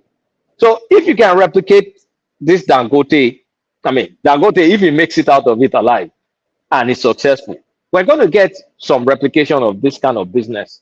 I mean, I'm not saying it's going to be refinery. It's the steel space, Kulata, that we're going to see. You know, of course, because nobody wants that Dangote, especially at the top end, especially people like Rabiu, etc. They don't want that Dangote straddling the Nigerian space like a dark knight that's come to the rescue. And Dangote wanted to go into the steel space, but because of the way he has been brutalized with this, he said, I'm not going there anymore. So I suspect that somebody will come in and take that space. And I suspect it might well be Rabiu, although he's trying to build a refinery too. Rabi is already on his refinery, so I think somebody else. Like 2 years. What stops all these Babangida kids, Abacha kids, all these other shadowy people? Because if you look at, okay, this is the return. Like Dangote was anticipating, I forget the number, between 20 or 30 billion dollars annual revenue. But his revenue is not gross profit or anything. But if he's estimating that kind of money, if he's successful, do you think people will just sit down and look like, so money in Nigeria like this? Now we know can't start to do X, Y, and Z. It's almost better than stealing, isn't it? Kulata, how many investors in Nigeria are ready to go through that thing? You know, the easiest thing to do, most of these investors just buy shares. Look for somewhere, buy shares, enjoy your money. Like people like the accolade as well, though. A lot of people are envious of the accolades that they are envious of the accolade. Okay, see the way Tedola is doing now. Buy shares here, go to somewhere, sit down, dance with your kids. See the last time. Okay, what did he do? At least you look at Dangote, you are dying, come and enjoy small. He brought Dangote. I was watching a video. I saw them on a yacht, or was it somewhere? Monaco. They went to Monaco. He has a beautiful house in Monaco. Do you know that this guy, this Otedola, he went to a London showroom, car showroom, and then pointed out about 5 was it Ferraris or whatever, Porsche in different colors, and bought all 5. I think it's Ferrari. Was it Ferrari? And then they were lining. Oh God! Can you imagine that, Kulata? You're just walking down the road, you see a Ferrari. Panelists, let me make you laugh. Woman, that one is let me make you laugh. I can imagine a president saying, "Elozova liko kubang me." mo ṣẹ̀ṣẹ̀ débí báyìí ni kó fi tèmi sílẹ̀ fún mi. That's what I think is playing out, just a joke.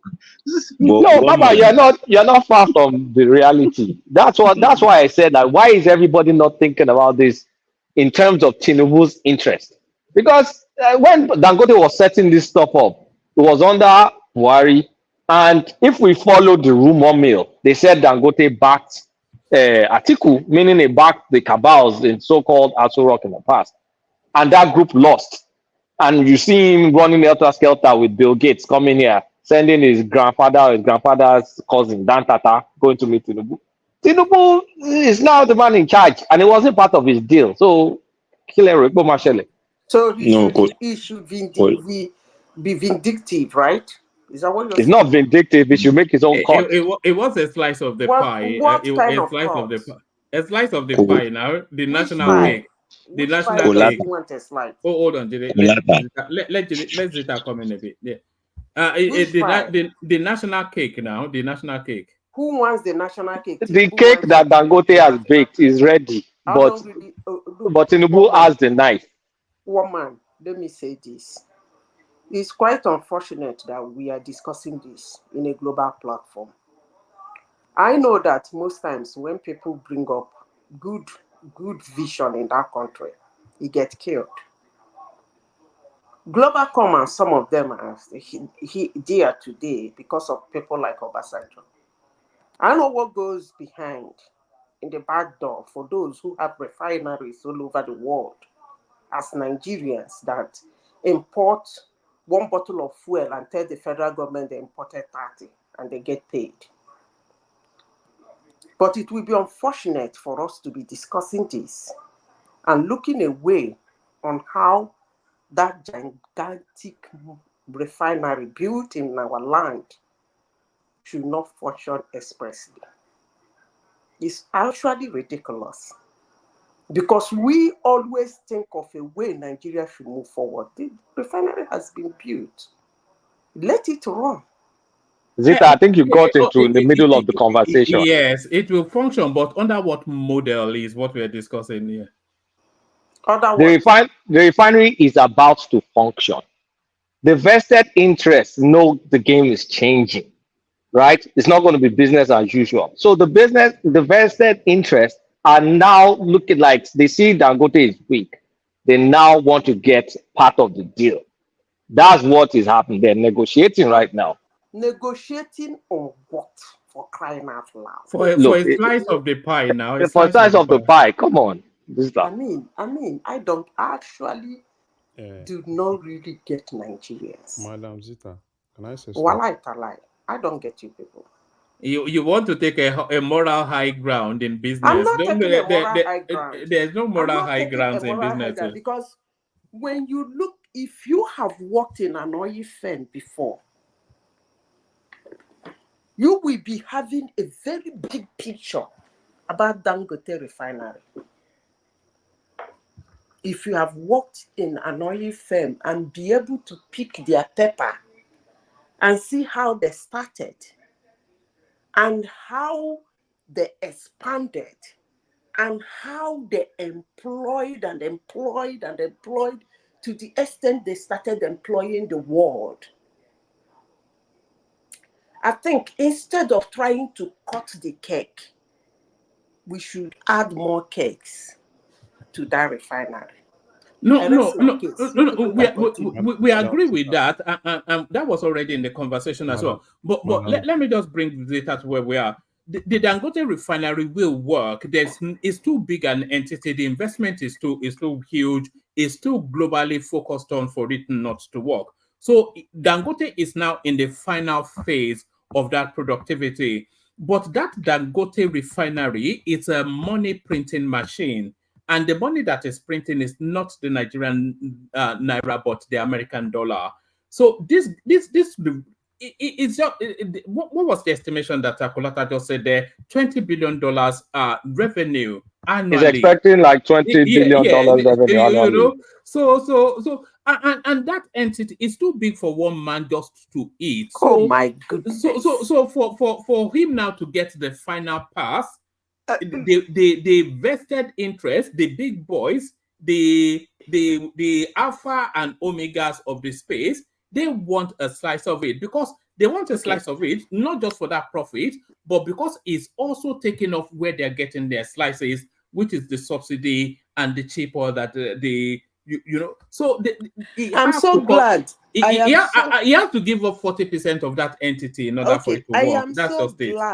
I am so glad this is coming from Nigerians. And I am so glad you guys are saying it so excitedly.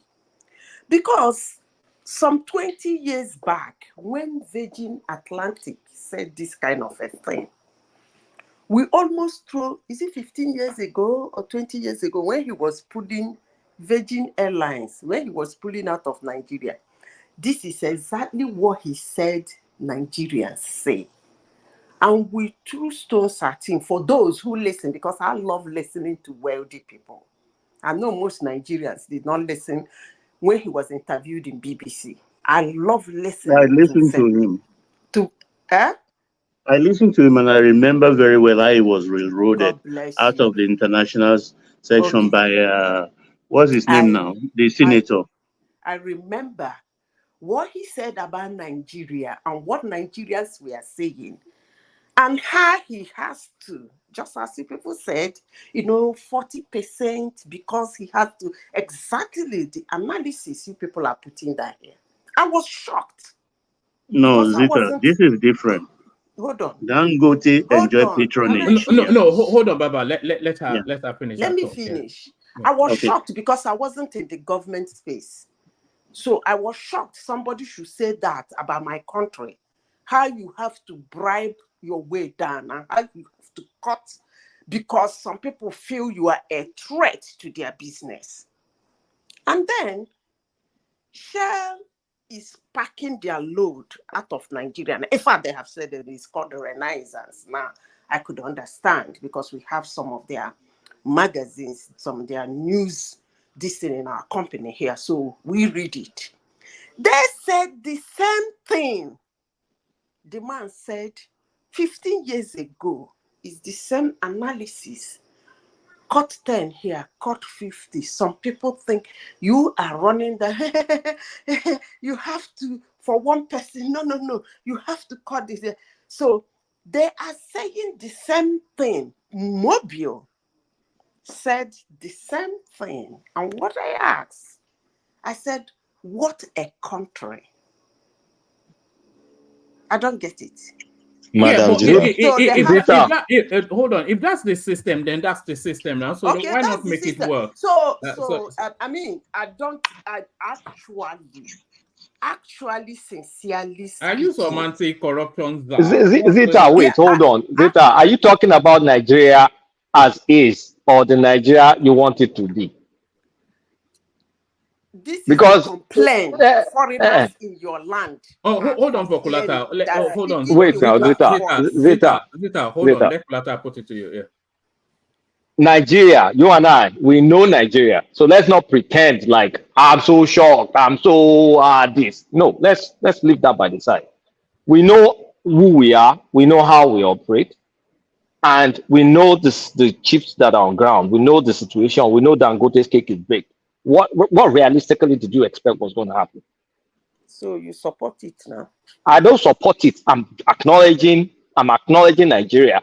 That's not don't spin it. I said what do you think is going to happen? What is acknowledgement? Acknowledgement of the players, the players from the Dangote side to the shadowy people. To the shadowy people.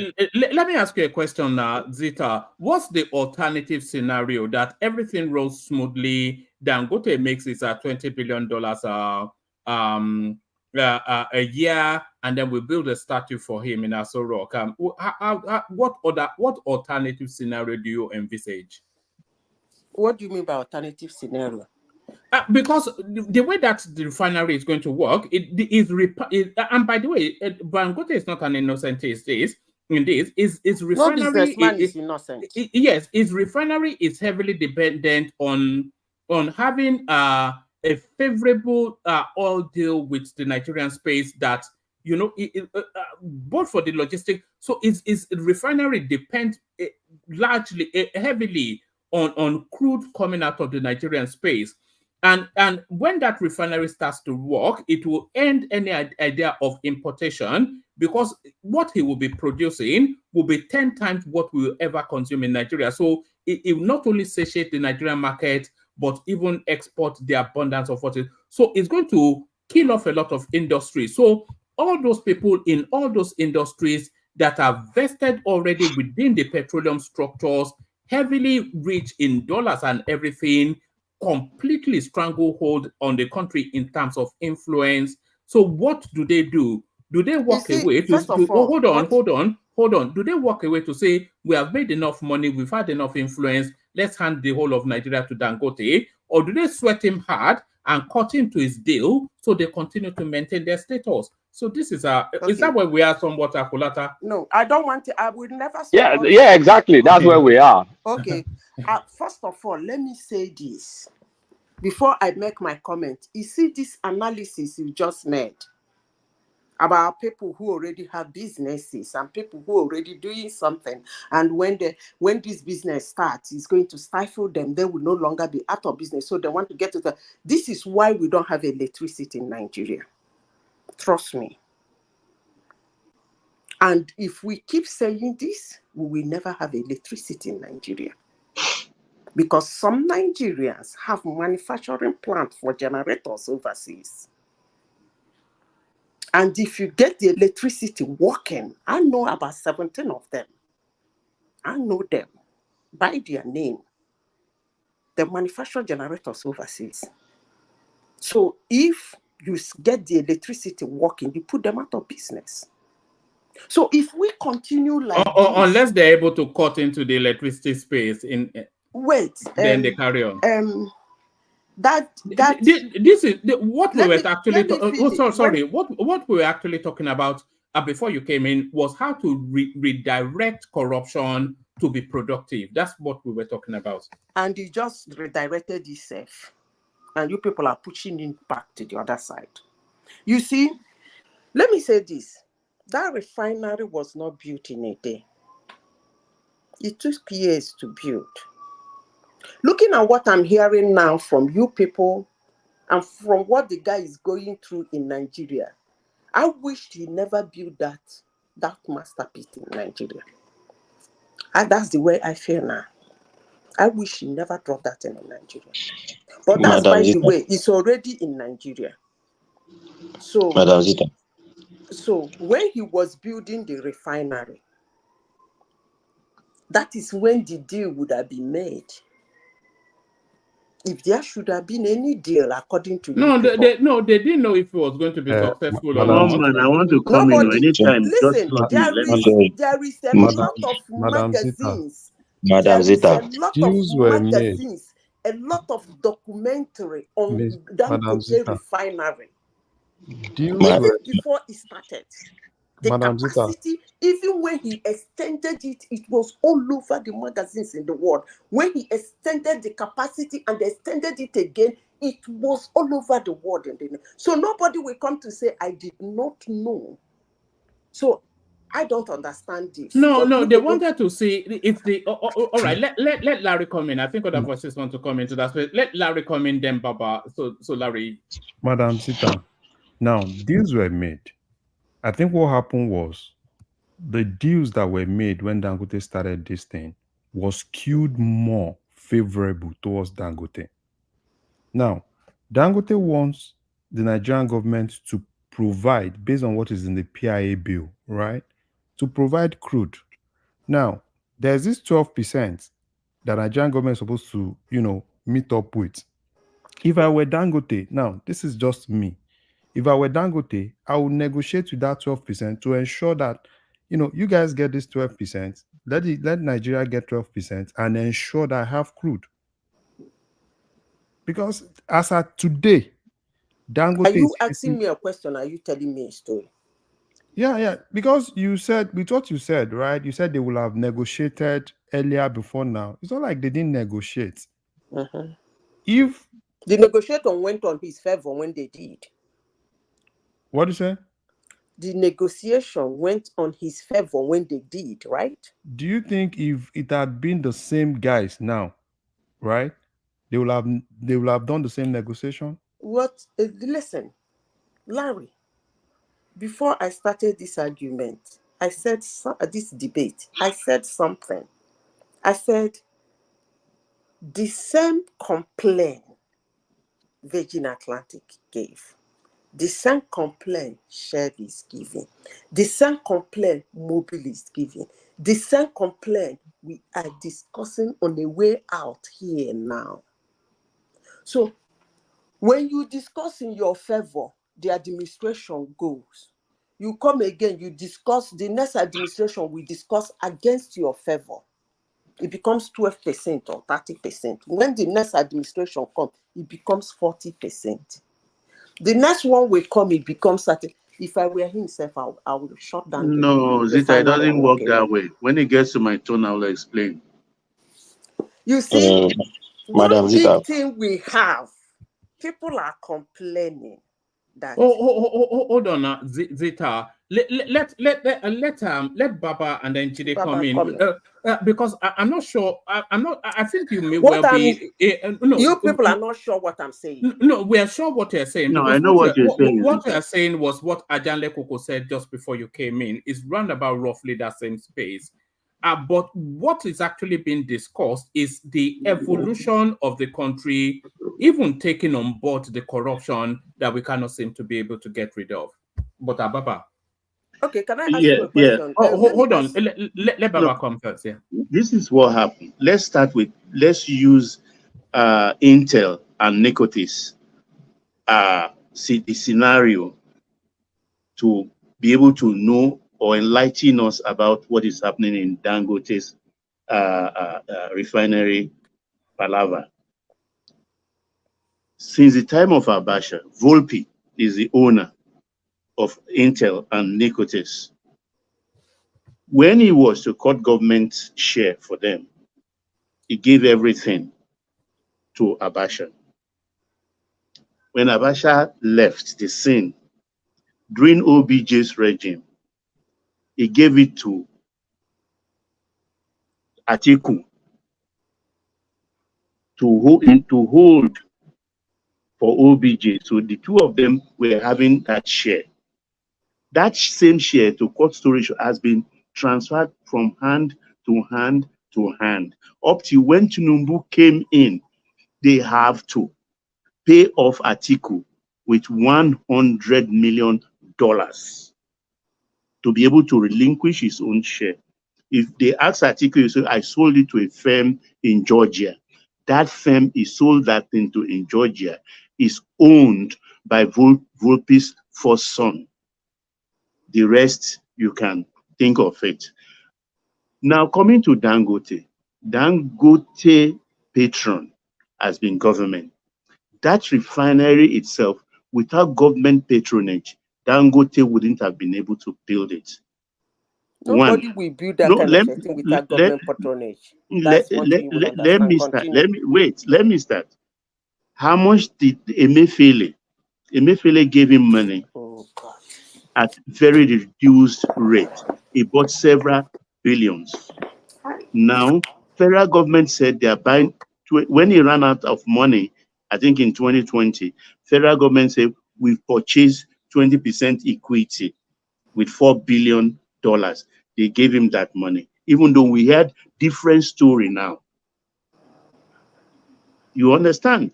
And that 20%, that 4 billion was in Baba. NNPC's book, for Baba. No, 1922. Zita, let him land so We that know the we. story now. No, We hold know on the story for he's the telling. I'm benefit not of the. saying that I'm Oh no, ignorant of the Zita, story can you he's hold on? telling. Can you hold on, please, for the benefit of the audience, so that there's a structure to what they're listening to. Carry on, Baba. Yeah, that 4 billion was in NNPC's book and in their first audited account in 2022 as 4 billion. We woke up one day when this brouhaha started happening. Dangote shouted and said, "No, you didn't give you don't own 4 billion equity anymore. Your equity is just 7.2%, and it's equivalent of 1.5 billion." We didn't see just anything. because they can't supply crude. He said because they did not Yeah, he fulfill said the crude. the Yes. symbol. But this is the same thing, either through creative accounting or otherwise, was in NNPC audited books of 2022. So who is lying? So we shifted ground again. The thing is, as a businessman of that magnitude, of world repute, give to Caesar what is Caesar. I'm a Dangote's man. I worship at the altar of big business. I worship them. You understand? But give to Caesar what is Caesar. That's where the well you drink from. That is my take. Okay. Baba, I know you are very enlightened. Do you know how Malaysia became big today? You know how Malaysia built all those companies? Yeah, Mahathir. Malaysia. Yeah. Now, palm oil now. Palm oil. Okay, continue. No, it's not palm oil. I'm talking about the companies. Mostly was the corruption in their country. You don't take it out. You use it to build in the country. That's what they did. Yeah, but that's what we were talking about before you came. It's a law. It's a law in Malaysia. Now, Dangote was not in the politics. I don't even know why all these news are following and running around him. He did this, he did. They gave him this, they gave him this. I keep telling people, before you accuse a businessman of cutting short or negotiating to his favor or getting somebody, cajoling somebody or cornering somebody to give him something in his favor, you should please carefully read the meaning of the word business. It ends with profit, period. Period. A businessman is out to make profit to his favor. That being said, we come to this platform. Listen, let me finish. I know you. Everybody has his own opinion. Can I air mine? Dangote should give them cut. He shouldn't make that money alone. He should negotiate. For all those people who wants to get out, run out of business, should get a cut. That's you people's opinion. That's not my opinion. That's a misrepresentation of our opinion. We said he will. Exactly. We're not suggesting. We said he will negotiate. Yeah, that is not the representation of my own opinion. Because we have people in that country, people like what's his name? What's this former River State governor? Amechi Rotimi. We have people like Desani Alice Madeke. We have people like Akpabio. We have like Obongo Bongo. We have people like, what's his name? What's this Zamfara man that says he has, I don't know how much he's claiming that he has. If all of them should build, maybe not refinery, but magnificent industries in Nigeria, I am sure that today we will not be discussing hungry, suffering. No employment. We also covered that as well. What you are just saying, maybe you are coming in blind into the conversation. That's not even in the government, did not actually steal our money. He negotiated for business. To have the guts to be something magnificent, and everybody is diving into it to stifle him, like maybe it will end up like a Jakarta state. Because that's not what they're. No, I think you are mis. No.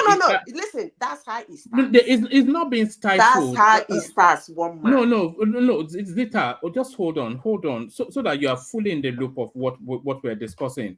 And nobody, at least, the conversation was not really around it being stifled. Dangote has had this cushy deal all the way through, like we said, and the cushy deal is dependent on Nigerian patronage. Even when that thing starts to run all the way through forever, it will always need to be favored by the state. So, no, it's now at the tail end of now coming into production, and people want to negotiate themselves into that deal. So that's just how it is. Is negotiated favor for himself, and now Favor wants to cash back in. So it's just business. It's not an innocent what No wahala. When you reach my One man, country. let me put a position to Let me just Madam Zita. No, please. I've been waiting for a while. Let me just say something. I will just say something. Madam Zita, do you think Nigerians are entitled to that remaining 12%? That Dangote just came up and to just tell us that you don't have that 12% again. Do you think we are entitled to it if Dangote wants Nigerian crude? You are not entitled to anything. The only entitlement you have is that the refinery is going to turn around some certain situations in Nigeria. That's all. That's why it's built in Nigeria. And you think Madam Dangote is Zita. entitled to I Nigerian hope I've crude? answered your question. And You are not Madam Zita, entitled to let anybody's private business. He did not build it in me Nigerian name. He must have taken money from the Nigerian government to build that refinery, but he built it in his name, and he was allowed to build it in his name. No, you said all that. Did you hear the question Larry just put to you? Larry, put that. You whispered it. Ask that question again. Yeah, I said you said we are not entitled to it. Yes. And you think Dangote is entitled to Nigerian crude? If he negotiate for it, yes. It's all about negotiation. Listen, let me tell you, Nigerians don't have right. They don't have entitlement in personal businesses. No. It's trying to take you somewhere. It is a private Zita, just slow down, No. Zita. It's trying to take you somewhere. Yeah, go on. Dangote is a businessman. If Dangote wants to hold on to that, Dangote can, buy his crude. We don't care, right? If Dangote says, okay, Nigeria, I don't care about you guys. I have my money. I'm just going to go buy my crude in US, buy my crude in Brazil, buy my crude anywhere, and I'm just going to sell. Because in this instance, Dangote does not have the money. And that's why he's doing all those. Do you think if Dangote has money, Dangote will be on TV, turning to a content creator? But because Dangote does not have the money. Nobody builds that kind of refinery and still have money. Dangote does not have the money. Man. Did you see the rating? Do you see the Fitch rating? This is Can funny. I put a position to Madam Zita? Madam Zita. I think for some reasons you're just looking at Dangote from the recent times. Okay, I'm in the cement business, and I've always said it. Dangote is one of the spoiled children that Nigeria has, because he gets his things, sometimes without laboring for it. He gets all the political backing. He gets all the support without nobody questioning. I want you to know that the kind of support Dangote gets, if Innocent gets that kind of support, Innocent will not be where he is. Dangote came into the cement business. I'm trying to put something to you now. That Dangote Can you holds please put what you want to put to me? Yes, Dangote holds a lot. He holds us a lot. Dangote came into the cement business, and Obasanjo took reserves that had been contracted out to a particular company that he was buying from that company before to do grinding up, and Obasanjo used veto power, collected the reserves, cut it into half, that they have signed up since 1960, reviewed the contract, and gave Dangote limestone reserves, just for him to be able to start his own. Who was that company? Let me just continue. Is it a foreign company? Yeah, it's a foreign company. It's a foreign company.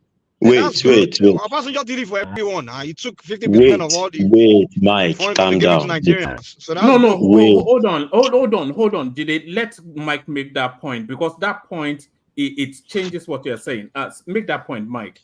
Yeah. So Obasanjo, what he did, which I applaud, was he made foreign business companies split their ownership 50% with Nigerian companies, which is good. So you can say, because Obasanjo took something from a foreign company and gave Dangote 50%. So he's pampering Dangote and he's hurting the rest of what. That's not true. He's actually helping Nigeria, so we can't hold that against him.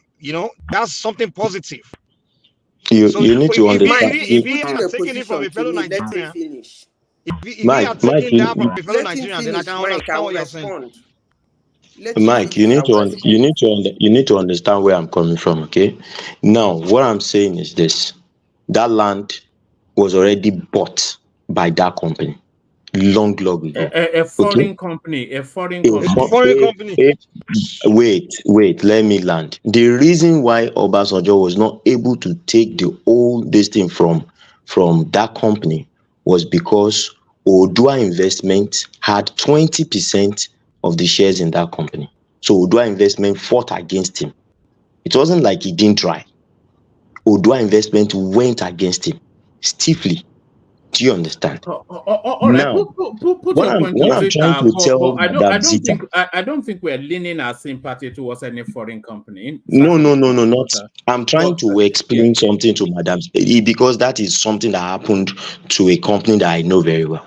Now, what Dangote has done to the likes of Rabiu shows that when Dangote had the backing, he was also using it the way he could use it. What I'm trying to say now is the power that be now is saying, come, they might have signed off something to you some times ago. Let's come back and revisit it now and renegotiate it.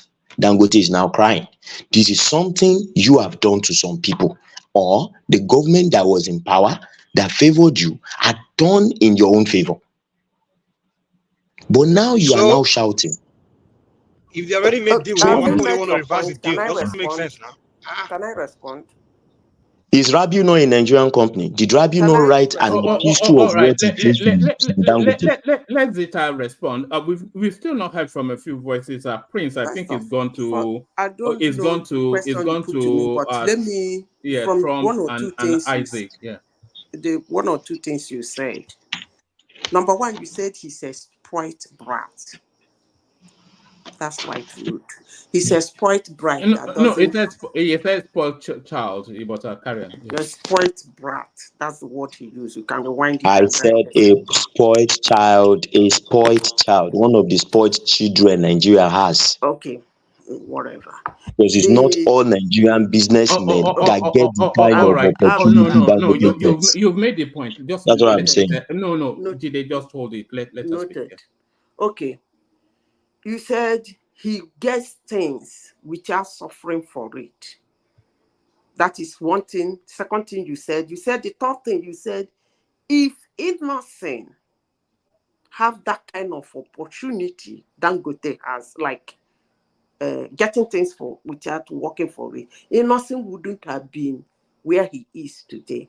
But one thing you did not say in your statement is, why do you think, or what is the reason why he gets things without working for it, according to you? You didn't tell us that. You just said that is what we were saying before you came in. That the corruption, the money from the corruption is finding its way back into the economy through this person, which is a good one, and we are encouraging it.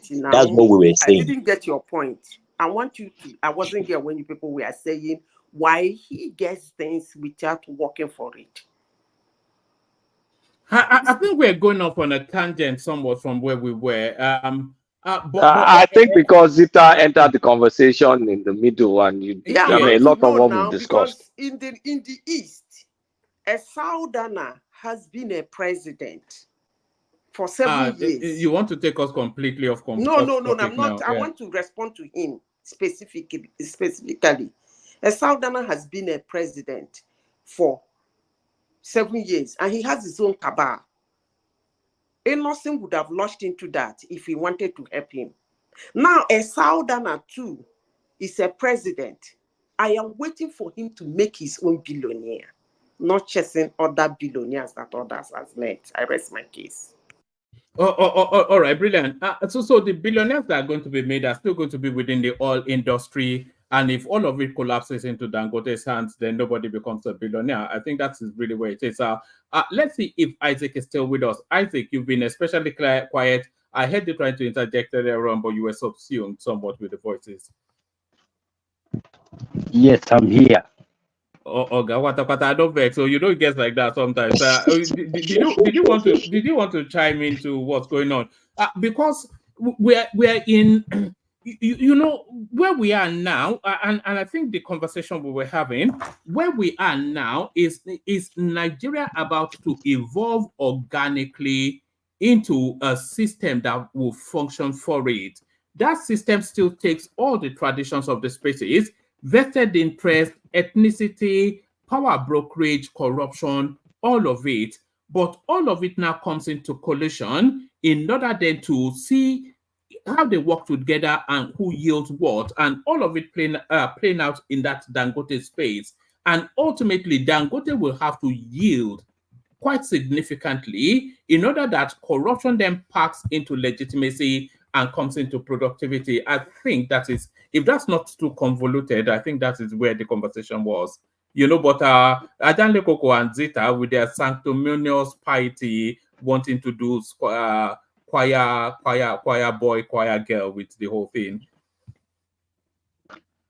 So one man, after taking me, What's your next topic?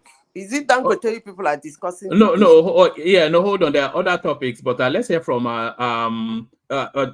It's been here a good 4 hours. We've not really said something. Yeah, and one man, thank you very much.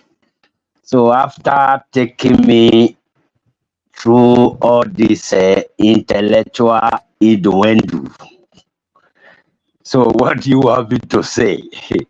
A round of applause to the panelists. Intelligent. We are learning so much. One thing that gladdens my heart tonight is just this. This session is so polished. This session didn't even give room to all those, hey, we are hungry, oh, Nigeria is hungry, oh, Nigeria is dying, oh, yeah, oh. Now Nigerians are talking. They are just telling us the reality. So I applaud you and all the Odoguns that has been speaking to this topic. So I'm so grateful, and I think Nigerians should begin to know where we are. That it's easier said than done. There are a lot of questions that cannot be answered when we are discussing Nigeria. Just like I've been listening, a lot of questions that have no answers. All the answers you have to just give to the answers and it just play along. Just like people like Colata said, all this advice you are giving to the people that are concerned. Okay, one man, let me just quickly do my own layman. I always come from the layman aspect. But before I quickly do that, so I won't take enough time because people are waiting. People who really have the stuff to give. That is why I like myself. I don't have the stuff to give. I'm not a very proud person. No, don't ever say that again, Isaac. The most sensible comments I've ever heard on this platform yet has been from you. No, forget Kulata and his double dodge and his if I don't have the stuff, I like and I jealous those who really have the stuff. My aim and objective, my wish, my prayer is for the country Nigeria to become what it should be. I'm not saying that Nigeria should become El Dorado I'm not saying that Nigeria should become like Dubai, nor to be like America, but at least Nigeria have a standard that they need to meet up with. They meet up with. If they can just meet up to that standard, I think that is enough. Nigeria is a very blessed nation. It's a big industry. Whatever goes on in Nigeria comes out big. People are so jealous about Nigeria right now. Ghanaians are talking about Nigerians. When you go to the social media space, it's a very big market right now in Nigeria. Other African countries, they are wondering, how are these people doing it? The music industry is growing. Other African countries, they are wondering, how are they doing it? That is a point to us to know what God has given to us. That when we want to begin to, in fact, what we need in Nigeria, both to our leaders, to our people right there, is just this encouragement, this thing you are doing tonight. Not that revolution. Let us go and buy Russian flag. You know all No. those it's almost brainless, all these things that people like Showore are doing and all this. Nigeria is never going to it's never going to get to any point where the senators will do the right thing, the governors will do the right thing, the chairman of the local government will do the right thing, and it will never ever get there. So even and everybody knows it won't. So if it's not going to get there where we are now, how can we make it work? That's more the conversation that we cannot continue like this. They're just silly, Yes, sir. Yes, sir. Okay. I want to engage Kulata. I don't know if he's there because whenever I'm weak, I always call on Kulata. The Bible says, "Let the weak say I'm strong." No, not Jesus Christ. You call him Kulata. Are you elevating him to that? God, you don't call him Jesus Christ. You call him Kulata. On this platform, Kulata is my savior. He's my Lord and personal savior. So I will indulge. Isaac Abego, no announce it on and strike me for my bed. No be anybody, Lord and Savior. So Kulata, I'm going to engage you for the remaining 2 minutes remaining for my time. It's just some questions I'm going to ask you. These are personal things that I want to know. So I will just ask them. Then you just give me the answers. Number one question, please. When I listened to article 1 of the interview long ago, he said he was going to sell NNPC to his friends and all that. The question is this: Can Nigeria just sell off NNPC, or wait? Let me end the question. Can they just sell off NNPC, or is it possible for them to rent it out? Yes, Kulata. I think the only problematic thing I have with Atiku's statement is saying I'm going to sell it to my friends. Nigeria ideally should sell NNPC public, let everybody be able to buy shares, list it publicly. The only way we're going to get out of the shackles of corruption of NNPC is really to sell it. Let it run like a private enterprise. Because as long as it has all these government hands in it, we're not going anywhere with that company. So NNPC in Nigerian context will not function efficiently, will not run. I believe if NNPC launches refineries, they're going to shut it down because it's going to be so inefficient to operate. So they should it can be sold and they should sell it, and ultimately they should list it as a public company that you and I can buy our own shares in NNPC. and then That's the operations will be better. you just mentioned Colata. You just mentioned either sell it or lease it out. No, sell it, but make it public so the shares will be listed, and you, me, anybody can go and buy our own shares in NNPC. Okay, very good. So Thank you sort very of like much. putting it on the stock exchange. Put it That's on the stock market, like make it a public run company. Yeah. Okay, Mr. President Bola Ahmed Tinubu, I hope you've heard that. Okay, question number 2. This one is personal to me. It's just personal to me. I just want to know, where is my friend Emefiele? I don't know.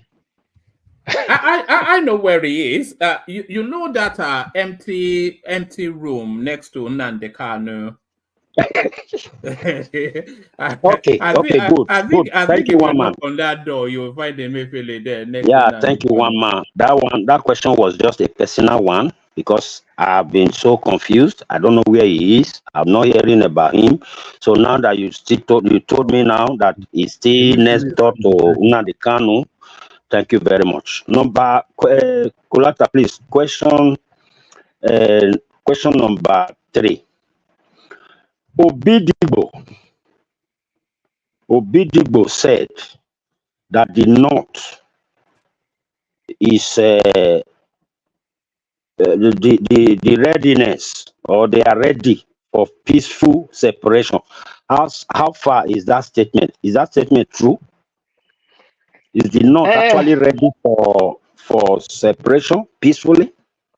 I think this is what I mean, this is just like my thought process. It's neither here nor there. But I think the North is looking at Niger Republic and seeing there's an alternative country that they can have that is not Nigeria. I mean, really, most of the people in Niger Republic are Hausa ethnicity, right? Outside of the maybe Berbers or some Arabian, whatever that they have. But they're looking at Niger Republic right now, and it's not looking like such a bad idea. Okay. That's my, like I said, but I have no basis for this. But that's just what I'm thinking. Like, I mean, like, I don't have facts or anything. It's just, I mean, this is just my own guess. I got it. I just wanted to know how true that statement is. But to my own opinion, I don't think they are opting for anything like peaceful separation by peace or whatever. I think these people, they are power hungered. They want Nigeria together and they want to rule in that I think the only capacity. problem of the not going is, look, the people that are making money from the current Nigeria, they're too strong, they're too powerful, and they're not ready to let go. The Northern think tank is maybe the ones that are thinking like, Niger is not so bad. Why can't we be part of Niger? Or why can't we? I mean, but the people that really matter, that control the stuff, they're not ready to leave Nigeria. So we can as well forget about that. People like Dangote. I mean, not just Dangote. I mean, the Dangote is almost like a Lagosian. I mean, the other people. Melek that one too. I mean, they're shadowy figures. Yeah. The last question, Kulata, so I won't take too much time. There were supposed to be 2 more, but I was going to take only one because the other one is supposed to be for concerning Mele Kiare, but all that you have said about that in that corridor of Mele Kiare, I've listened so well. I don't think I have any question about that. But the last question to you, Kulata, is this. We are almost at the middle of this motto, which is, I think today's date is about 11/12 or so. I don't always remember dates. We're almost at the middle of the month. Am I correct? Today is the 12th, Abi. Okay, we're almost at the middle. Now, this local government allocation, I thought it was going to begin from the beginning of this month. Have they done anything like that, or it's not beginning from this month beginning? Is it next month? When exactly? Be me, I want to see that thing. I want to see them give them that money. You understand? So that we can start talking about it here and we start pushing the chairman, no more the governor, because the governor they invest me. So when is it? I thought it was supposed to kick off this month where it starts. I have no idea. Like, is anybody following that space? I thought they were going to give them 3 months of grace or something. No, I think they said they were waiting for the CTC. So now they have the CTC now.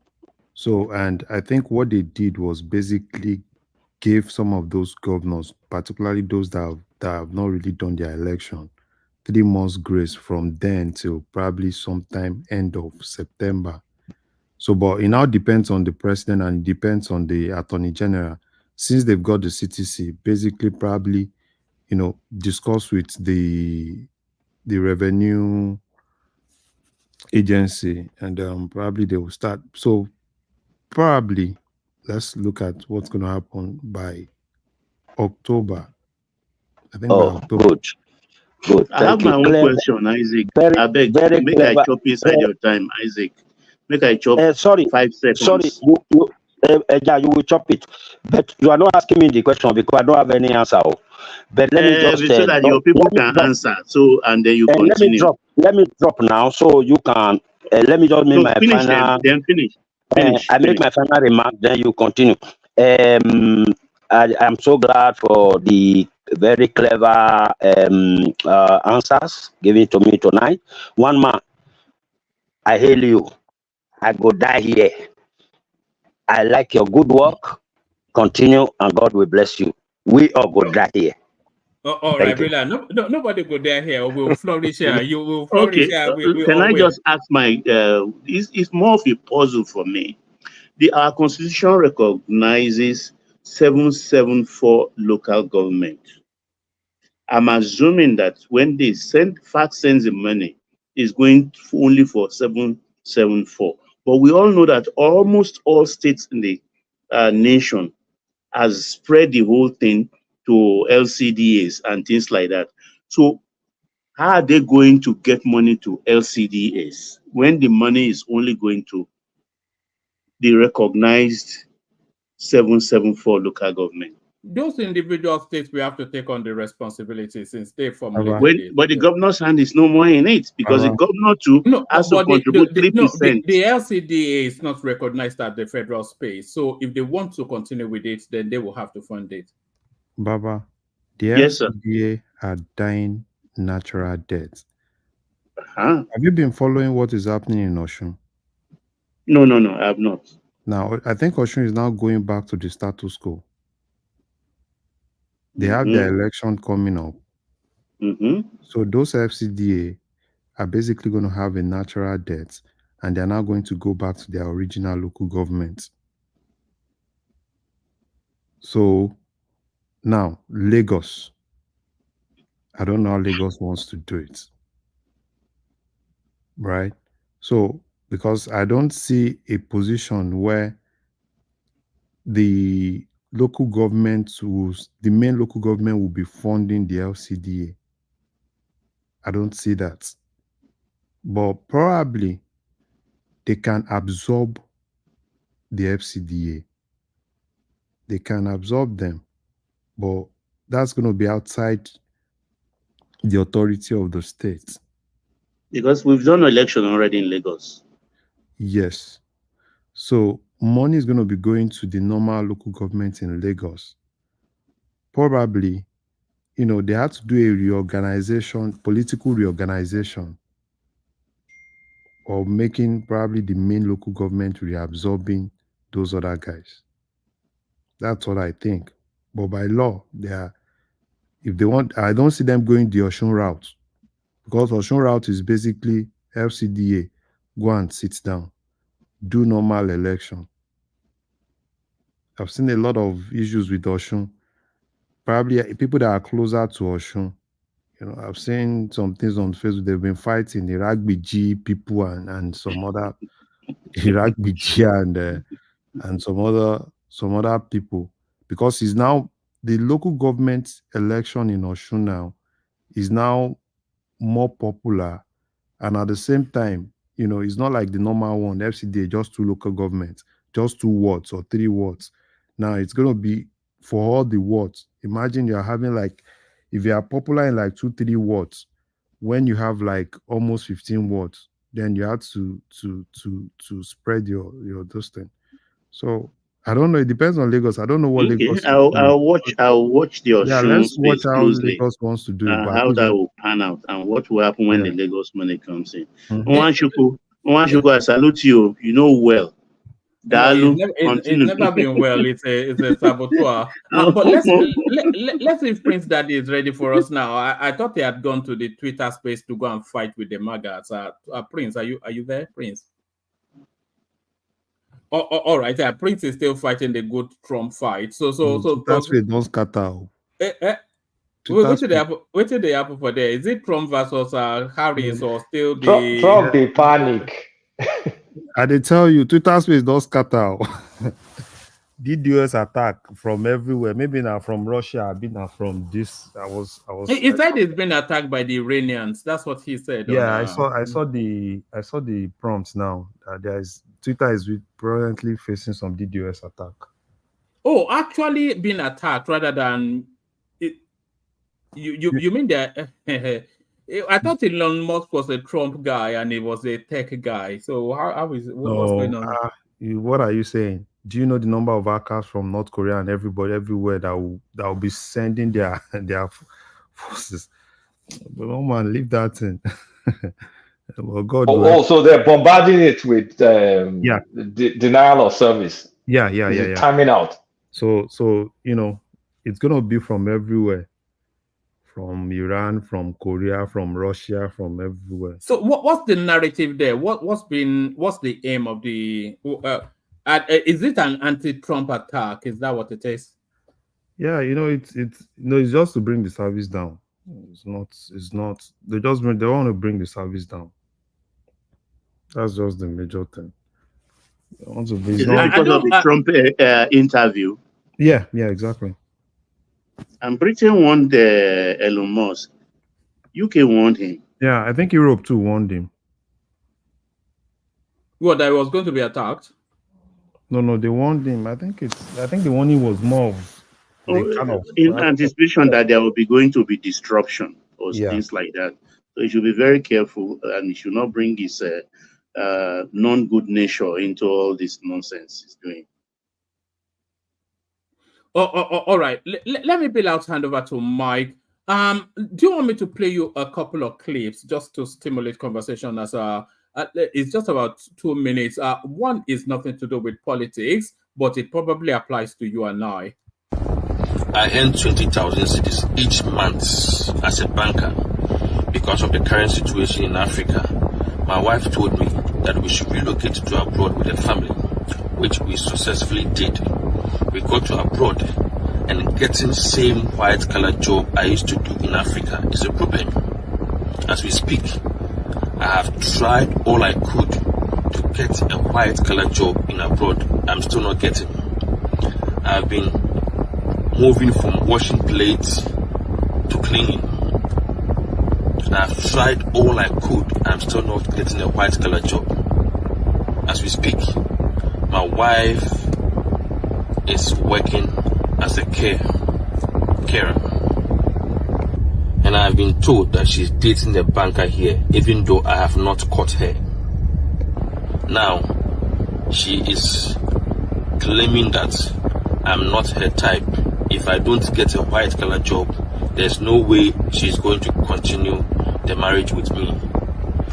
I have been accused of being violent under the same roof. So police have evicted me out of the same house I rented for the family. Today I don't have anywhere to stay. I've been moving from friends to friends to friends to friends. All right. I'm only really bringing that. I think we had conversations around that just a couple of sessions ago. So that's the narrative of a Ghanaian banker that was doing perfectly well, upper middle class lifestyle in Ghana, packed it all in to become a cleaner and whatever it is that I just described in the abroad that he is. Took his wife, the wife now dumping him, and now not able to go back home. So that's that narrative. So this second clip is still not political, but it's a cautionary tale for everybody. So this actually, let me not preempt it. Let me just play it. But certainly a cautionary. Listen very attentive. Yeah, well, whatever I wanted to say to what this lady has to say. I know some of us have seen this post. It's on Instablog. The lady here is somebody I know. It might not be close friend, but in this cargo business, it's somebody I know. I'm not here to defend if she does or she doesn't do it. If I'm not here for that. But this our case remind me something that happened 8 weeks ago to me. A man called me. That one for me no phone number me. UK. I said okay, clear fake. All fake lu omele bata blah blah blah atiago. I was like okay. Only Bolodo must address the phone. How do you want me to pick it? How does it get here? Only or I should send my dispatch to pick it. He said no. I said okay. How do we go about it? I said this is what we do, blah blah blah blah. Then he give me the address, the phone number, the name of the person, Tomagbani, UK. Doorstep delivery. He said no. I said I don't know which the state the package is going to, but our office is in Manchester. He said I shouldn't mind that he will come when he gets to the UK. The person will drive to Manchester to pick it up. In this my few years in cargo, me rent Thomas of me my pick up. That's your option. Doorstep delivery. Do you understand? When I got my boss, Modawale, oh, Nijek Beseo. You don't know his house. He's not giving you a name or an address. That's a big red flag for you. And he called me back. You did not send me the address of your shop again. I said, sir, I don't push drug. Is it that you do doorstep delivery or you go to another place? He said, then cut the call. Do you understand what I just explained? What if the Bogwala one country, what if she just took it in the name of and this is it?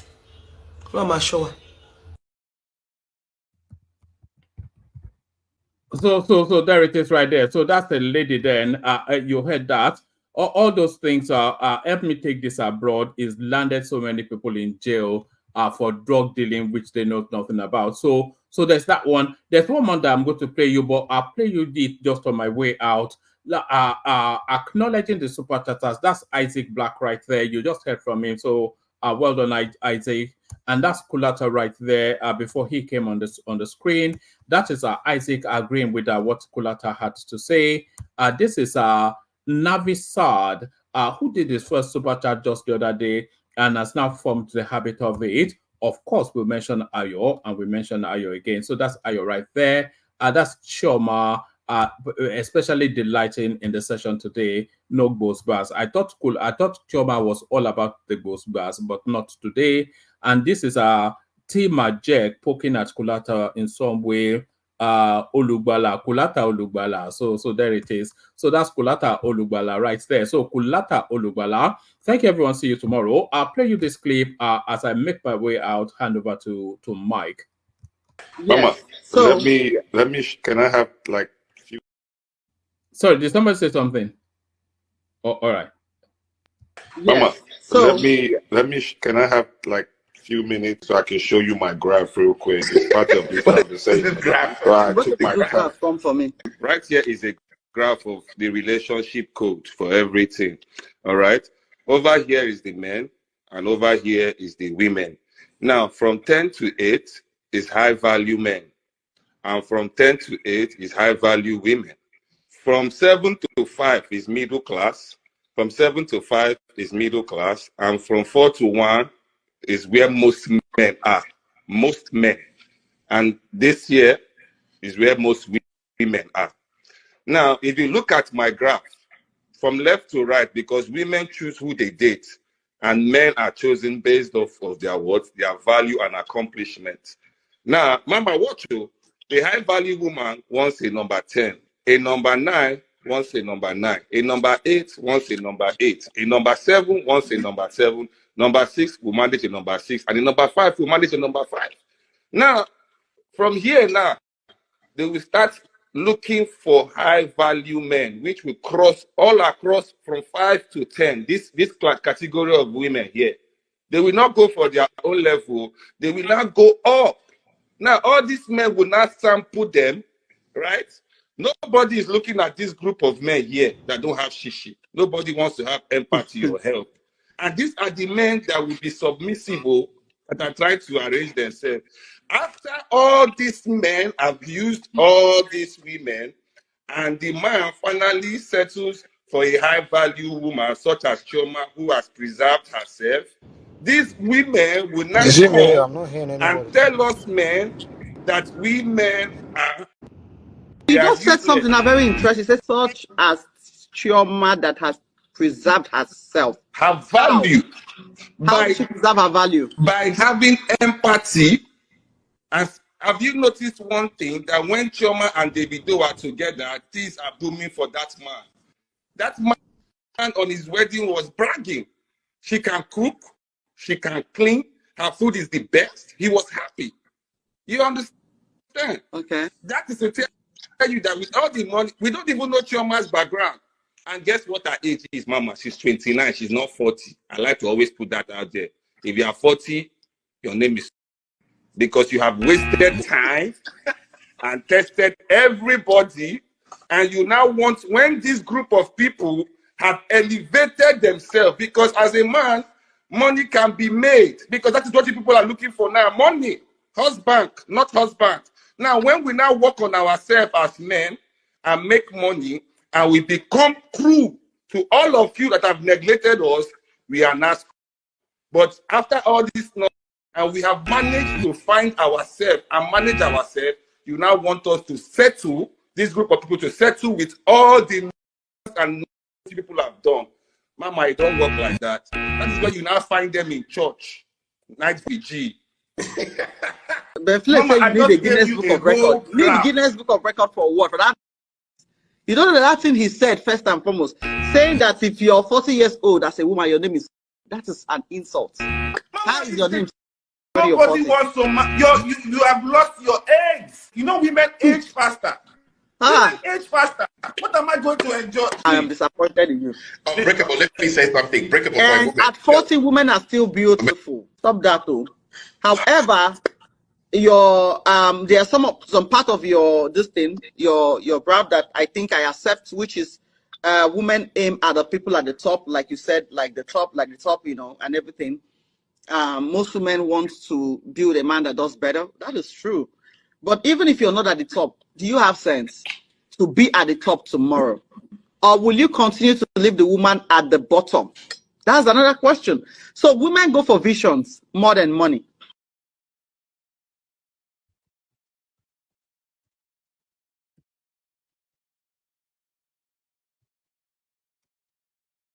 Oh, all right. So that's just a little bit of a nonsense that you may want to speak to or not. So, so Mike, over to you. Let me bail out. Thank you, everyone.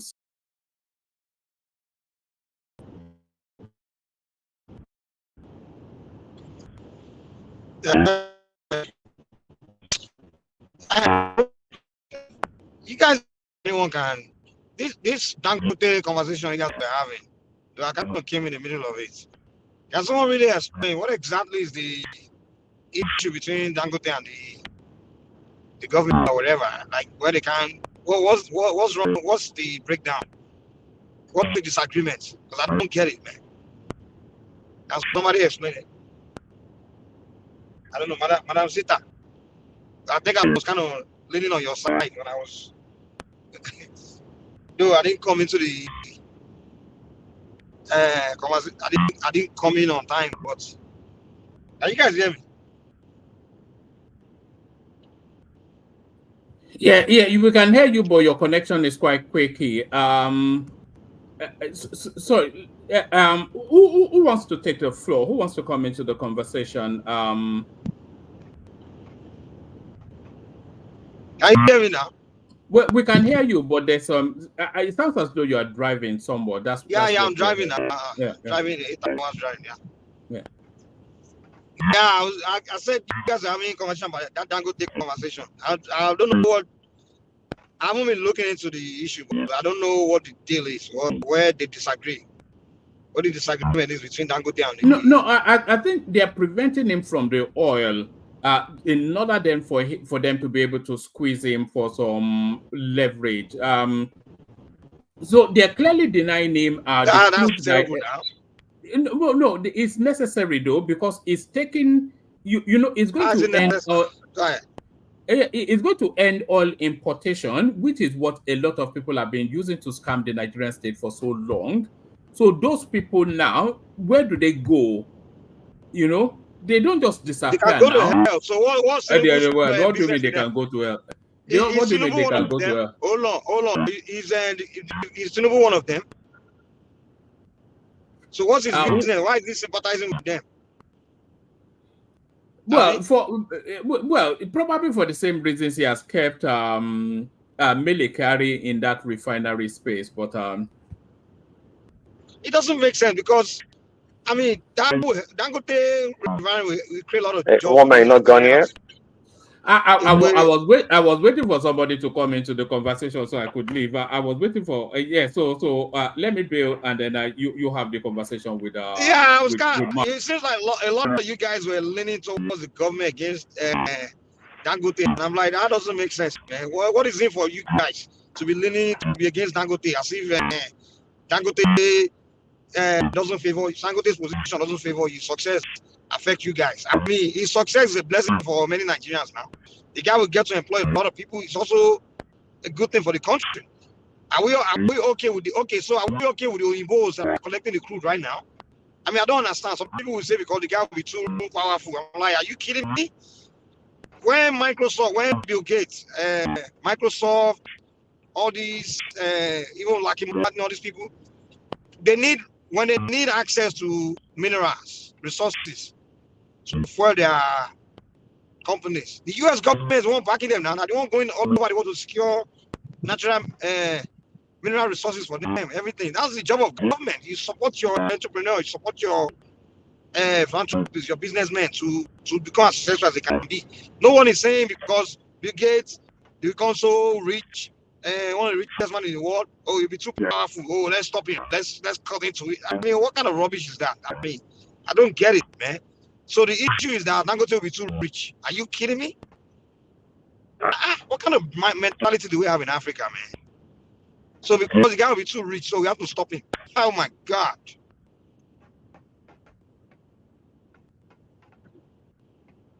Yeah, Mike, I don't know if any other person... Are you hearing me, Mike? I'm hearing you, yeah. Because I'm not hearing any other voices, but on my own part, I think I'm so annoyed with Mr. President, because from the discussion so far, and from what I understood, I think these people, they are saying they've been in the business, now they are going to stop importation. That's where they eat. They've eaten enough now. They've eaten enough. I know what disappointed me. People who were here on the show, I'm like, I don't understand those people. I'm like, are you kidding? Yeah, they've eaten enough. People were supposed to sweat give. People who know they work. You know, Dangote use his own money, build something. Dangote actually put in work. You understand? It's actually working. But these ones, they are just cutting deals, becoming rich. And what's that wealth got to do with me? You understand? Those ones, they are not employing anybody now. But Mike. Want to eat. What's my business who want to eat? Because you're going to shoot all of them. Mike, wait. Mike, wait. I don't know if one man is still hearing me.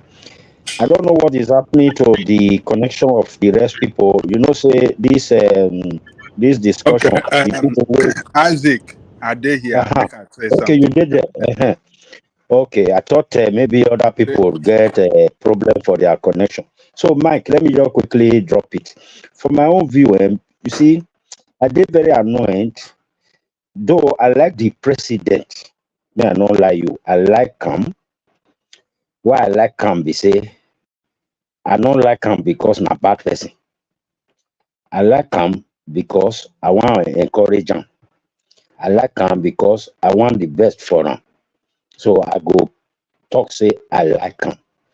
So being liking him, what I expect from him in this discussion we have done so far, it's not supposed to be like those people that have been doing that business,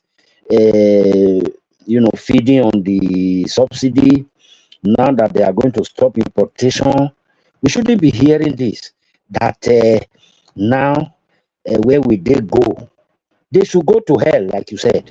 They should go Thank to you. hell. Mr. President should strike a deal with Dangote, remove Malakiari or whatever they call him, strike a deal with Dangote, carry all the Nigerians, all the masses, all the people, all them that matters, all the showarers, carry them, all the obese, wey say they want make that country good, carry them near body, take fight all these people, strike deal with Dangote, then whatever crude we need, we go dey give am, we go dey buy am, we go dey produce am, then we go enter better agreement with am. Thank you. I don't know if other people are there. Baba Jali Koko, People, you are there. let me say this thing. People will not build refinery, will not build anything. They want to chop, and people they support them. Are you kidding me? Go ahead, Papa. Sorry. You see, this problem is not going to end. Dangote is facing the problem today. Other refineries that are going to come after him will face the same problem. And the reason is that NNPC, that's supposed to be strictly a regulatory body, is a participant in that sector. It's not supposed to participate in the business at all. When you have a regulator participating in the same business in the same sector that is regulating, do you think you want others to overshadow it? It's not going to happen. So the problem is that NNPC knew that if Dangote should succeed, their refinery and all this NNPC will be wiped out. They will not be relevant again. Because all that Nigeria want is make this product available in abundance, and that is what matters to Nigerian people. So, and Dangote refinery, the sources So of Dangote refinery with subsidy Dangote's position favor Nigerians, right? in favor Than the others. Nigerians. Exactly. Yes. So we Nigerians, I'm hearing some people here even going against Dangote. I'm like, what are you guys talking about? And their excuse is that Dangote we're too rich, we're too powerful. Who cares? What you Dangote? I mean, what's going on here? And if we're going to protest, these are the issues we're protesting about. No, this other rubbish. We should be protesting about something like this. Like, hey, this is the right move we should make as a government. No, this kind of thing we should protest about. Because to me, like what Dangote was, I mean, I was waiting for that refinery. When the guy wanted to build that refinery, the largest refinery in the world, the guy will supply the whole West Africa. Mike. I'm like, this is progress. Mike. And the guy will create like over 300,000 jobs. I'm like, come on now. Why do you want to sabotage it because some few people want to eat? We should all be on the street protesting, man. Go ahead. So if Dangote, if NNPC, as long as NNPC continue to operate in that as a participant in that sector and not strictly a regulatory body, we're not going to see, they're not going to allow any refinery or upcoming refinery. Can you guys hear me? Yes, can you hear me? Baba Jala Koko, I want to ask a question. Can you hear me? Good morning, sir. Can you guys hear me? Yeah, we are hearing you. Yes, we can hear you, Mike. Yeah, we are hearing you. Okay. I had a phone call. Usually when I get a phone call, I lose audio. Okay, go ahead. No, we hear you. Yeah. Simba, okay, good morning, sir. Yeah, Karo. Simba, you the not greet question me. I Oh. want to ask. Simba, you Oh, not greet me. Isaac, I give I bet everybody. make a I greet greet on guys. everybody. Now Yeah, our good new morning, oh. champion be that too. Avio, our future governor Bedro. Now more do. I bet greet them. You still in Nigeria. You still in Nigeria. Abi, you don't come back. You still in Nigeria. Abi, you I don't come still back. do. I still do. Okay. May I God do. I still guide you do. and protect. May God guide you and protect you. Thank you, my brother. Thank you, my brother. I think it would be too careless of Dangote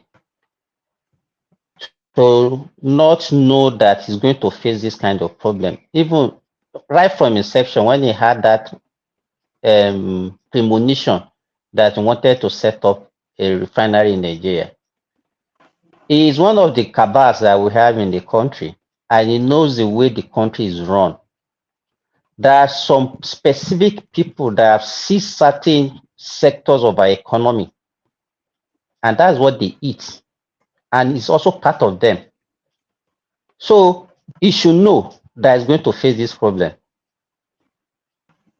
I'm not saying that what they are But doing Simba, to him sorry, Simba, he's not facing a is problem. actually Simba, can you no hear me? okay.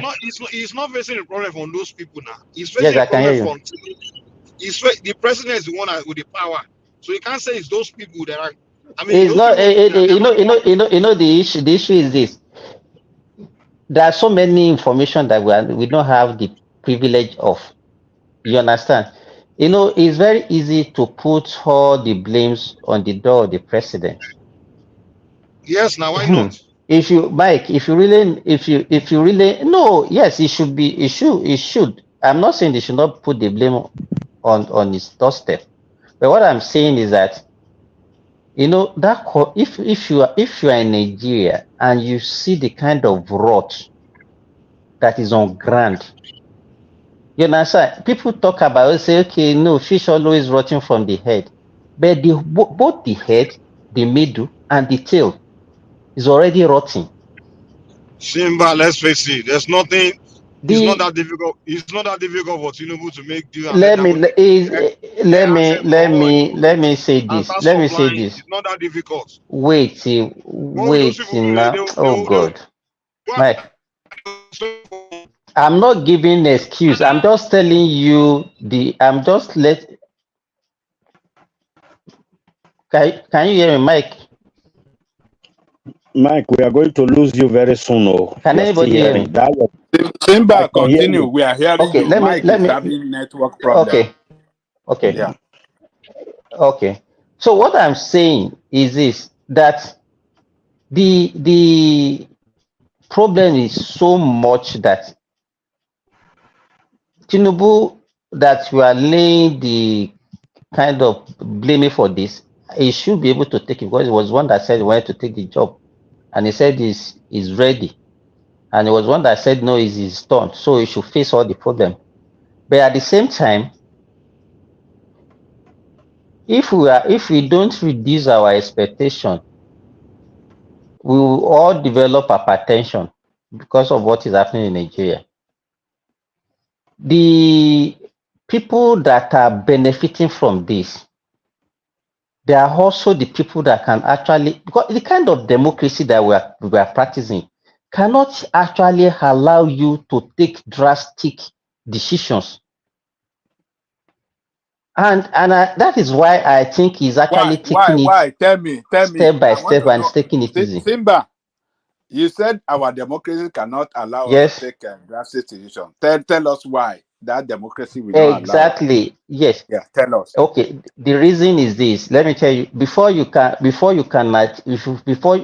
want to contest for any position in Nigeria, the people that you have to actually negotiate with are the bad people, because they are the one in charge. You negotiate with the bandits, you negotiate with the Boko Haram, you negotiate with the smugglers, you negotiate with the oil what they do in the oil. You know that all these are the people that you have to negotiate with, and they are the people that we know, that we see all over the place. They are our millionaires. They are the one doing all these things. If you remember, when Tinubu won the election, he went and met Tony Elumelu. And do you hear what that guy said that time? He said the last man standing. And that is the way it is. It's only unfortunate that now in Nigeria, that is the way it is all over the world. But it was only because the suffering and the kind of economic mess that we find ourselves, that is what is making it to look as if our own is actually magnified. Simba, please. Yes. Last man standing. What did he mean by that? Hey. Amajarico, can you help me? Can you help me define that one for Mr. Isaac? You know what for me, what I can deduce from that statement is that after all the problem, all the obstacle that they placed before him during the election, do you understand what I'm saying? All the impediment that they put before him not to even become the president, he was able to survive, and that was why, that is my own interpretation of what he said, that okay, the last man standing. Okay. And we are Nigerians were privy to some of the impediments, some of the things that they put against him not to become the president at that time. So to me, Nagote is somehow being naive for him not to be. In fact, before he finished the construction of the refinery, that's when he's supposed to have been doing all this. He's supposed to be futurist. He's a good businessman. He should know that these are the problems he's going to face. You met some people in this sector. You are not. Government? Was he not discussing with government? We always see everybody, even everybody, government official, they all, involved in the whole thing now. It's not like the guy just started. I'm not saying he is doing this too late. He's supposed to have known. That's what I'm saying. He's supposed to have known that he's going to face this problem. I've been issue. Hold on. Simba, it seems like we're putting a lot of blame on Dangote. I'm not blaming him. That is not a blame. If I were him, let me learn. We shouldn't even be saying, if I was you, he should have done this, he should have done that. He has done enough. The fact that he decided to build refinery the Nigeria needs, that's enough. I don't even need to go further. I should have done, because I couldn't have done that. So I'm not in a position to tell him what he should have done better, because I couldn't have done what he did. So what we should be doing is fighting everybody else that's responsible for not making him succeed. That my issue is with anybody that's in his way. Mike.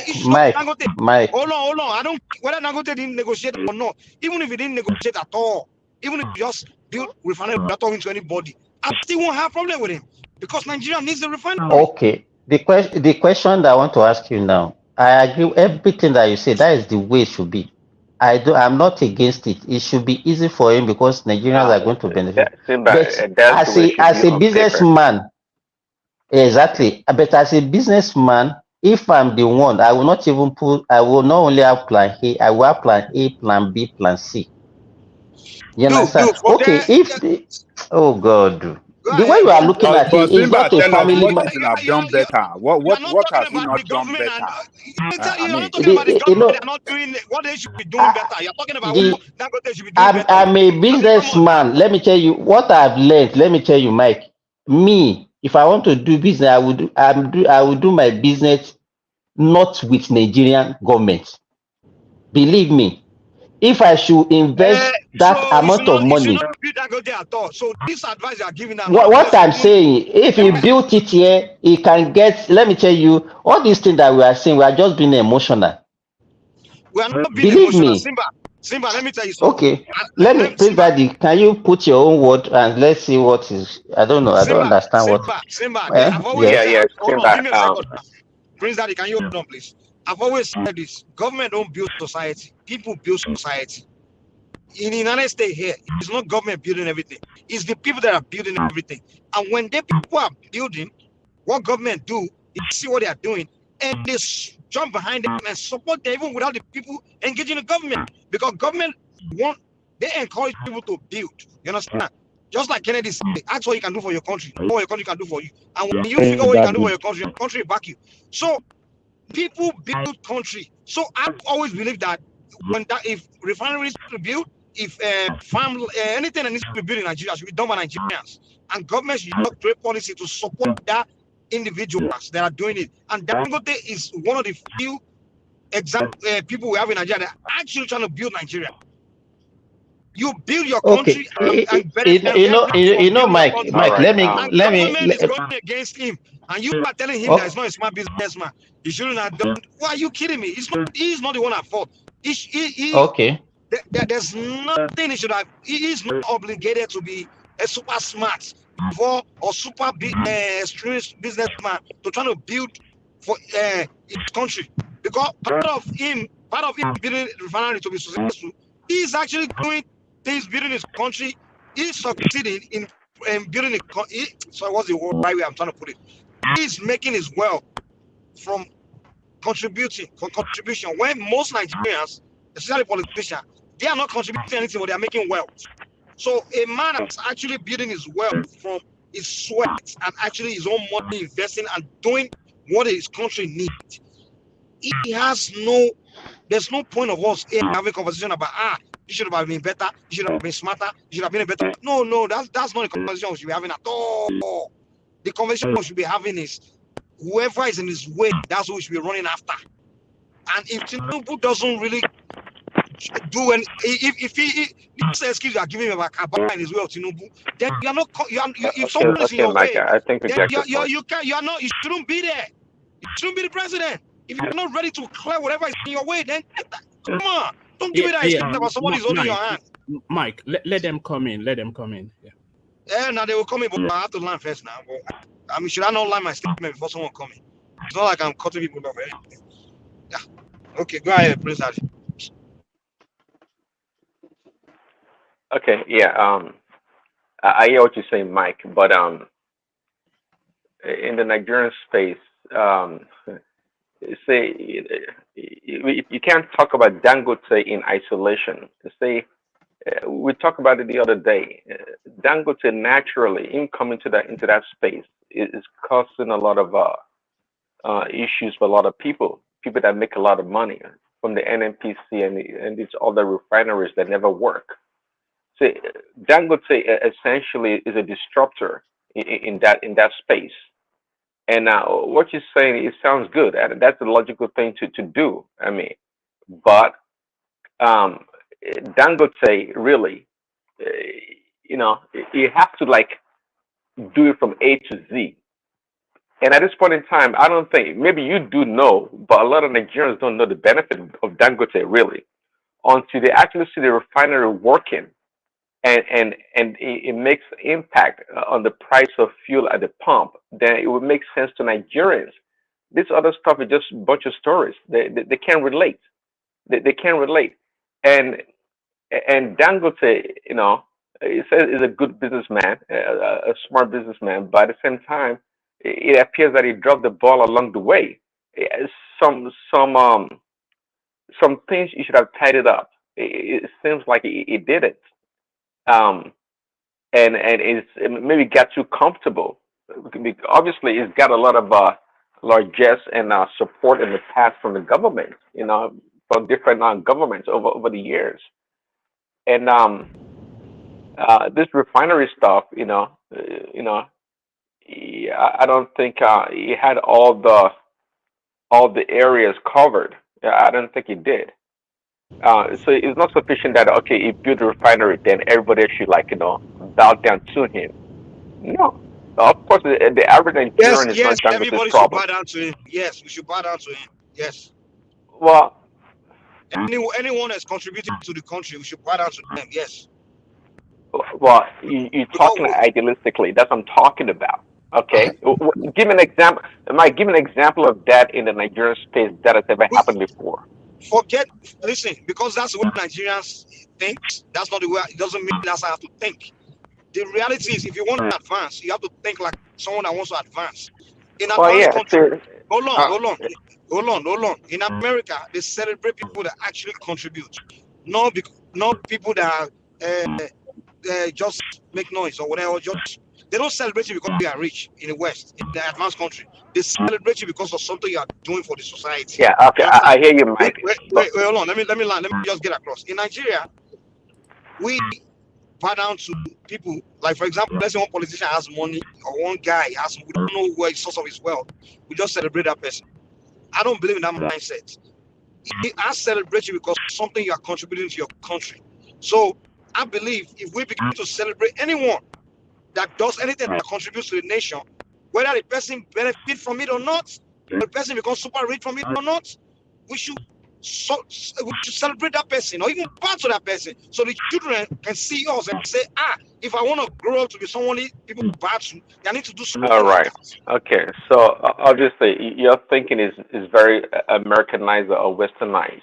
99% No, it's not of American. Nigerians, It's the right thinking. It's not American thinking. It's 99% the of right thinking. Nigerians don't think that way. Obviously, if they do think that way, then a lot of things would have been much different in that country. But that's not the way it works.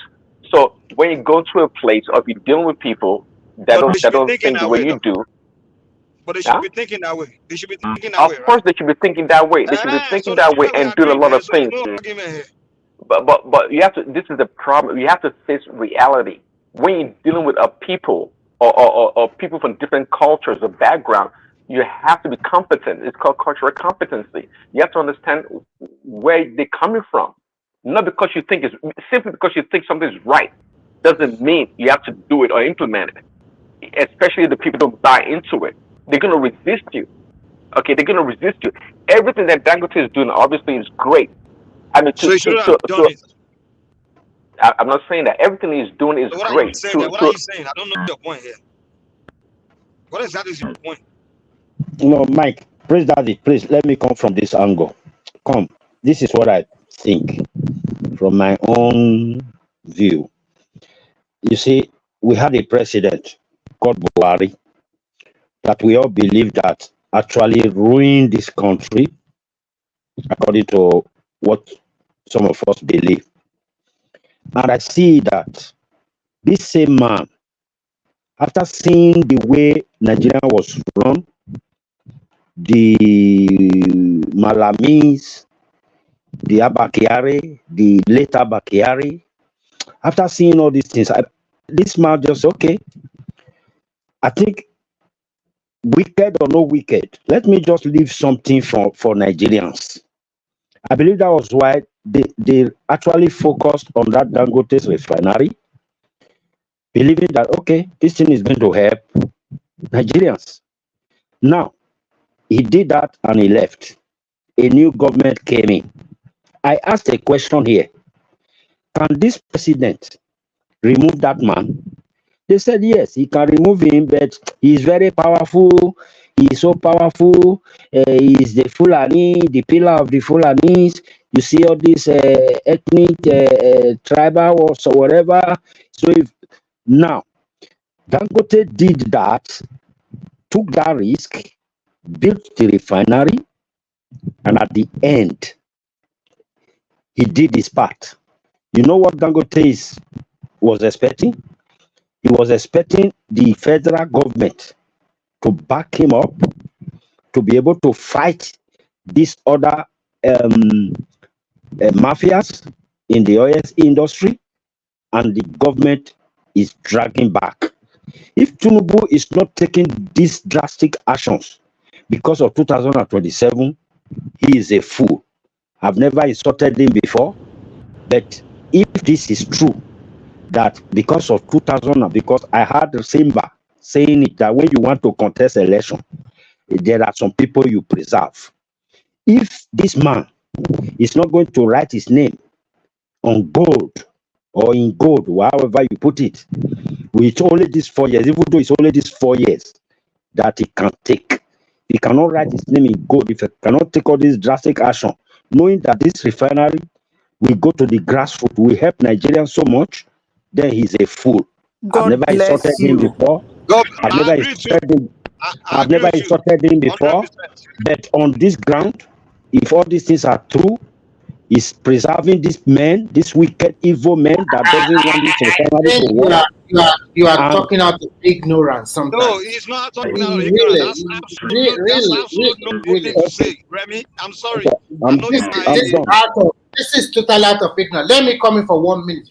Mike, Okay, I don't want you to get me. Just give me 1 minute. Yeah. Let me come in for 1 minute. Actually, as we are talking today, the first trench of crude oil that they gave Dangote came from NNPC. That was about 4 million crude, and the rest came from the IOC. I mean Shell and the other foreign company. And since that time, Dangote have been refining, and we learned that he has been exporting diesel, and he started selling diesel to Nigerian market also. He has also been selling fuel, aviation fuel for airplane from his plant, from that refinery. As we are talking today, it's not that Nigerian government said they are not going to supply him crude anymore, but there's a lot of forward contract that they have obligation to do because we have used it to borrow money. And our, what do you call it, our daily production from 1.3 million have increased to 1.6 million.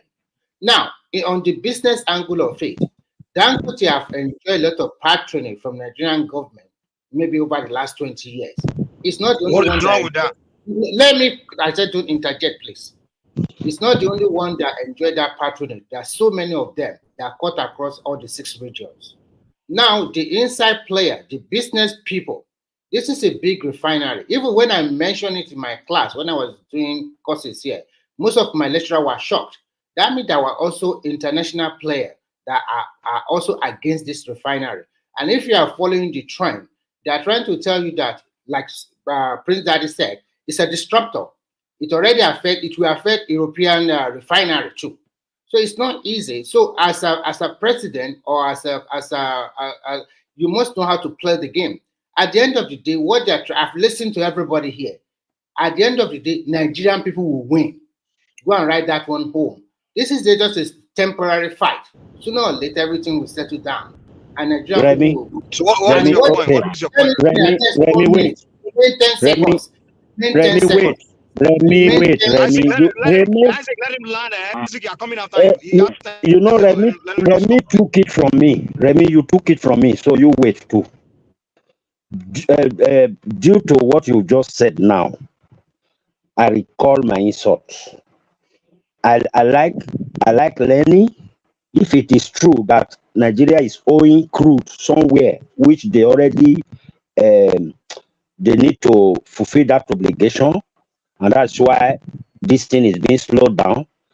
I take back my insult, and I pray by the time they have finished paying that crude that is making them not to give to Dangote to help our people, they should quick finish paying it, and then first of all supply him so that Nigeria can go where they should go. Isaac, Last 10 Isaac. seconds. 10 Okay, seconds. no, wait. You said 1 minute. Which the other second 10 seconds are you asking for? It's already one. Okay, go ahead. Okay. What happened to the earlier news that we heard that they are going to be giving them 450,000 barrels? Is that one not in existence again? That they are going to be giving them. Listen carefully. That one they mentioned is not only for Dangote. It's for all. That's what I'm saying. You know, yes. So that one, that agreement. The question I want to ask you is that agreement is this still in place? The problem we are having now is this: our daily production have increased to about 1.61 million barrels of crude per day. So the problem we are having now is this: how have they been able to now supply all those modular refinery and also Dangote as we are talking today? So that is the problem, and I think the reason why they are fighting. Let me finish. Just 1 second. I think the reason why they are fighting is that. Oh my God! Let me just finish, and you will talk. You will finish. Can you hold on? I'm not talking. I'm just trying to wait. Calm down. Let me moderate. I want us to put this conversation in context. There's no context of this was what everybody was saying, and what they were saying was that the people that are already in that that area, they're trying to get out of the cut this way. Mike, we cannot hear you. Your network is not good. His network is not good, but I understand what he's trying to say, that the industry player Your network is playing guitar. Yeah, I understand him. He's trying to say the industry player are trying to call G with him. They want to have a slice of that's where we are. That's where we are. That's I know. So I understand you very clearly. I understand. You're bringing different argument there. No, I'm not bringing any different argument. I listen to everybody. I've been listening for more than 2 hours. Okay, so I listened. I know what you guys are talking about. Actually, when you talk about that industry, it's a big industry in Nigeria, and it comes with its own complexity. Everybody that works in gas and oil know that it's not an easy industry like that. Now, as we are talking of today, some of these guys that you don't even know, they play in the background. They are the dictator, but you won't know them. It's not visible like audio CEO like Mele Kyari that you hear his name. There's some people that is more important people. So what Kolata and the rest are saying is that instead of we talk about the corruption open, why don't we shift that corruption to productivity? So when we shift it to productivity, and I think that is what all the rest of the world are doing. Like in some countries, you steal money in that country, but you won't be able to take that money out. They will force you to use that money to set up an industry or invest in that country. So if that is what they are, and that is what is paramount in Western world too, it might not be so open to everybody, but it always goes that way. So what they are trying to say is that instead of that corruption that everybody, they just steal your money and take it and buy houses in abroad or whatever they like to do with money or buy private jet, why don't you shift that corruption to the productivity, so that no matter how much you steal in that country, you'll be forced to invest that money in that country. And that is good for the Nigerian people. It will create more wealth and create more opportunity for people. What is the point now? This one that you are talking about, how is it related to Dangote? I don't understand what you are saying. Because that is what Mike asked. Because they are saying that some people want to buy a stake in his refinery, so that all those people that are giving him problem, they will sit down and find a way to say, okay, sell maybe 20 or 30% of your stake to the public. To me, it's not. If you want even that refinery to last, and then it should not be the only one who wins. It should make it a PLC. And apart from that, everybody in that industry knows how Dangote also change the Nigerian system. We know that. No. We should not even go there. What I want to the 450. So the 450. The 450. Let me continue my question with you. So the 450 barrel per day with other modular refinery, that one is still standing. Yes. Right? Yes. Okay. Because earlier on when I was talking, I said if I am the owner of that business, I will not rely solely on the crude oil from Nigeria. Because if there is any problem in Nigeria, does that mean that my factory will stop functioning? Dangote is not relying. So that is why I'm saying that you should have plan A, plan B, plan C. Dangote is not relying on doing Nigerian crude. According to him, 60% of the crude he's using in his refinery right now came from NNPC. He bought 20% outright from sorry. Let me give me a second. Sniva, if you open a company in Nigeria and you need water for your business, you won't rely on the water in Nigeria, right? You say what do you say? I say if you open a business in Nigeria and now your business remind that you need a lot of water. You know water, homie. Water. You need maybe gallons of water a day. So somebody will not tell you that you shouldn't rely on the water in Nigeria. You should have plan B, plan C, and also in case of how can you be using oil? How can you be that your example is not how can you be using water? How can you be using water as an example for oil? Use something else. Mike, I think first you should understand the system very well. And if you understand it very well, then I understand what you're trying to say. But first and foremost, understand what is going on first. If you understand that one, we know what is going on, and that's why we are speaking to you. So Dangote,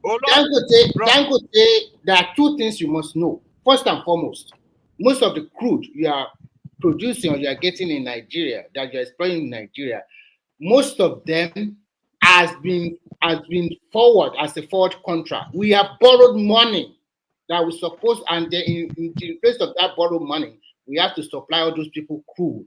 And those people will now go and say whatever they like with our crude. Who did you borrow money that you have to supply crude? Is it China? Not only China. We borrow a lot of Can money. you show me the proof that we are using crude to pay for debt? Can you show me the evidence? Come on now, stop it. Now. Mike, you are not. Stop. You guys are just trying to give us. Okay. You can ask other people in this panel. I'm not the only one here. Ask Madam Zita and the rest. Let me say this. Know about it, okay? Listen, there's 2 points you make. You make 1 point about Dangote has been shortchanging Nigeria and this and that and that. That's a businessman. Now, if you can tell me that maybe this shortchanging is doing is committing crime, now you have an argument. That is not my argument. That is not my argument. No, that one is that's your argument. Now. What did I say? What are you talking about? Okay, that's why you should calm down and listen. You should calm down and listen. You say you have been shortchanging Nigeria in some. You should not be interjecting. Okay, what did I say? What did I say now? Did you hear what I said? Calm down. Rabbi, can you chill out, please? I don't want this thing to be shouting back and forth. Can you calm down? Maybe you didn't hear what I said. I said there was a statement he made about him shortchanging Nigeria. Maybe it's dealings or whatever his business. But and I'm telling you that in our shortchanging, so whatever shortchanging is, if he breaks the law, then you can bring the argument here. But if he's just doing business and he's being taking advantage of whatever is presented within the ambit of the law, then you shouldn't bring the argument here. I'm sorry. You should bring it here. Can I respond to you now? Okay, respond to that. Yeah. Okay. First and foremost, that one I told you. I said it's not the only Nigeria that has that patronage from the government, whether they do it legally or illegally. So that one is irrelevant in what we are talking about as of now. And I want you to understand the situation on ground first. If you understand the situation on ground, then you can pick it up from there.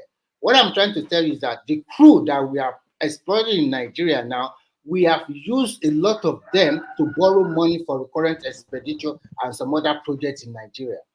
All throughout 8 years of Buhari, all those money borrowed, how do you think we are paying for it? I didn't hear anything in the last 20 seconds because my network was out. But anyway, okay, I will start again. I'm trying to tell you that most of the crude we are exploiting in Nigeria, we have used the crude to borrow money from abroad, maybe from institution or from country and the rest. They call it a forward contract. And that means that the crude we are going to produce in the next few years, we are going to be selling, we are going to give it to these people for the money they borrow us. That's number one. And then second, we don't have crude for Dangote. That's the no. Can you calm down, please? And second, we are not asking you a question now. You tell me to calm down, so I'm shouting. Okay, I did not say you are shy. I said you should calm down.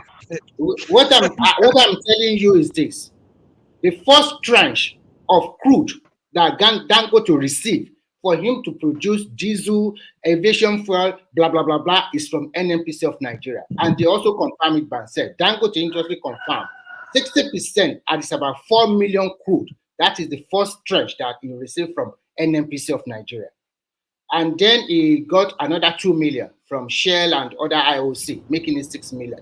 That is the first tranche that he used to produce his diesel, aviation fare, and whatever he's exporting, making money. So he's getting what he needs. So he's getting what he needs. No, now listen carefully. Now the problem with Remy, let us even ask Mike. Remy. And then let me finish. As a going concern, as a business going concern, he must have a ready-made supply of crude. And that is why the fight now on. That those people that they have been, I will tell you the truth, there are some players that they have been gaining the system, because when they import petrol, that is why they make their money on subsidy. And for you as a Nigeria, we are all Nigeria, unless you are not telling yourself the truth. The system is corrupt, we know. So the situation we find ourselves today is this. Now, they said that they are going to be giving me crude and it will pay in Naira. But not only him, with other refinery in Nigeria. We are producing 1.6 million per barrel today. But what is the bane of the problem now? The bane of the problem now is this. It's like we don't have enough crude to supply him because we have entered a lot of contractual obligation into a lot of foreign entity or maybe foreign country because we borrow money from them and we have to execute that contract. We cannot back out of it. But is that, hold on. Is that the argument of the federal government now? We don't have enough crude to supply. No, that is the argument of NNPC. Okay. Not that they're not going to give them crude. They are going to find a way to give him crude. But how they are going to go about it, we don't know now. That is where we find that is the situation now. But that's not what we're hearing on this conversation earlier. No. What they are trying now, to let me let people talk now. Man, I haven't even you didn't even know what I'm trying to say before you start cutting me off. I'm saying that's not the conversation or argument we're hearing on this platform earlier. Because what the argument earlier was that players in the game, they want their own court, they want to renegotiate deals. But you are telling me that the issue is that they don't have enough to supply him. And so you are it's not a different argument following, you're presenting. And that's why I asked you that, is that what the government said? The beginning. You are not following them from the beginning. What they are trying to say is that this problem, to solve it, Dangote have to divert some of its interest on that refinery by selling it out or maybe give them some shares. And Dangote already said that he's going to quote his refinery. I don't know how many percentage he's going to quote in the public market in both Nigeria and in abroad. We don't know now. But what they are trying to say is that for this player to bring them to you, you must have a way, they must have a way to settle this thing amicably. So that at the end of the day, you divert some of the interest, because Nigerian government also have interest in that refinery. Okay, Remy, wait, please. So if Dangote now strike that deal with them, that crude oil you said that they are using to pay debt, and that is why we don't have enough, then they will now have enough crude. No. Try to understand. So what are you telling us? First and foremost, NNPC, we have to renegotiate some of their forward contract. And that is not a good use enough for Nigeria. We might pay fine on that one so that we will be able to satisfy our Dangote and the rest of the refinery in Nigeria, any crude they need. The second alternative we have to do is for Nigerian government, that is where I will blame our president now, is to find a way to jack up our production to more than 2 million barrels per day. If we can jack it up, we meet everybody's demand. If we jack it up at least above 2 million or close to 2 million barrels. So when we jack it up to that amount, then we can be able to supply Dangote and the rest of the refinery in Nigeria. And we're also able to meet our contractual obligation with the people we borrow money from. It's as simple as that. But Remy, you just say, there are so many things that we say, and we think that things are just easy to do like that. Okay, you said they should just jack it up. I know it's not easy. I'm trying to talk about solution to the problem, apart from maybe selling some of his stake to some industry player. That will bring a succor to Nigeria. But that way, jacking it up, you know how many years it took us to get to this level? You know how many years we spend if we are even below 1 million barrel per day? You understand? Issue, let me tell you, the issue here, what me, I didn't think is actually as simple as we are putting it. One, okay, let's say they are even giving him 450 and it's not enough for him. Why can't he get from abroad, import the remaining one that will be using? No, let me finish now. Just wait. Even if you want to even be importing everything, he's a businessman. The problem, the only thing I can say as a problem here is by the time he produces and they are now saying they are not going to buy from him his refined product, that is when I can see that as a problem. If the Nigerians, okay, what if there is a war there is something in Niger Delta now that destroy production? Is he going to say that he's not going to be producing refining crude in his factory. The only problem here I see here is that, okay, if they now say, okay, they want to continue importing refined products, and they said they are not going to buy his own, that is what I will see as the major problem. But in as much as that one is not there, the only problem is, okay, wanted to be getting his crude cheap from Nigeria by paying in naira. And then I didn't see him as a serious person. As we speak today, Dangote is the only one supplying Nigerian diesel and aviation fuel. Is the only one. Nobody is. They are not importing that one anymore. So we are talking about PLS. Simba, let me ask you a question. In Venezuela, in Saudi Arabia, in all these oil-producing countries, they are private refineries. Are they importing their oil? There is no private. There is no even. Let me tell you. I don't even. The two countries that you mentioned, they are not a good example, because in Saudi Arabia, I don't think there's any private refinery. Maybe other oil-producing countries that they have private individuals that own refinery. Do they all import? So I mean, it's kind of ridiculous to be expecting. I mean, like we shouldn't even be talking like this. We shouldn't even be saying that we should be importing oil. It doesn't make sense at all. We shouldn't even be saying that. So what you are saying now is that because Dangote built a refinery, then it's mandatory that he must get all his crude from Nigeria, just because Nigeria have oil. Yes, it's countries you back you supplying. It's like me. I'm not. Mike has a very good point. Has a very good point, because we need Nigeria. We are probably the fifth largest producer of crude. But unfortunately, Mike, you should also see the reality here. You have 4 refineries. They have been moribund for more than 12 or 15 years now. They have not been working. So that is the truth of the case. And Dangote came on stream. Every people that in that industry know that he put a lot of money down. They also know how government also helped him another refinery. And we also know our situation as we are talking today. We have not been a productive nation for so many years. We only rely on only one singular commodity, which is crude oil. And how is that one the problem of Dangote? What you are saying is not related to what you are discussing. I'm not saying. I'm trying to talk to Mike that this is the situation, and then the crude. The issue here. Let me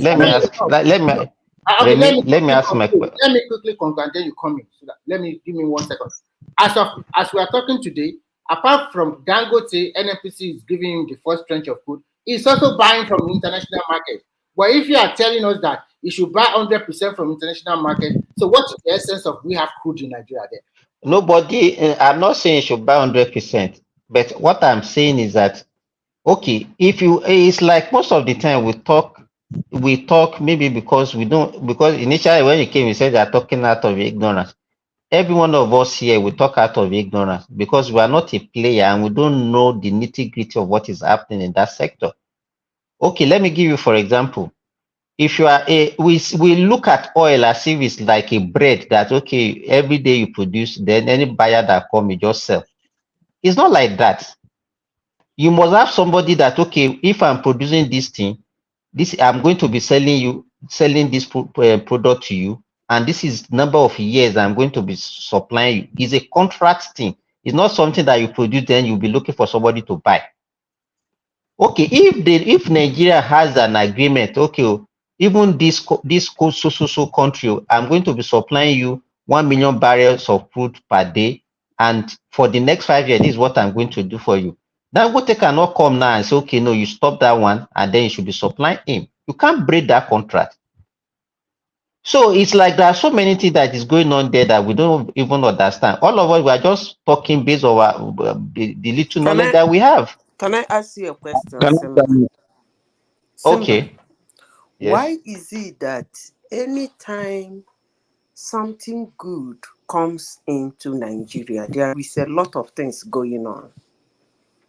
I mean, I don't even understand the basis of all this argument. They don't swear give us and sampling, and we complain that there is corruption in our country.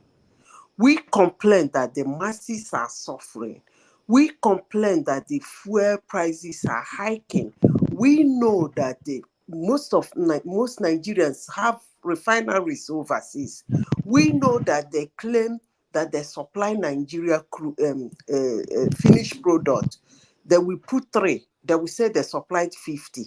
We know that our subsidy is a yahoo. And now there is a mega. Oh, I didn't even finish.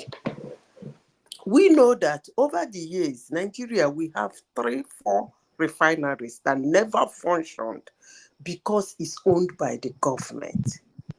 All of a sudden, a man built a refinery. The whole Nigeria is coming back to him, to that same refinery, with the old gag. I don't get this, honestly. Okay, Madam Zita. Okay, what do you think? How do you think? How do you think we can solve this problem?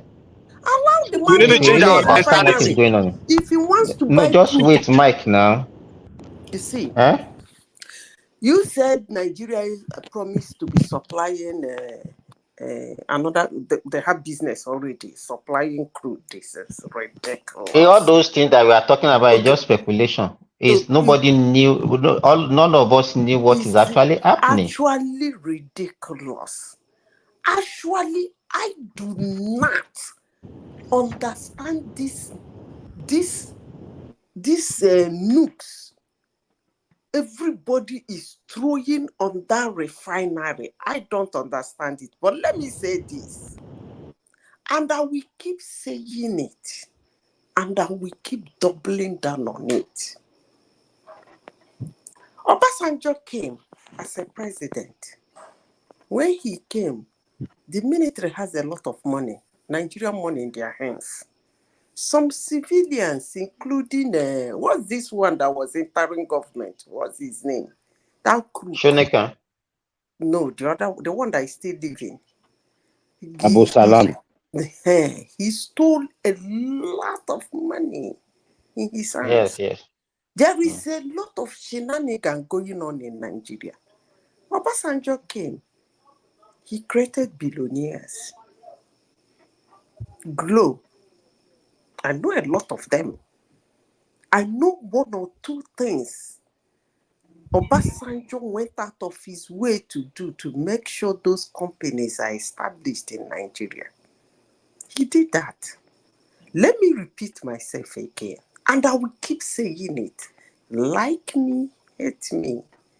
Tinubu should create his own billionaires. There's nothing wrong in Tinubu supporting another billionaire to build another refinery bigger than Dangote's own. Hold on, Madam let me Zita, finish Dangote is now. already a billionaire now. Let me finish. There is nothing stops him from putting up another billionaire to build a refinery that is even bigger than Dangote. That's what Nigeria wants. There is nothing stopping him from creating another billionaire. Don't worry. This guy will become a multi-billionaire soon. That guy from the East, that innocent. Go and write it down. It's one of them. Tinubu did not create him. I know But what I'm he talking will turn about. into, he is not a billionaire. Hey, you don't understand what I'm talking about. I know what I'm talking about. But if you refuse to understand me, there's no She's saying problem. Tinubu should create his own billionaire. Like, I understand. I'm just I joking. didn't Let her say he continue, okay? should. Listen, I did not say he. I gave an example of Obasanjo. Adenuga them. All those Glow and all of them. We know what Obasanjo did to establish those people. These names were not heard before. Obasanjo brought them into limelight. And I insist, Tinubu should create his own billionaires in Nigeria. Let Nigerians get employment. This idea of no work, people are not working, hungry, suffering. If there is anything a government of Nigeria is to do, is to support and make sure that businesses, multi-million companies are built in that country by individuals, not the government. And even when they take money from the government to build it, government should try as much as possible not to get involved. so that he can run. Mingling government with Dangote refinery because Dangote took money from the government to build it is actually trying to kill that country. I keep saying this, but with anybody, they say, Simba, I talk a lot of nonsense. After 1 year, it will begin to make sense to someone. Madam Zeta, let me even say this. United States, you want to bomb another country just to secure resources for their private companies, private industries in America. That's the Mike, job I of don't government. Your understand this job is to go. drama. Honestly, sincerely Me too. speaking, I'm confused. Yeah. Like, it's the job of I government don't to understand support. this drama around Dangote's refinery. I don't just get Me it. too. And people come and give all I kinds will of. refuse to get it. I don't understand this drama hovering around that company. I don't get it. He took money from the. Did he steal it? Exactly. Did you Nobody go has to come to say he Central Bank committed and this start crime. stealing money? He negotiated for 5%, and so what? Did he use corn to negotiate that money? I don't get all this. Nigerians are very ridiculous people. Look, I don't even know why that man kept that company there. Honestly, sincerely speaking, I don't know where he kept. He was running away from River State because of machine ground and all that. He's worse off now. I don't know why somebody should put that kind of multi-billion-dollar contract in a country like Nigeria that don't even respect or regard anything, but they want something good. I don't know why somebody should put up that kind of business in Nigeria. Anyway, because from what I'm hearing from Nigerians, it's like they want it as a bomb bokrebo. I don't understand this. What we talk about is, he's going to be too rich. He's going to be too powerful. They are seeing it as a government, the way they do Nigerian government. The money of how do they say it? How do all the list say it in those days? Government money is for government house. So they share the money. So they're seeing the refinery as something, yes, let's share it. That is the Nigerian content. Multinational companies walk into Nigeria, they walk out. They work, even the one that have stayed for 100 years said, I am done. He gave you people a little finger. And you know what? Because of the way we behave, we don't even really care. I know when we are in Gabon, when Shell wanted to leave Gabon, in those days, there was riots.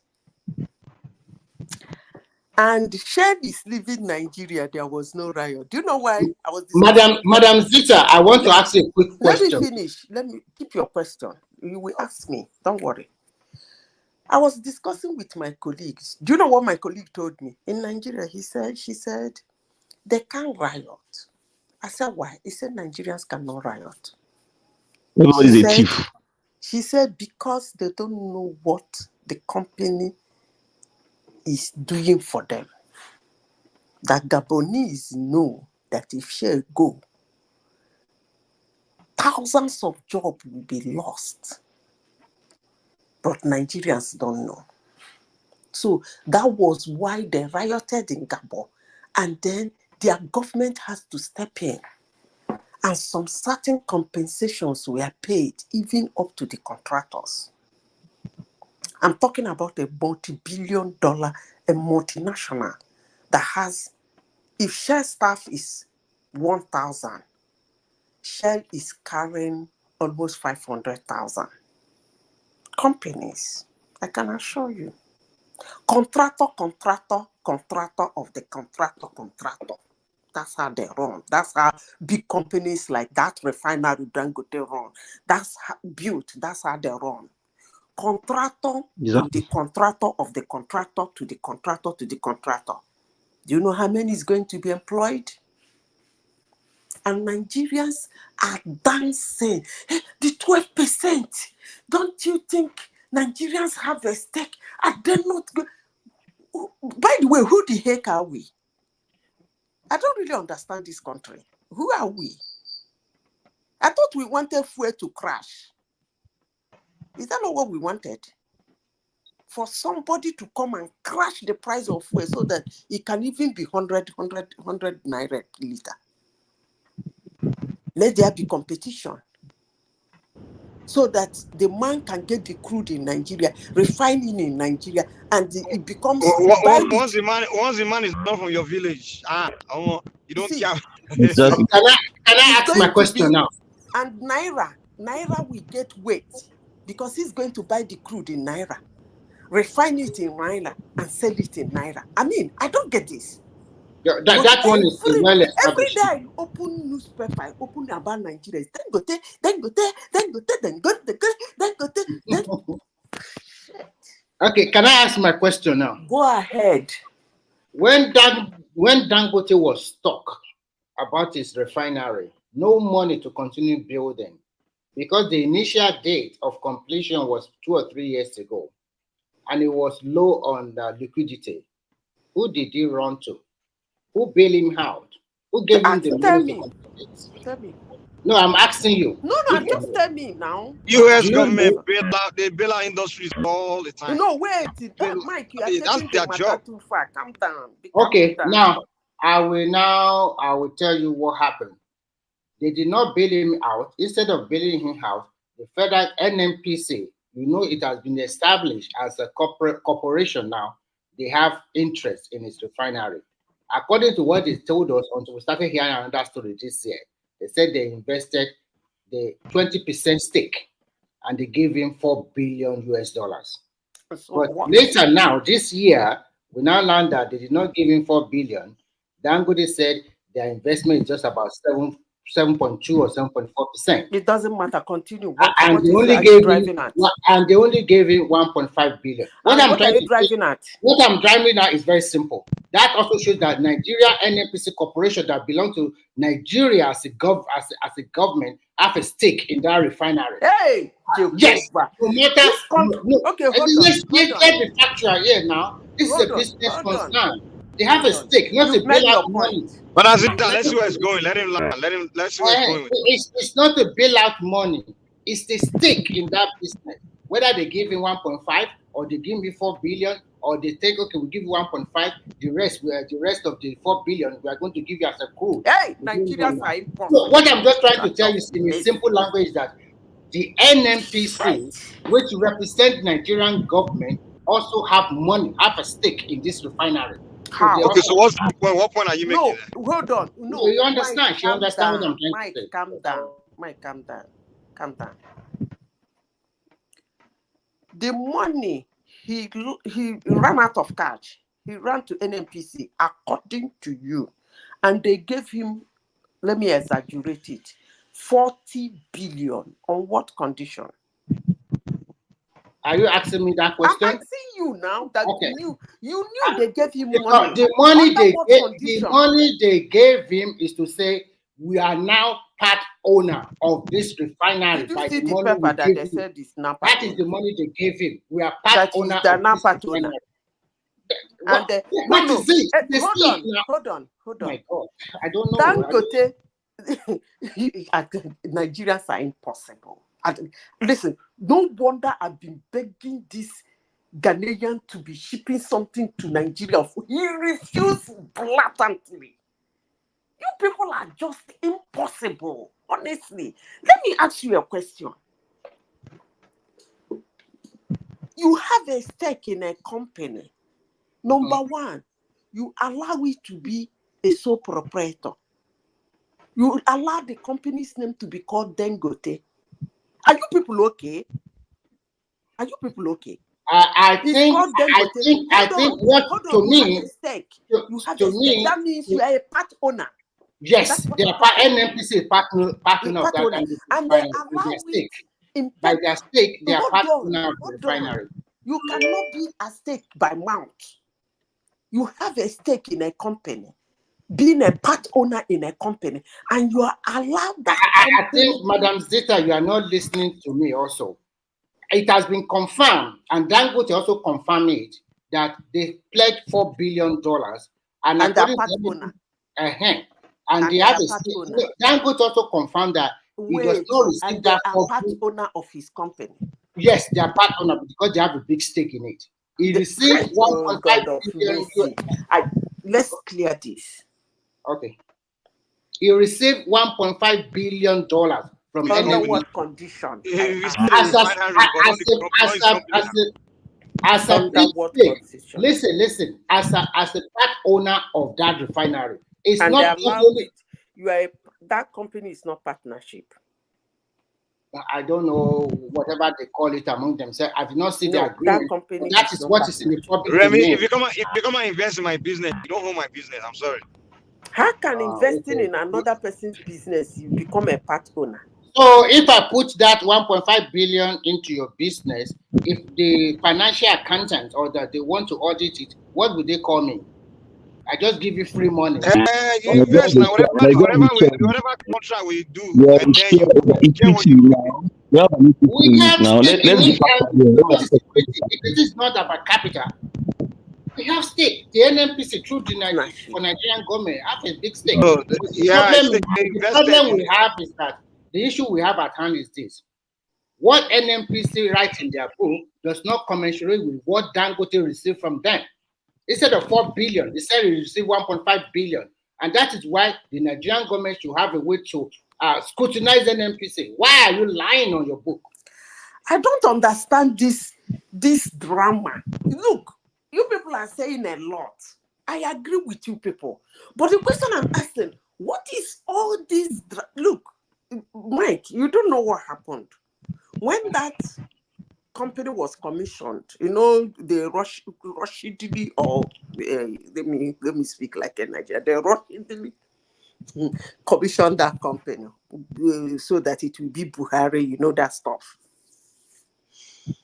I went to one of these you people's ridiculous platform about 2 weeks after that place was commissioned. Do you know what a Nigerian was saying? That he doesn't know what Nigerians are doing. They should go run round it, put gas around it, and set it ablaze. And from all you people said I came late. Never mind. I know why I'm saying what I'm saying. Because sometimes when people say something, I like when I come, I put my voice. I lay down my voice. This is a global platform. People used to say, internet, they lie. That's why I said, make una computer, go lie you. That's why anytime I come here, I say, you guys should stop lying to our younger ones. It's gonna hurt, and it's gonna hurt big time. That's what a Nigerian said. A massive tourist center that would even be a tourist center in his country. He said they should run around it and set it ablaze.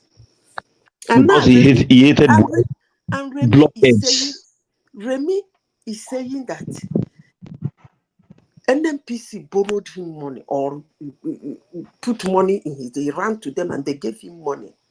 And because they gave him money, they have a stake. They are part owner.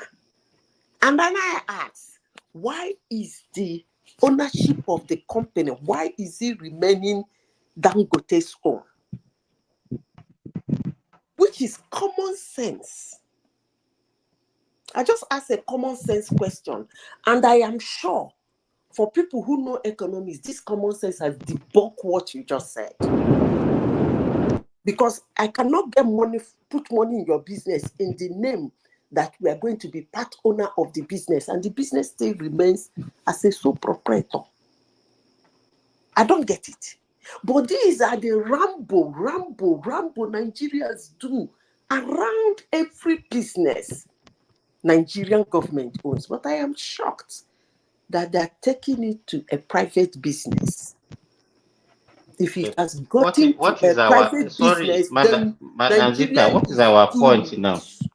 What is our point now? I Listen, don't let me even know tell what you. You is. see this thing you are saying now. Let me tell you. This is one of the problems about Jonathan had. I monitor situations. When Obasanjo left, Jonathan wanted to do this Kuruke Tinubu is doing now with Glow versus MTN. Anyway, he ended up crashing Econet. He wanted to, with his cohorts, I don't really think Jonathan was the brain behind it. But they wanted, if you remember, there was a time where something came up in Jonathan's government. They were saying that somebody else applied for that thing, that communication, whatever, that Obasanjo gave it to that guy. Why did he do that? It was a ramble. Then we were discussing it. All of a sudden, Obasanjo started visiting Jonathan in Asolok. And somehow that thing died down. Nigerians actually wanted to rip that global cup off that man. And the man came, one thing I liked him for, he came prepared. He listened to his advert. In fact, when he kicked off, MTN started panicking. I was so proud of him. Plus the color he used, I was so proud of him. His advert, everything was spec. MTN started panicking. That was a Nigerian company. I was so proud of him. Jonathan came. You see this shenanigan that is going on now. If not for Obasanjo was visiting Jonathan. I'm saying it is a global platform. Like, don't try that rubbish. That was how they left that guy. Tinubu has come his own. And everybody is bringing out to Nigerians, you people are impossible. By the way, how dare somebody put a business in Nigeria? How dare him? Everybody, he's going to make 400 billion. So for one man, it's not too much. One man owning that money, he has to cut. He's killing other businesses. Madam Zita, why are you blaming him for putting the factory in Nigeria? No. What are you saying? Look, I regret ever supporting that man should put that refinery in Nigeria. Because why? What I heard this night in one man platform, I could not believe it. Some of the utterances I had here today, goose pimple ran over my body. You guys don't deserve it. Honestly, I kind of feel the same way too, man. You don't deserve it. Do you know if Dangote you should Listen, hold on. Okay. If he build that refinery in the United States, or the way the government will back him, man. Hey, Mike, calm down. Nigeria had refineries owned by government, mingled by government, politicians, mingled with Nigerians. And Nigerians cried for many years over it too. We cried for many years for not having a functional refinery. And those refineries over the years was deteriorating. Actually, Nigerians who worked there were the ones, politicians who got involved, they are the ones that stole some part, sold some part, and went and... Madam Zita, the question we should be asking... No, just hold on, you will finish. No, Simba, let that land a point now. Let that land. No, the NLC, the NSC, the 2EC, the NLC, the 2EC. What are they saying about it, Madam Zita? Hold on, let me finish now. I'm laying my opinion. Can I lay my opinion? You people have been talking all night. They went and had refineries overseas. And hey, Dorothy, mute yourself. I don't know if you're talking to someone. And every year, Nigerians are crying. It become our something to make us happy. The so-called, the one that they used our taxpayers' money, the one we own. Nigerian government, every government that comes, uses it they're using it to make us like we have something for you. our own thing. The refinery will work on the 23rd and the 10th. The refinery will work. Fataka refinery will kick off on the 12th. Fataka Kaduna refinery will be. And Nigerians watch those refineries die. They're not going to resurrect anyway. And somebody came and built a private one for the first time. And goose pimple is running all over my body. Because I was expecting to hear from Nigeria saying, hey, I don't care what government is saying. They should not go there. Oh. They should not near there. Oh. They should leave that man to handle the refinery. They should not get, okay, where were you when he was? No, don't do it what you people have been doing. We don't want you people in this business. Because anything you touch, turn to rubble. I was expecting Nigerians to go towards that end. But what I am hearing this morning from this platform, I can comfortably say that Nigerians don't deserve that refinery in their country. They don't. So what you hear on the platform representing Nigeria?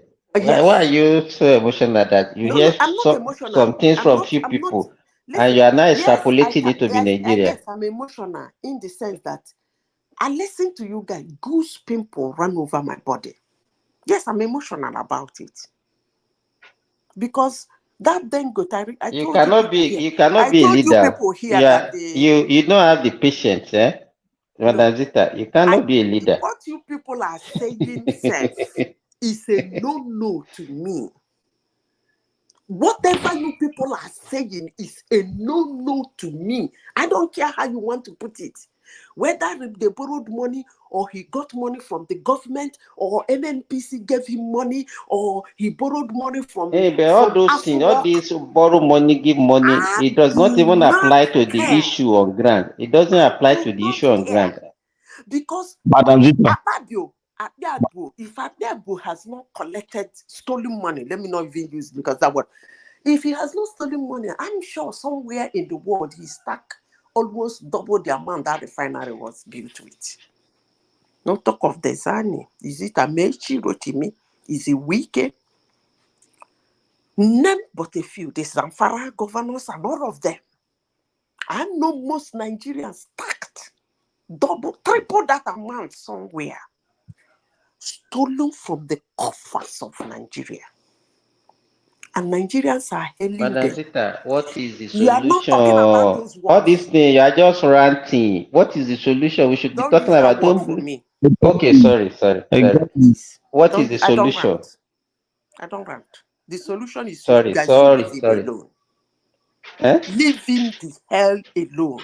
I have said this thing since almost 8 months this problem started. I say, leave that refinery alone. I don't want any. If you people think you gave him money, wait when the refinery starts. Let him refund all of you your money. You know what I'm saying?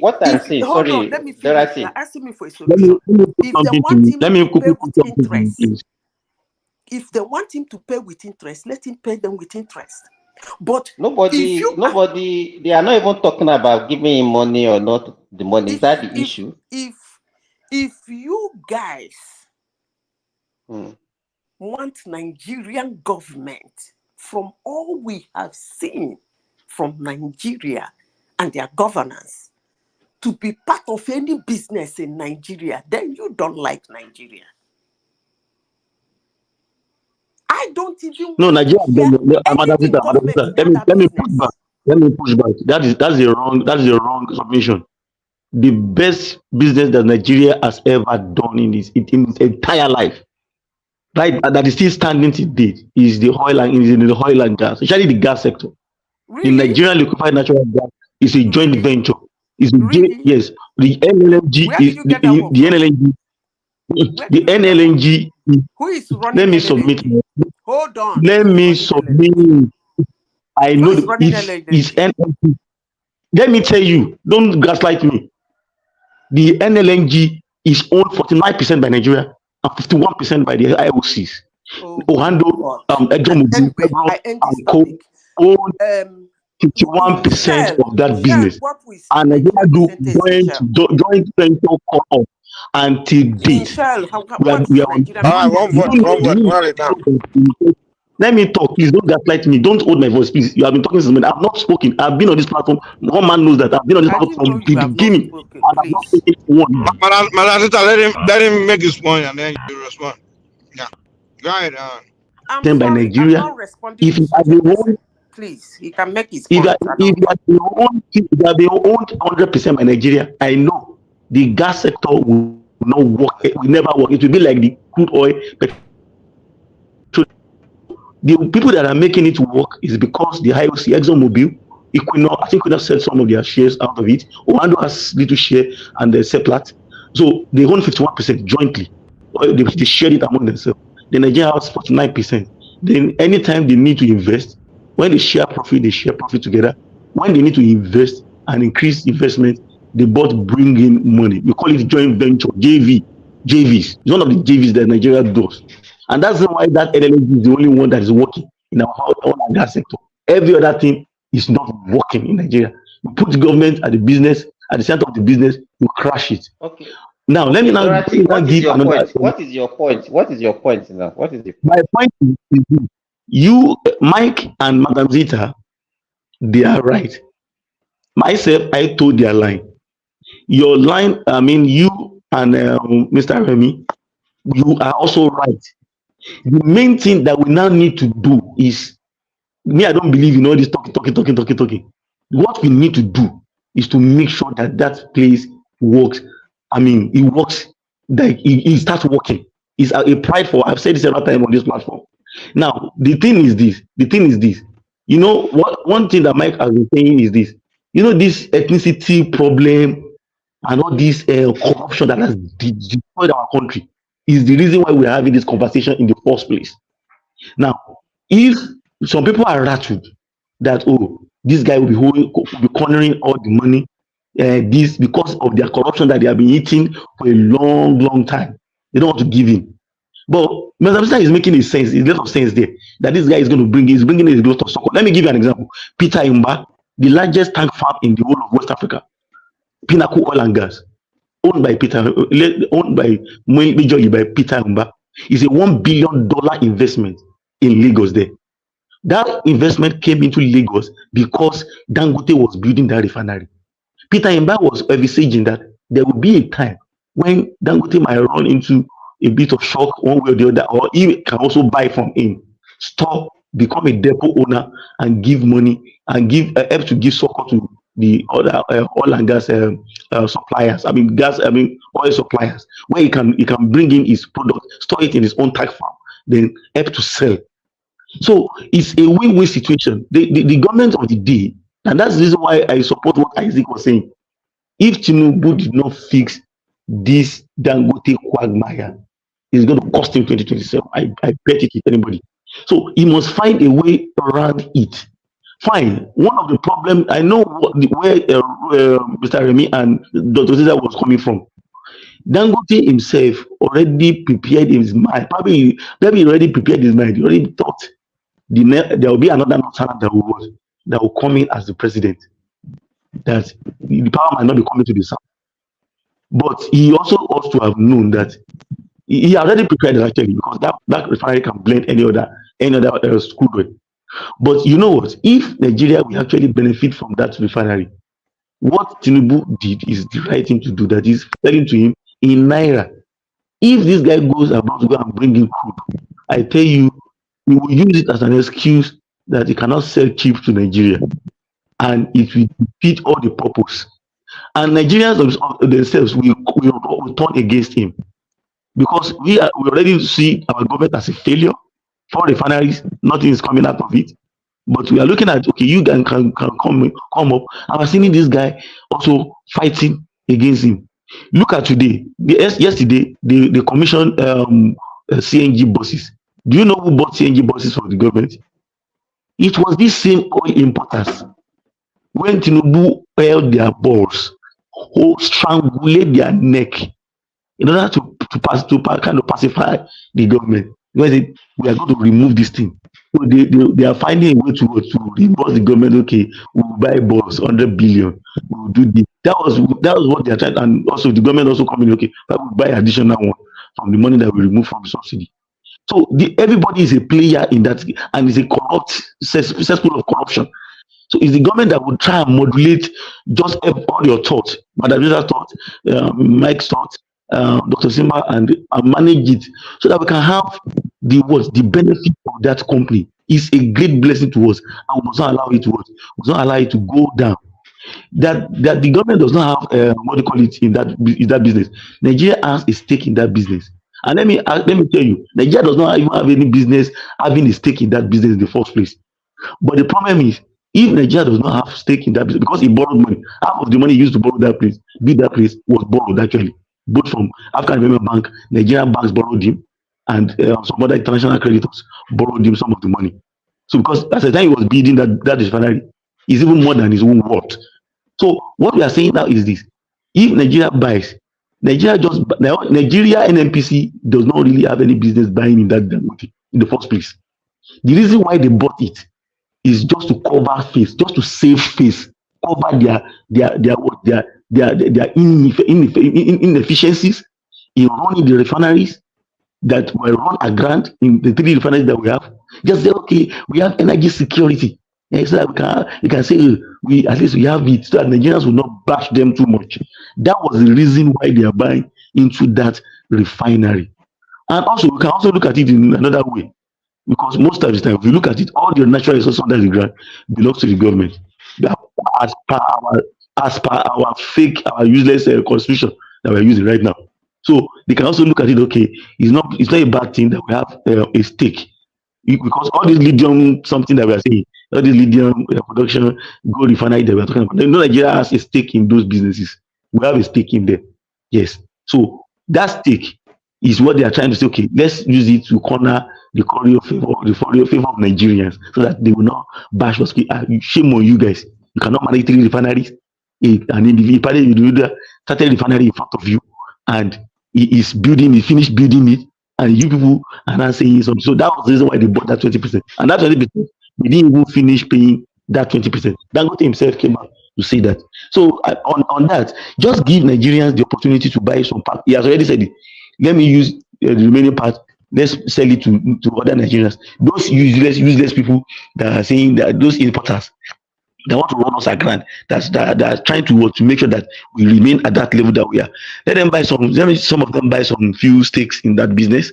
Let the government also buy some few stakes in that business, so that at least we will know that if it makes 100 billion in profit from that business, we will get maybe 10% or 20%. That 20%, let's carry it back into our system, use it to fix 1 or 2 things. If it's education, you want to use it to fix. If it's our infrastructure, you want to use it to fix. At least Nigeria will know that we get something from it. And don't forget, we are still the regulator. Nigerian government is still the regulator. If Nigerian government grant that place, it will not work, because we are the regulator. So we can still find a way to fine tune it, so that it will not become monopolistic one way or the other. Because people are complaining about the cement. Because if you look at it, that's the reason why some people don't even think deep down. Somebody wants to go and burn that refinery. Do you know that refinery is the only thing that's good, one of the best things that have ever happened to us in the whole of the country? That they shared letter to all the departments of petroleum resources, petrochemical engineering, chemical engineering, mechanical engineering, and I think one other geology, to get fresh graduates. Right now, he has trained 900 Nigerian graduates. In fact, they are because of the content development law that we have in Nigeria, 3,000 is supposed to be trained. That are Nigerian graduates that we have.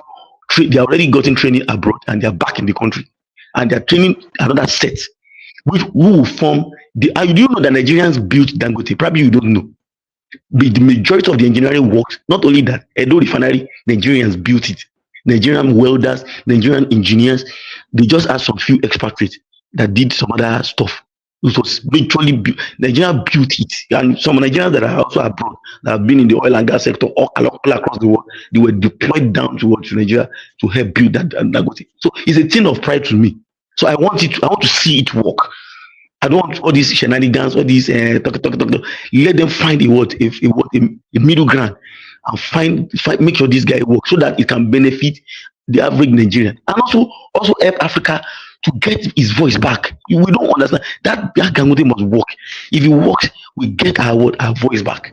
We'll be able to stand on our feet and say, yes, we are Africans. We can do this thing. And that's So I what think me and Brother that's Peter have been trying to say. Our focus should be on our focus should be on making sure it work.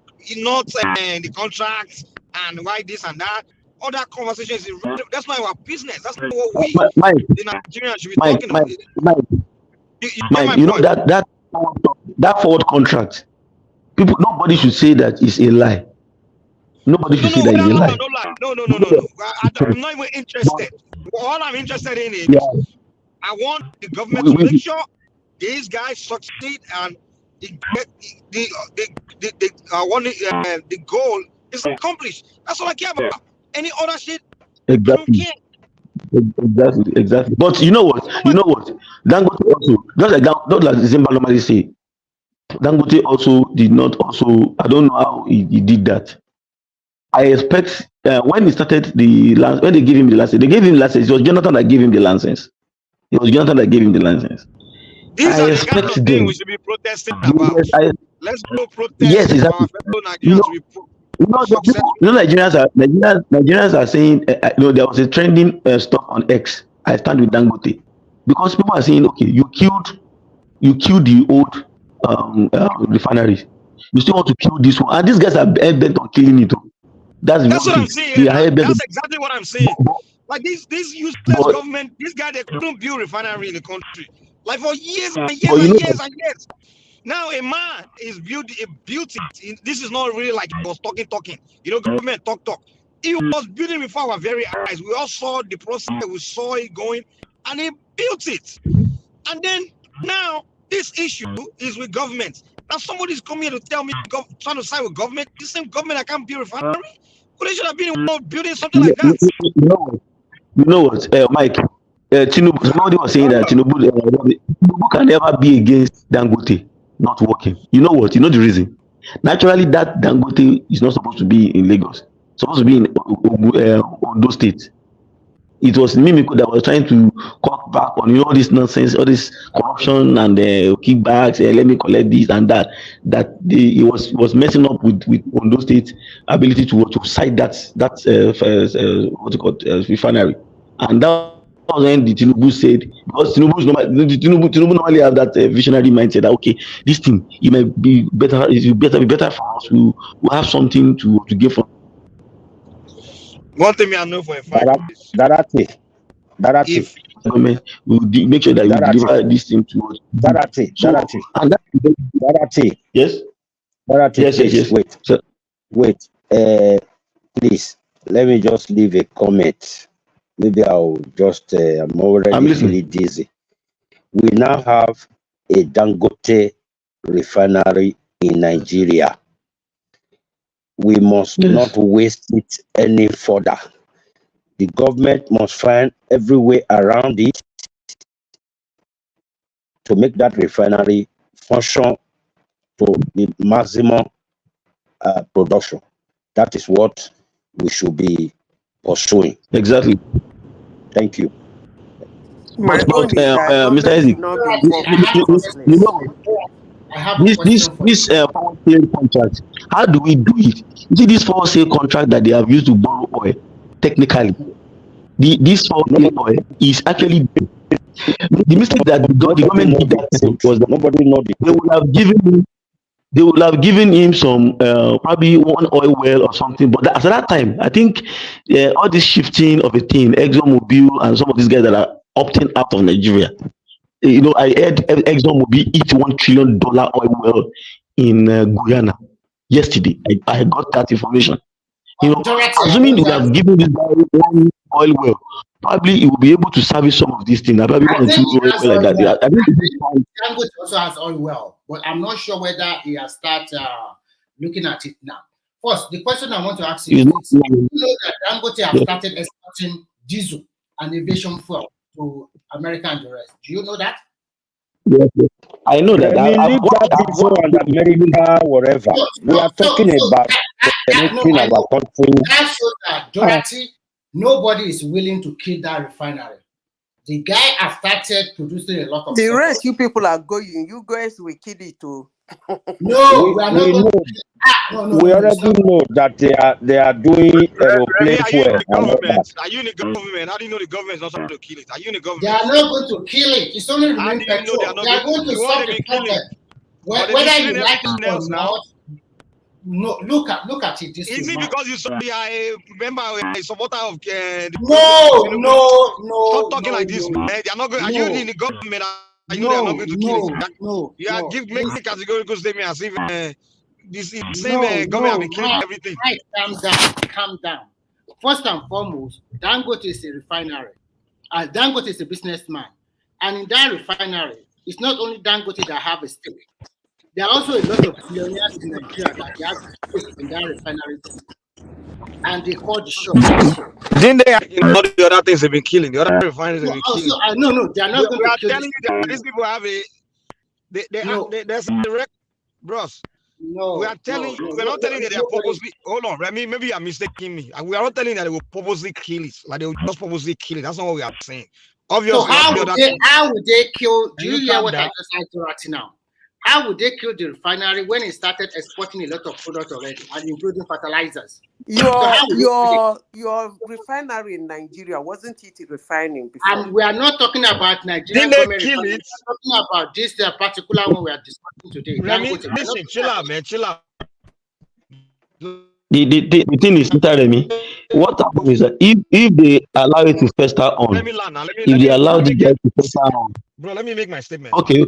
So let me understand. Okay, we are not telling you that they will wake up. We are not telling you that they will purposely just kill it. We are telling you that because due to their incompetence and the way they do things, they be killing things.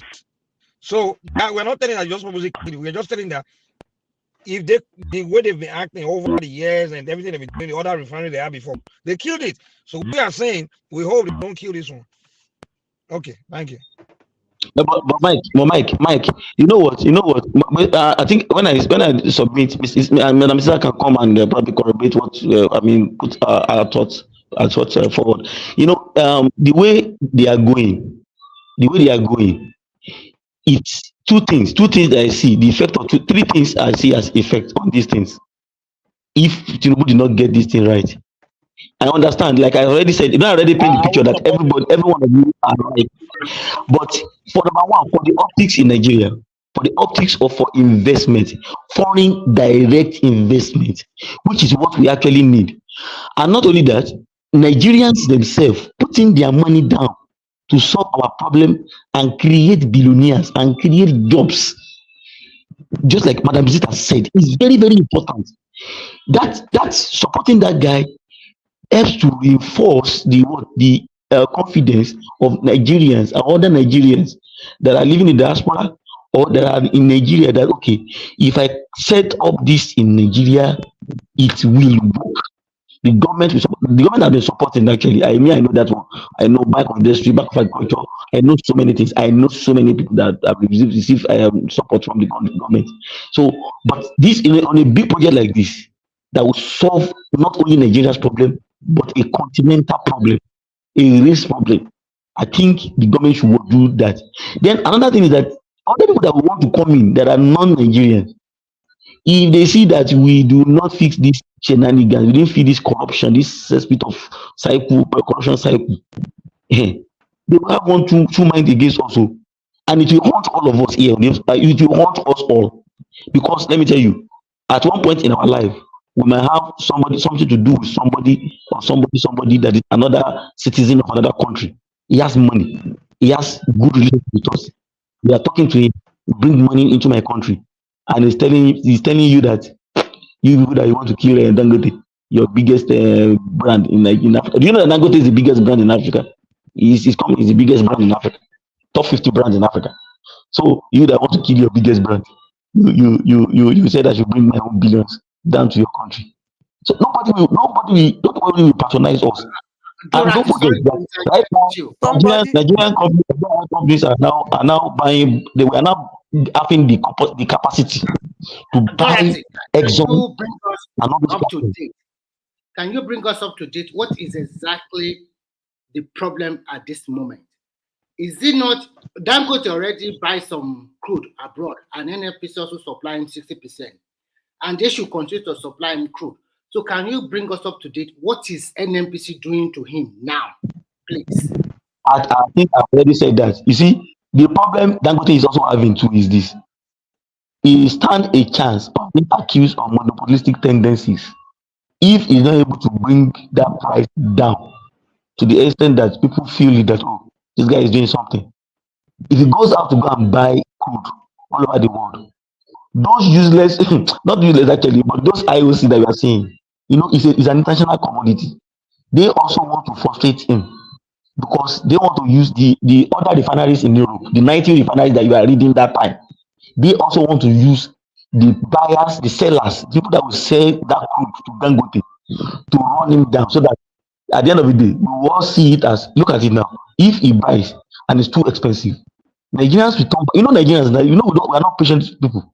We will come back and say, oh, do you not think that guy is how much petrol per liter to the marketers? Do you have an idea?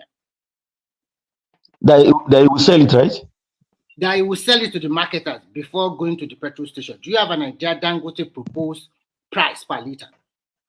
They are still dragging it. It might come down marginally. It will come down a bit marginally. And one way that it can come down is through that support that Tinubu is giving him, which is not yet fully fleshed out, by selling to him in Naira. That is the only way out. If he's buying at the international price, at spot price, not even at the spot price, they are even increasing it. So they're not giving him at the everything. It will defeat every good thing that wants to get from that. Dangote want them to sell it at a fixed rate for a particular period of time. Yes. For the next 6 months. In Naira, it's better for him in Naira. So yes, the government is the one that should now be in Naira. Because you know that I know what is happening now. Government is going to subsidize production, which is subsidize Dangote itself. And it's better. Which is better. And it's better, it's good. But those big players, they also want to have a pie of it, okay? So that not only Dangote will receive all the 100% subsidy. That is the bone of contention now. So exactly, that's the bone of contention. It's where we are today. Wow. It just as if give them some crumbs. Give them some crumbs. That's just it. Give them some crumbs and let them allow you to do it. But the government must be the government must come out and tell everybody, come, this thing must work. You will get this. But it takes some balls. These guys are very, very powerful guys. These oil and gas guys. You can even lay hands on the one. Didn't they want to lay hands on what on Buhari's life? So, but if you have to double down to save, you can see we have all listed the things that we stand to lose. Jobs. This is a guy that will create almost 150,000 jobs, direct and indirect jobs, because of the local content. So, get this crumb and forget about this implication of it. It's even embarrassing to us. It's embarrassing. Look at the gas now. Gas, we are already making some headway because we allowed some players, the local players. Do you know that the largest investment that Nigeria ever has in the oil and gas sector it came under Buhari in 2019, last quarter of 2019.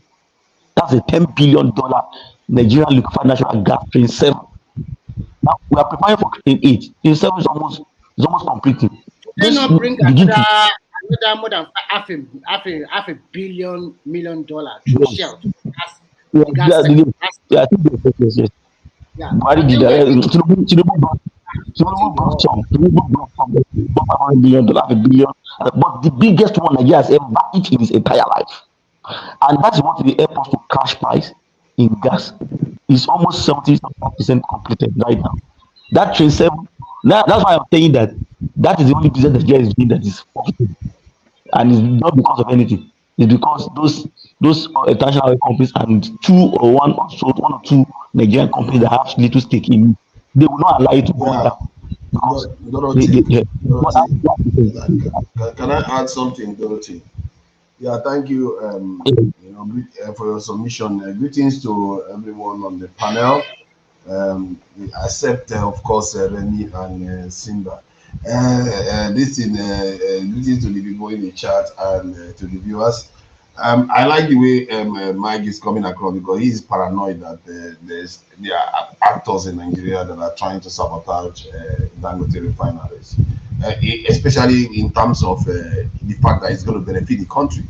It turns out that people are beginning to realize now that there are forces at play. Even what's his name? I think we should know. He knows this himself.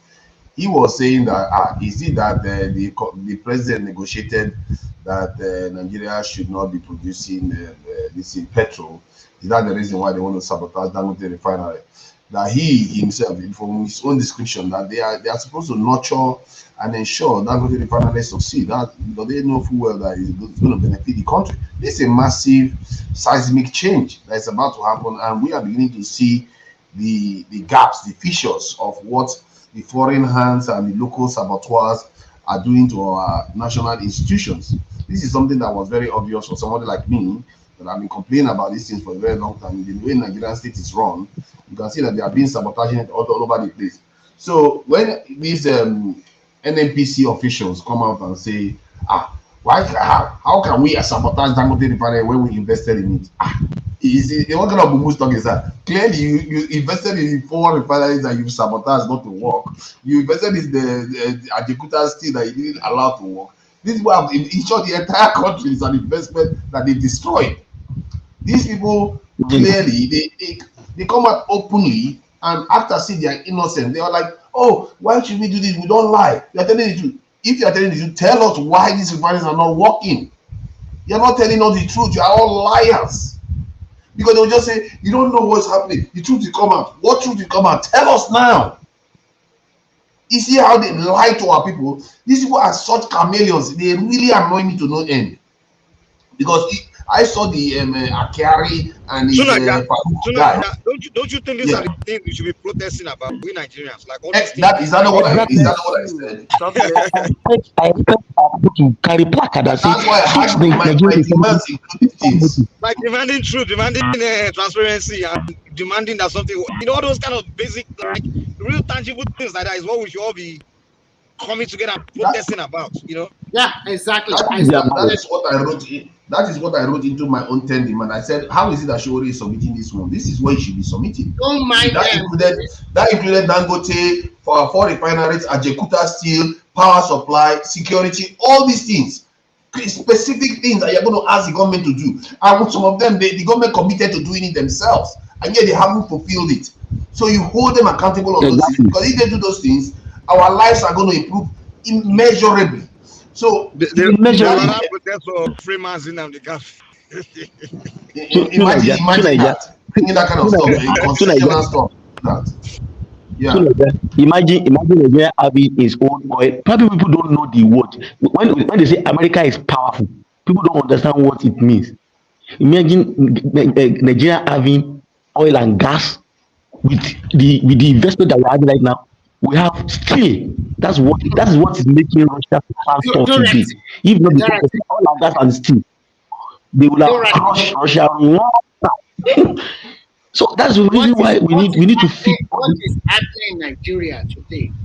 If we can get our gas to Europe and get that Dangote to produce in capacity, especially to PMS, that change in Nigeria, it will be like a miracle. Yeah. That is why they are putting more money to the gas. Because when they do that, that is why we also need the leverage against Niger. That is why we cannot go to war with them. Because that gas line passed through their... They will not let him. They won't let him. So why are they bringing the gas pipeline out to Europe? Are you not aware of that? You don't understand. We already have to Ghana now. We are already Ghana. Said somebody said Dangote should be arrested for building a pipeline. The person needs to be arrested. He himself needs to be arrested. And the wicked them and them should be walking freely. These are somebody said the Dangote cement industry. What is it benefit to Nigeria? Madam How Sita. did it benefit Nigeria? Somebody A human Madam, being is asking, Dangote Madam, cement industry, or make I talk, how Madam did it Sita, benefit Nigeria? And these are the kind of people I should be discussing with. Madam Sita, can you hear me? Somebody who doesn't know what a company being in his country, what the benefit to the citizens. To him, That's the the largest, only Madam Sita, the only that's the way it largest will employer of benefit government in him Nigeria is after government. by Madam Sita, Dangote sharing his money to him. That's the Ma- only way it will. What a dumb question. A cement company Very is in good. your country, and you are asking me how hello, does it can benefit anybody hear me? Nigerians? We That's can the hear you, but We let dumbest her can thing I land. hear have Let her ever you. land. heard. Oh, They want to let her land first. You come. I wasn't acknowledged, that's why I was kind of like, okay, go ahead. Like, Alan, I want to interject briefly. Can I go on? Can I We Yeah, continue? know how we know how Okay. Republicans have yeah, low Okay, self-esteem. Go on, good, go Go good, on, go good, ahead. good, on. good, good, good. Okay, so I'm a pro Dangote, but we should also call a spade a spade. Look, this guy had benefited from his closeness to the power for a long time, and So and what's I wrong with that? and there's nothing wrong with that. But we cannot nationalize a private company. Okay, All we right. have to create a level playing field. This is the only source of income for the country. And when you have him playing a major role, just like the way he dominated the consumer sector, can allow that to play out in the energy sector, I mean, in the oil and gas sector, because this is like a cutthroat sector. What I expect the government to do is this: hold on to their own bargain, end of that bargain, by providing crude. And I must tell you guys, there's nothing that says, except that contract that says that if the NNPC will supply him crude of certain barrels. I don't think NNPC owe him anything except that commitment that they made, and they could renege on that contract. All right, and that's what actually is playing out because they too want a share in what he has because that is the only refinery that is functional in Nigeria as of today. So what I think the federal government should do is this, because he's a businessman, he knows better. He knows how this thing is. This is a cutthroat uh, business sector, and he can't tell me that he's so naive enough that he would bank on what the government says. We're talking about changing of government. We have government that are singing different tune every day. So what I would expect him is this: take whatever the government offer now. If it's possible for government to have a stake that is more than 20, I think they have a 10% if I'm not mistaken. But whichever way it is, just like those people that analyze the issue in the first place, other players, especially those marketers, they also want shares. I mean, they also want stake in that company. If there's need be, do that. Other than saying that you have to corner, or perhaps NNPC has to hold on to their own bargain. Because what I foresee is this: they will frustrate that man out of that business. Now, those forces that render those refineries moribund, they are not going to relent. They will continue to reinforce and ensure that this company, number one, they are going to staff him, when it comes to crude. And also, I mean, NIPC doesn't even have to supply him crude. He can as well import crude.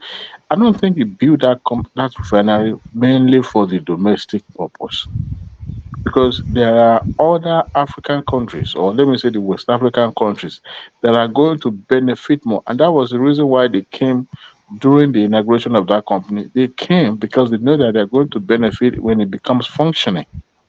Okay. Now, if they buy crude, because I expect them, thank God that the federal government is now going to sell them crude in Naira, which is going to benefit his company immensely. I also read it in the paper that he was able to secure, I think, $100 million FS. Uh, Great to him. He's still benefiting from that government legacy, from his closeness to government. But look, whatever the game the NNPC or those cabal are playing, I want him to play along so that he would not lose out at the end of it. But we cannot nationalize a private company. as of right now, he still own majority in that company. So for him not to have uh, uh, uh, uh, laws, it has to play ball with the government. Look, it's not just about Tinubu only. Tinubu can't even play much because there are a lot of cutthroat player in that sector that they are ready to do whatever it takes. So for him not to get frustrated out of it, yes, we can say out of patriotism he decided to be a refinery, but first and foremost is for bottom line. He didn't secure the loan just to play around with it. It's for money making, right? And look, that is a money making factory right there. So and they understood at the moment. But Adewale, it appears you are struggling to understand capitalist systems. Capitalist systems, even if they are private institutions, as long as they are large enough and they benefit the nation, they are treated as national institutions. You understand that, don't you? Well, that is Exactly. if only the resources available is scarce, and that is the only company. Just like when Just you like have the, Tesla, I know iPhone, YouTube, all of them, they are Tesla national wasn't institutions. Microsoft. Tesla wasn't I don't know nationalized. why All of them. African. Tunaja, I don't If know you are why talking Africans are. about It's only medical Africans. pharmaceutical companies, yes, especially during COVID when some companies were, prioritized in terms of getting those vaccine available. Yes, they nationalize in a way, but it's not for long. It's for a period of time. All right, but when you have a private owned company that is wholly backed by the government, that is a recipe for failure. But what I think is going. It's the same for all the private institutions in the West. Don't you get it? That's how private capitalist systems work. All of Thank them. you. That's how they all Tunaja, work. thank you so much. Dewale, you are seeing things wrong. You are bros.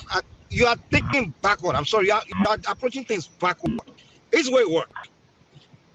Government don't build countries. It's private institutions that build countries. What government do is back them. You understand? In America, it's not the government. All the things we are all enjoying, it's private individual, private companies. What Mike, America? Mike, Hold on. America go to war with other countries to secure resources for their own private private companies. You understand? The job of government is not to get into business and be doing business or be even be building country. The job of government is to create policy to allow the people to be industrious and build their own country. So if Dangote is being industrious, building goddamn industry, trying to build his country, it's the job of Nigerian government to do everything to make him succeed. Exactly. You not, That's how it works. God damn. Mike, Oh, they're giving him power. Mike, Oh, they're making him At the powerful. detriment. I don't like that talk. If they make him powerful, how does it affect you? How Listen, does it don't get worked. how does it affect your life personally? If Listen, they make don't get worked up. Dangote become Don't hold on, now calm listen, down. brother. Let me finish. I'm sorry. Okay, The finish, way finish. Africans talk is just irritating me too much. If they make Mike, Dangote so power, let me land. Please don't cut me off, man. Let him If they continue. if they back Dangote so much and Dangote create jobs, it does become successful, it sell whatever and become the richest man in the world, how does that freaking affect your life? How does that affect you negatively? You just don't want that. Yeah, it's envy to me. I'm sorry. Or tribalism. I'm Are you sorry. finished? Are That's you the finished? only way. That's the only thing I see. Oh, they cannot nice. They cannot give one man so much power. Come on, man, get the hell out of Have here. Okay, you go ahead. have you finished? Have you Go finished with ahead. Go your? ahead. Okay. Now, the danger the danger of nationalizing a private company is the fact that you are creating a monster. What you can do is to encourage level playing field. Now, So how is it and I not a give. level playing field? Let me. Wale, Oh, who's stopping you from building your own refinery, hold Wale? hold on. You see, when federal government decided to promise to give him crude in exchange for stake in that company, they realized that they could not supply, number one, because of the theft of crude and also commitment in other areas. Okay, so they realized that no, this they've overshot their promises, so they could not hold on to that bargain. Now they renege on that, and that led to reduction in their stake in that company. Now, even if you when we're having problem with an individual, just one company, who is also a pioneer test drive. Now, when you now have other companies coming up with the same commitment, the fact that they will expect the NLPCs to supply them crude, especially when, give an example, the Boa company, the one that is building in Calabar, comes up, they will expect NLPC to also supply them crude. In the face of these scarce resources, what I'm saying is this: when you have an individual who has already cornered the stake, it becomes a problem. Not that the government is not pro capital. He doesn't make the law, so he can't corner any state. I'm sorry. He doesn't make the rules. The NNPC cannot commit to one company only. Well, go and create your own Look, company now so they can that commit to both doesn't of you. stop federal government from supporting Is it indigenous companies. Dangote's fault that other Nigerians are not building their own refinery? Is it Le- Dangote's fault? And when you I'm not say saying level, hold on. When you use the word level playing field, a level playing field will be if there are other players on the field. If none of you are building your own refinery, and one man is the only one building a refinery, and you're talking about level playing field, what are you talking about? Who else is on the field? If he's the only one on okay. the field, Did why are you you talking did about level you playing did field? you hear the part where I said that the NNPC was having trouble supplying him crude? Did you hear that part? No, your And idea So of so that means let me add one thing, Adewale, whoever that you build said about refineries level now, playing field. whoever build Adewale, refineries now will Adewale, be let me having just add trouble one quick thing securing about level crude. playing field. You forget that for 5 decades, there are companies in Nigeria that have been taking crude oil. None of them have been required to build refinery inside Nigeria. None of them. For 5 decades, if you talk about level playing field, they had it. And they never did anything with it. They used it to just be extracting wealth from Nigeria over and over again. And Nigerians joined them in collaborating and sabotaging the country for decades. One man decided that he's going to come in this industry to go and do something about it. And we're arguing against him. Others have the No, license. They are not I'm not stopping them from arguing doing it. against it. You guys cannot see beyond But that's all you are this doing now. moment. You're arguing This against it. That's all you are no. doing. Don't Look, I what want you Nigerians guys like to to do, they will see be doing something beyond. and they'll say they're not doing it. Come No, on now. no. I want you guys to see beyond the immediate, the effect, the ripple effect that is going to cause. Because if by the time Boa finishes his own refineries, he'll be looking up to NLPC to supply him crude. Are you saying What that? is wrong with that? What is wrong with that? But they're having Tell me. trouble So now go get supplying. your weight. Mr. Adewale, Then we have I think options. no, I think, Tunaija, I think what we should be looking at is this. Mr. Adewale is technically right. Because if you look at it, mid oil, there's another refinery in Lagos right now. Probably you don't know. There is another refinery in Lagos. They call it mid oil refineries and petrochemicals. They already did the turning of soil and they have started building as I'm speaking to you. Their own refinery, 100,000 barrels per day refinery. So Then the we government have should back them too. Back all of them. That's what we are saying here. what we should be doing right now is this. We should be holding the leg of NMPC to fire.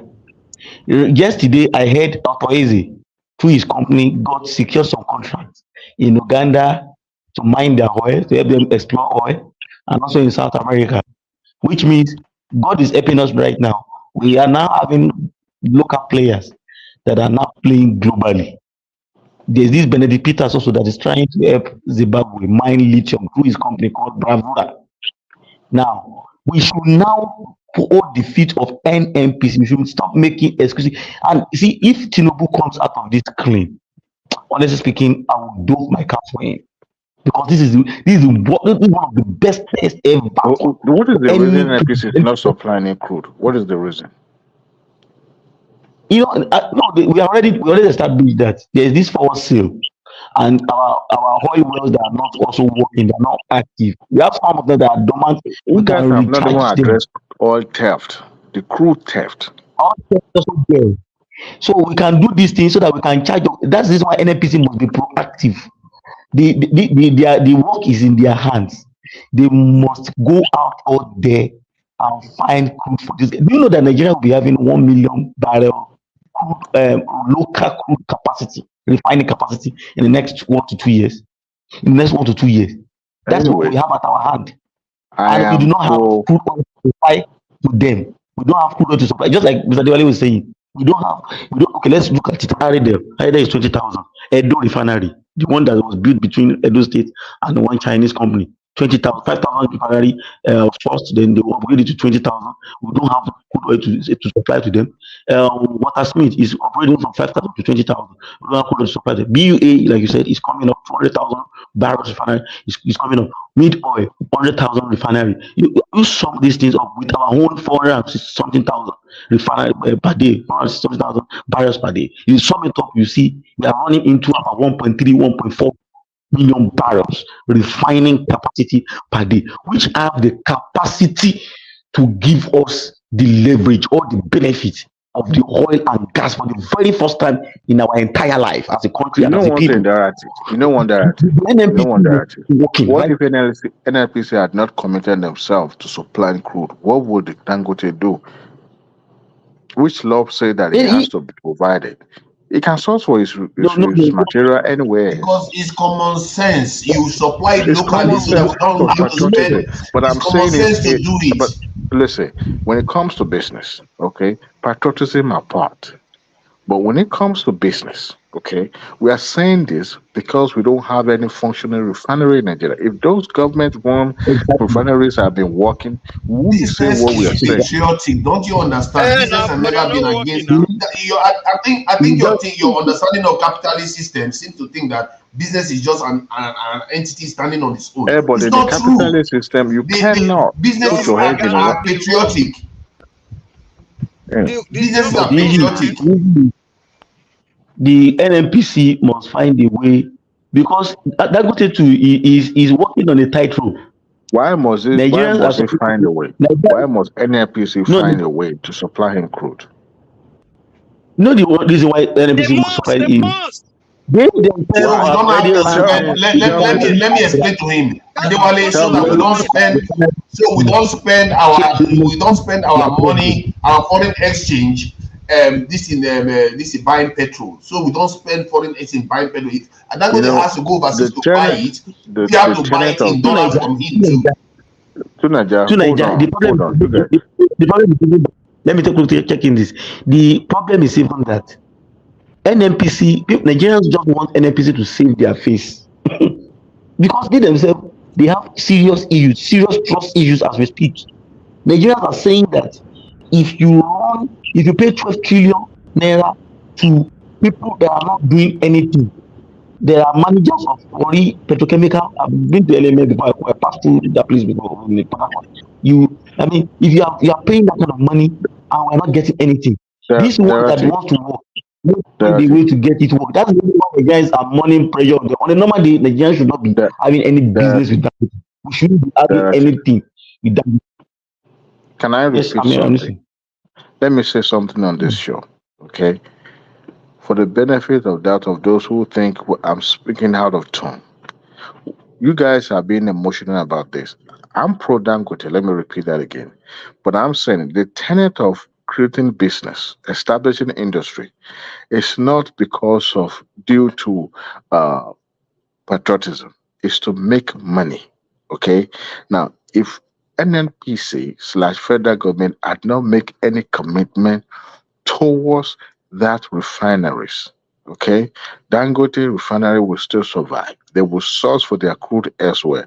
As a matter of fact, I expect them for them to make at least maximize their profit to sell their refined product at international rate, which is going to equal dollars.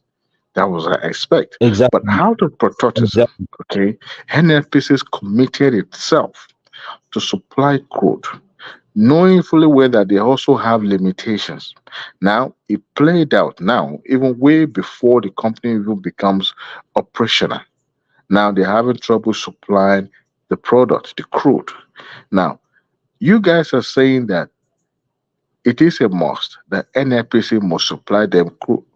But what led to the NNPC divesting their stake from his company simply because they could not meet up to expectation? Now, what I'm saying is this that the danger of nationalizing a private company owned by the individuals is the fact that other people, other players coming into that industry will be having a hard time if you are given a hard time to a pioneer like this, they will be scared off from also getting into that business. Now, if everybody relied upon NNPC to supply crude, knowing fully well that they have their own problem that they are dealing with internally, I think it's going to be a kind of business model that how would I say, built to fail. Dangote knows that he cannot bank on NNPC to supply crude. He knows that, but out of national patriotism, Nigerians expect at least we have this crude within in the domestic that it should be able to supply. Now there's a problem because they could not meet up. Now, and that led to the divestment of stake in his company. But there's nothing that says that we should Let me try nationalize to explain a something. Let me private. try to explain something. I hear your point. I hear what you are trying to assert about private companies getting some this benefits from Nigeria, even when he knows Nigeria systems that government is not capable or NNPC is not capable of supplying. See, the way it works is that yes, Dangote can get this in crude oil from overseas, but what that will mean is that it will have to sell petrol to Nigeria in dollars, which means the Nigerian government is not going to gain a lot. They are going to gain from the fact that they don't engage in transportation, insurance, and all that stuff. The gain is not going to be minimal. However, if the Nigerian government giving the oil in crude, this in naira, and he sells it back to the government in naira, all our earnings from crude oil now becomes this in goes into our foreign reserve, which will increase the value of our currency, which in turn will bring the cost of things down and inflation The, down. the, So the you industry wasn't built for Nigerian purpose only. see, all in any It's major not for Nigerian investment, market only. any major investment that is in crude oil is for the country that is creating it, or for Who told you? any business Who really. told you that? Yeah, Who told you that? because the wealth goes back to the country that created it. That is how it is. If Apple, YouTube, all of them. Where do you think the wealth goes to? It goes back to America. That's where it goes back to. Now, let me just finish the point I'm making. It's a mutually beneficial arrangement for both sides to this in Nigerian government to supply the crude oil, because it saves Nigerian government foreign exchange. Then it also enables, let's say, Dangote Refinery can do 600,000 barrels, and the Nigerian government only needs 300,000. That Nigeria needs 300,000, and Nigerian government supplies him 600,000 barrels of crude oil. You know what that means? It means that Dangote now will make 300,000 barrels of profit that he doesn't have to buy the crude oil in dollars. Then he will sell that in and get the profit back. Guess what? The Nigerian government also has a stake in Dangote, which was supposed to be 20%, but now has reduced to about 7%. Maybe I'm not sure what is happening with that. But if the Nigerian government had a stake in it, Nigerian government would be making money either way. It's a win-win either way.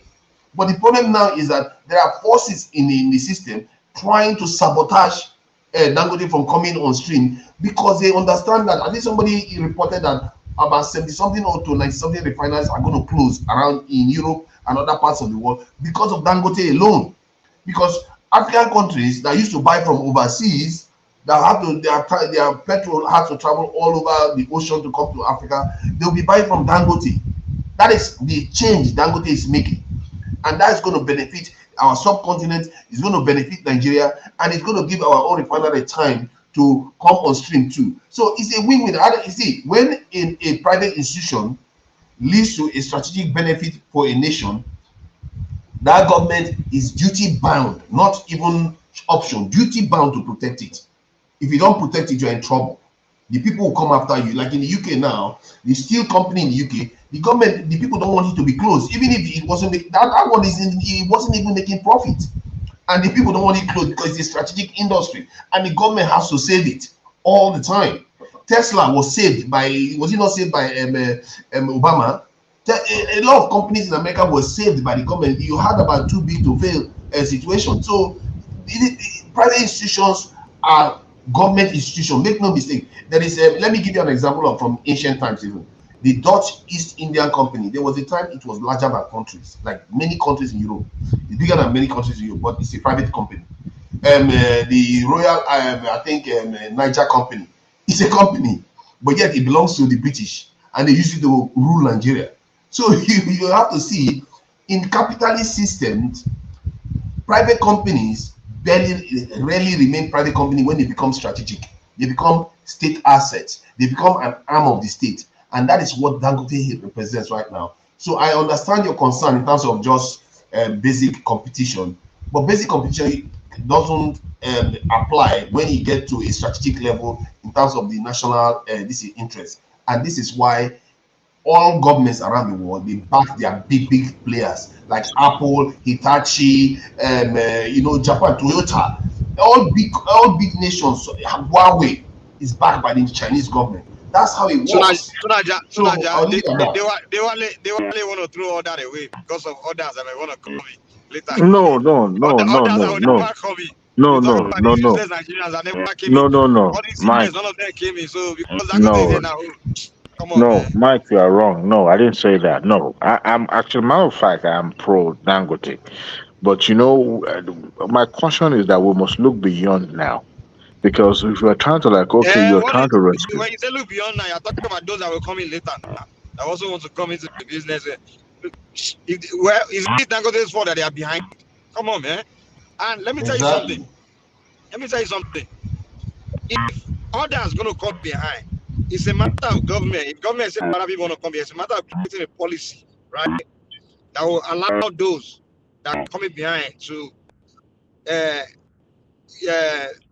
be able to give them a little bit of advantage for them to catch up to Dangote. Government can always make that. They can always make those rules. You understand? They do it in America a lot now. They give small businesses the chance. You see things like, okay, this is they do here called the minority-owned business, this and that, where they will, kind of give them that preference so that way they can catch up with the, majority-owned business and things like that. Government can always create those kind of policies when others start coming in. Like, okay, we'll give you that little preference as well, so that way you can catch up to Dangote. So, but for now, you can't say because those are going to come. Darati, please mute your mic, Darati. We can't say because those people are going to come later. We have to hold Dangote's hand. We can't do that now. We have to let the guy, reach the sky, man. Sky's the limit. Take over the world, Come on, take over. I need to get Kolata out even. I need to get Kolata because I've been telling Kolata since this government floated the currency about this problem. And just recently, I just saw a video of Dangote even saying it himself. And the biggest mess this government created was floating the currency. That the currency was around 480. Now they moved it to around 1,400. That was the biggest mess that they created. That's what damaged the economy. Nigerian economy should be stronger by now because Dangote is coming on stream. Nigerian refineries are coming on stream. This is one of the reasons why I told you that Tinubu has it in his gift to be the greatest president in Nigeria. But somehow, in the middle of all that, he went and floated the currency to damage the economy. That's why you guys need to see when people are manipulating your system to damage it. To Nigeria. Do you know the reason why Tinubu floated that currency? We know the arbitrage and the rent seeking that they told him now. No, not because IMF told him. We have said it, Mike. You know that we have said it on this, and Mr. Dewale who can attest to that too. We have said it several times. He knows. Tinubu knows. He knows. How Buhari was, and the other guys within the system and CBN were paying these things.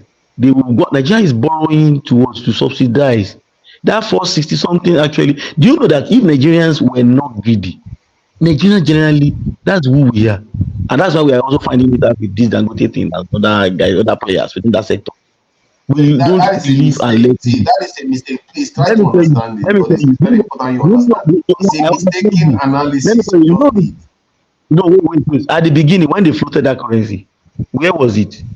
Was it not 600? Did he just get to? Officially, it was 480. Now it's 1,400. Yes. How did he get to 500? Where did you get 180? The first few weeks, he just 480.